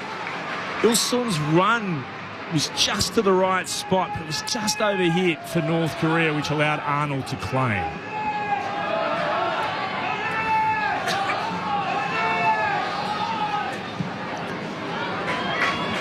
(2-1) the score.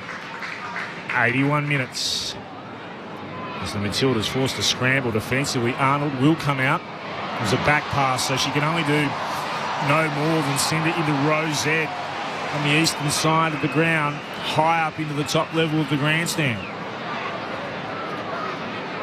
Just seeing the work rate, of Caitlin Ford back then, and even now, you know, she's fullback, our attacking player, and she's down right at the back of the corner. You know, she's working hard and trying to keep us together compact defensively. It's been an entertaining game. If you're a neutral, you would be in raptures with what you're seeing. Some of the skills have been terrific. The goals have been great. Clever play, good link-up of passing, end-to-end action. Oh. If you're a Matilda, though, your heart's in your mouth at the moment. Entertainment for sure. Clever ball over the top from North Korea. Carpenter read it well on the right side of defence. Had to go back to Heatley. He just deals with it by getting rid of it. Carpenter again forced to backtrack. And then that's going to be a ball to North Korea to be taken from the side. It's a corner. Immediately moved into Hack. Cleverly flicked it over the top. Wheeler got there first. Was able to knock it away. Hack mops up. Goes back to Kukayung, who shoots! Arnold again! Saves the her rights. Denies the North Korean captain from a long-range effort. The Minister for Defence. She's back. Mackenzie Arnold had no doubt that was going in. Full stretch save. The corner, though, will have to be taken again from the left-hand side. That would be the 6th top-class save we've seen from Mackenzie Arnold so far. Hack will take the corner for North Korea. 8 minutes of regulation time left. The Matildas still hanging on to a goal lead. The corner's delivered, headed away by Sayer. Just got enough of a touch on it. Kyum will track it down for North Korea. Keeps it in play. Delivers across again. Sayer underneath it. Was able to get a boot on it. Going out after it. Ford got crunched. Again, the ball from the right-hand side. Delivered. Lovely cross, but the Matildas with number. Wheeler looks to flick it away. Gorry showed her strength, won it. Oh, the touch was short. Needed to get on it to Wheeler. Hack delivers back into the penalty area. Underneath it, nodded away twice by Hunt. Ford was there, couldn't claim it. Sat out there for the Matildas to deal with it. Heatley just hacks it away. Take a breath, everyone, for a second. Oh, my goodness. This is mental. This working hard just to keep it out. It's been attack after attack after an attack, and now the Matildas will have a chance to take a little bit of a breath with a high boot copping Wheeler across the right eyebrow, and a card has been given, and quite rightly too, to Yu Jong. Gets the yellow card in the 84th. Claire Wheeler wasn't expecting a boot there. It's drawn blood. There is a horrible cut above the right eye. So it was the elbow, I beg your pardon. The jumped up elbow from Yu Jong. Wheeler waiting, rising up. Yu Jong was above her and did just put the elbow across the face of Wheeler. And it has drawn a nasty cut. Oof. And I don't know how long these take with blood as well. It'll take a bit of time unless they actually move her off the field. Officially, Yu Jong is missing the next match, according to our television coverage here, which is interesting because having a look at the official Women's Asian Cup documentation, because this is the sort of stuff I do on my days off, because it's, you know, I admit that I'm a bit sad with this sort of thing. Disciplinary measures, page 55. Let's go down to that.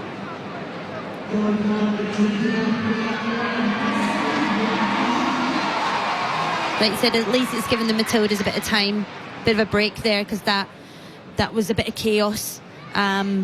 So the fact that the game's coming down, you know, they're all coming together in a huddle, talking to each other just to really settle the game. But Mackenzie's been doing fantastic, keeping any balls out of that goal. It's impressive. Very impressive with what we've seen so far. Rachel Stowers has got something for us as this always continues. Rach? The Matildas are using this opportunity to sort out their next sub-rotation. I can tell you that fan favourite Kyra Cooney-Cross is out of her bib, getting ready by the 4th official, as well as 23-year-old Charlize Rule. They're just waiting by the 4th official, and we'll wait for the official to put up the digital board to see who's going to come off. 58.11. Any participating player or official who completes the qualifiers having only received one caution shall not carry over that caution to the finals. They're the qualifiers. Finals, group stage and quarterfinals with one caution shall not carry over the caution to the semi-finals. Okay. So that is 2. Interesting that the quarters don't count towards the finals per se.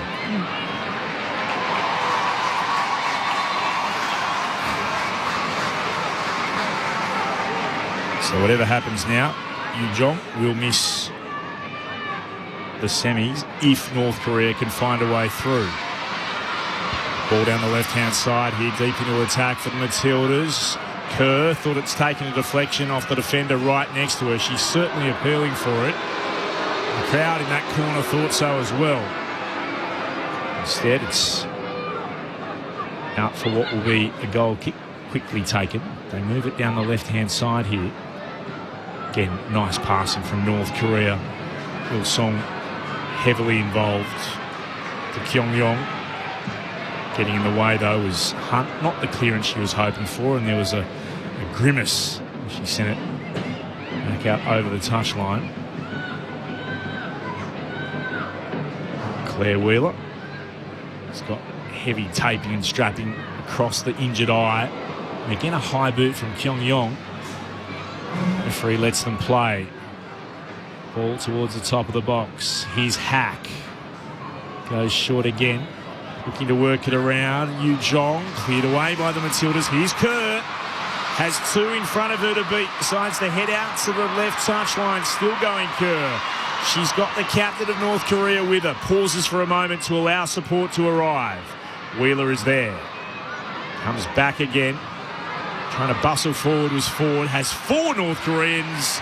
And then cleverly, I thought, sent it into a North Korean player. That's gone out for what should have been, from our vantage point at least, the Matildas' throw. The referees thought differently.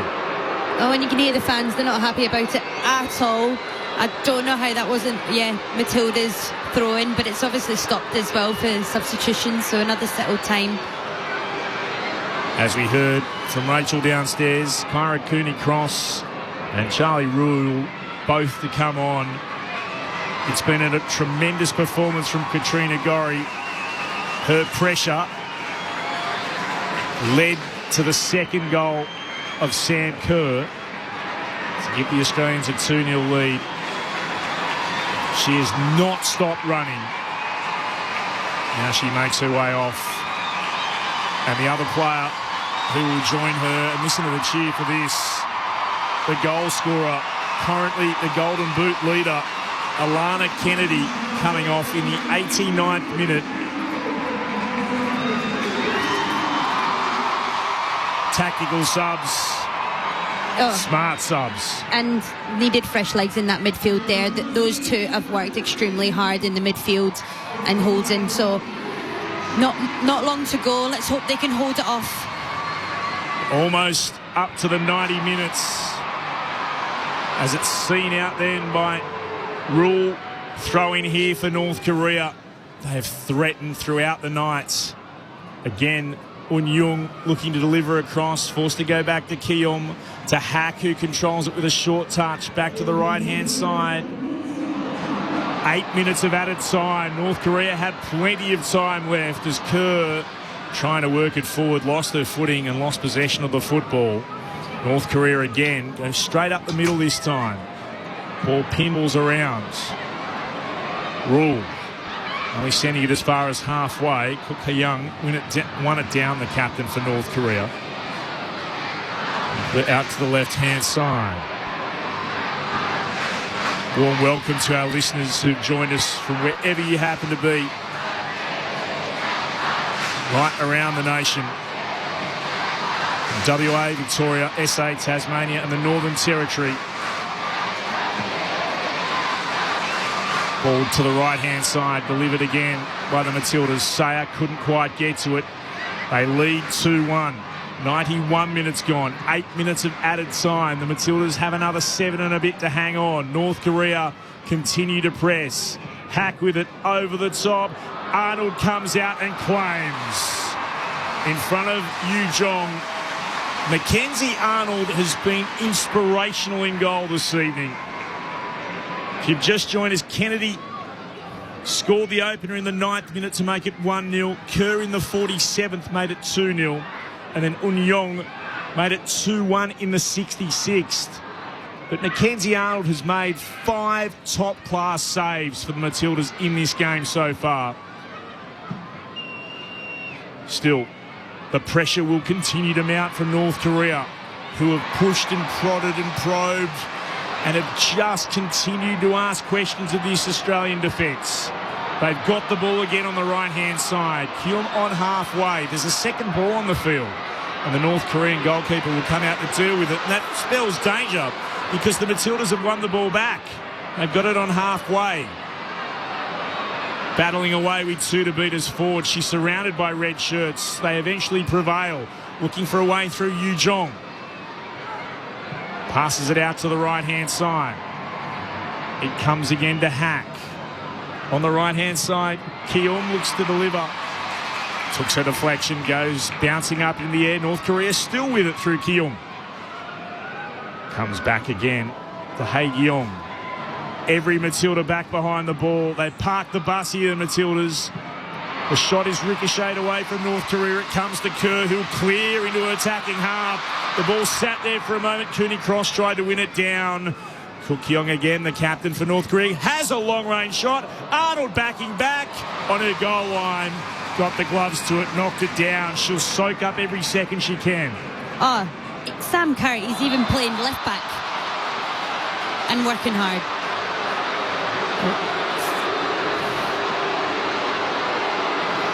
Now, North Korea might have to just settle for a moment here, because after Arnold picked the ball up, running into her was Kim Kyung-yong. Deliberately ran into her after she picked it up. She had time to avoid the contacts, and Arnold, quite sensibly for the goalkeeper, has decided just to stay down to soak up a few more moments. And you can call this gamesmanship, but if Kim Kyung-yong hadn't run into Arnold, she wouldn't be able to do this. No, exactly right. No, playing smart, sometimes you need that, in these competitions. It's tournament football. It's very vital in little moments. And Sam Kerr has just worked so hard in this game. Like I said, just at the end there, she was down at left back, supporting her team in Grafton. So good on her. She's done really well. She comes off to an enormous roar.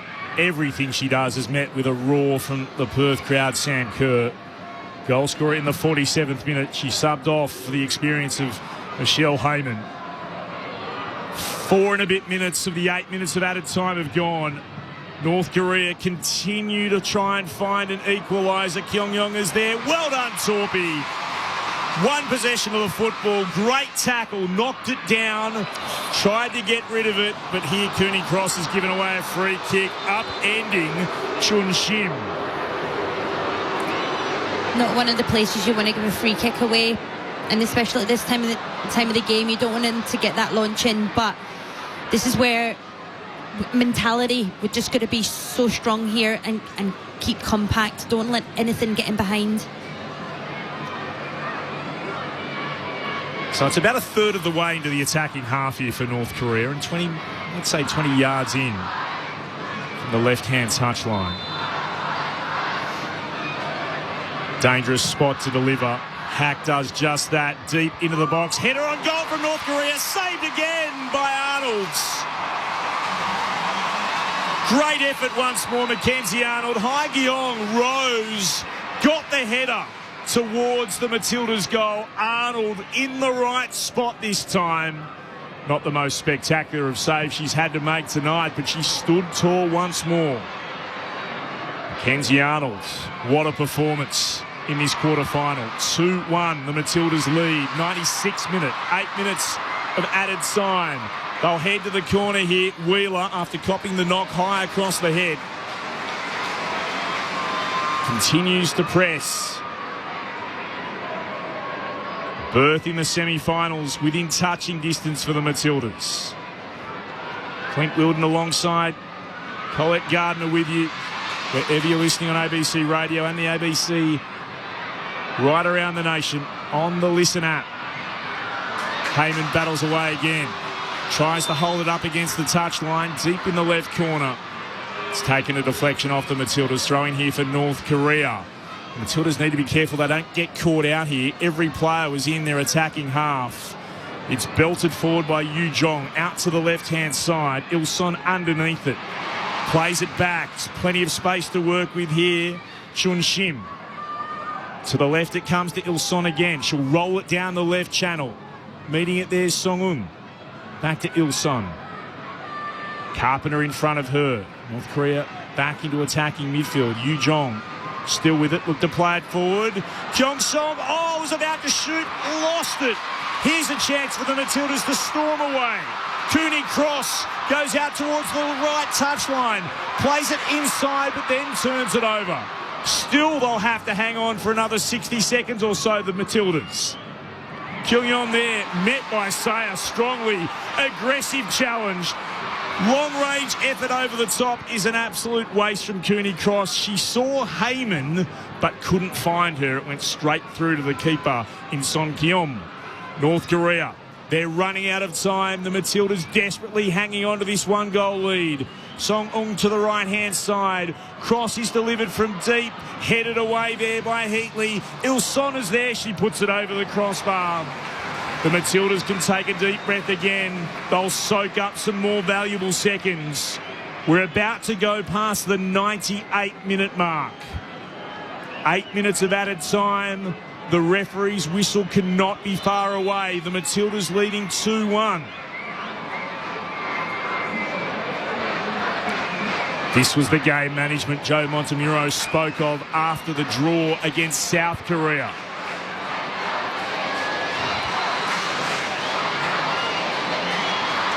Every Matilda on the bench is up.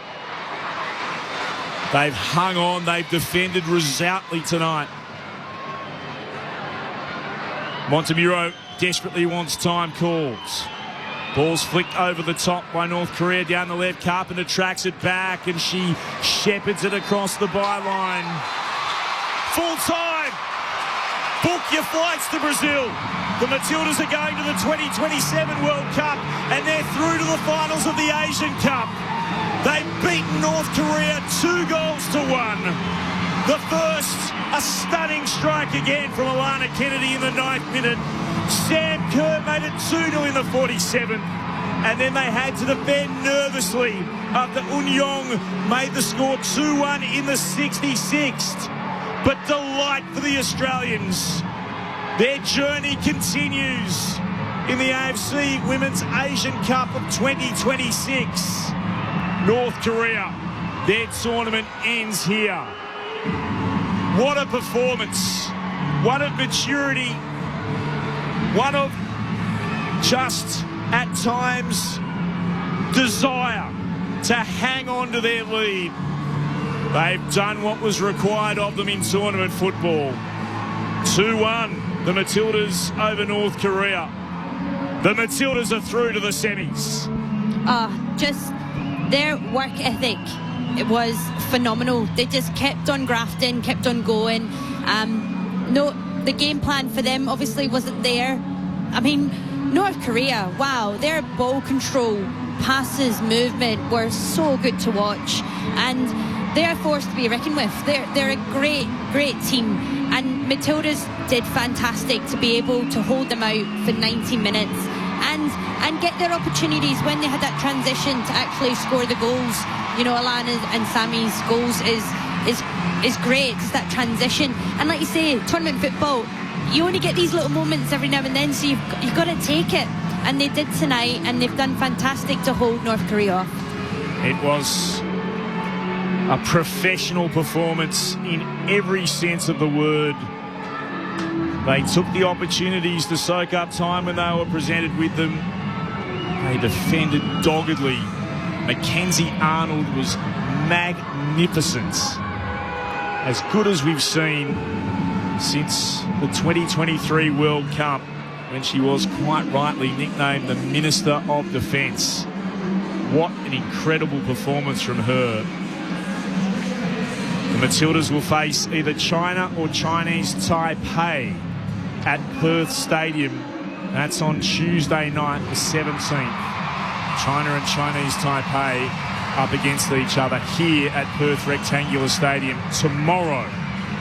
So they'll be the two quarter-finalists, or they'll be the two teams that go through to the semi-final. Australia and North Korea. Australia are through. And the winner of China and Chinese Taipei, the other to go through as well.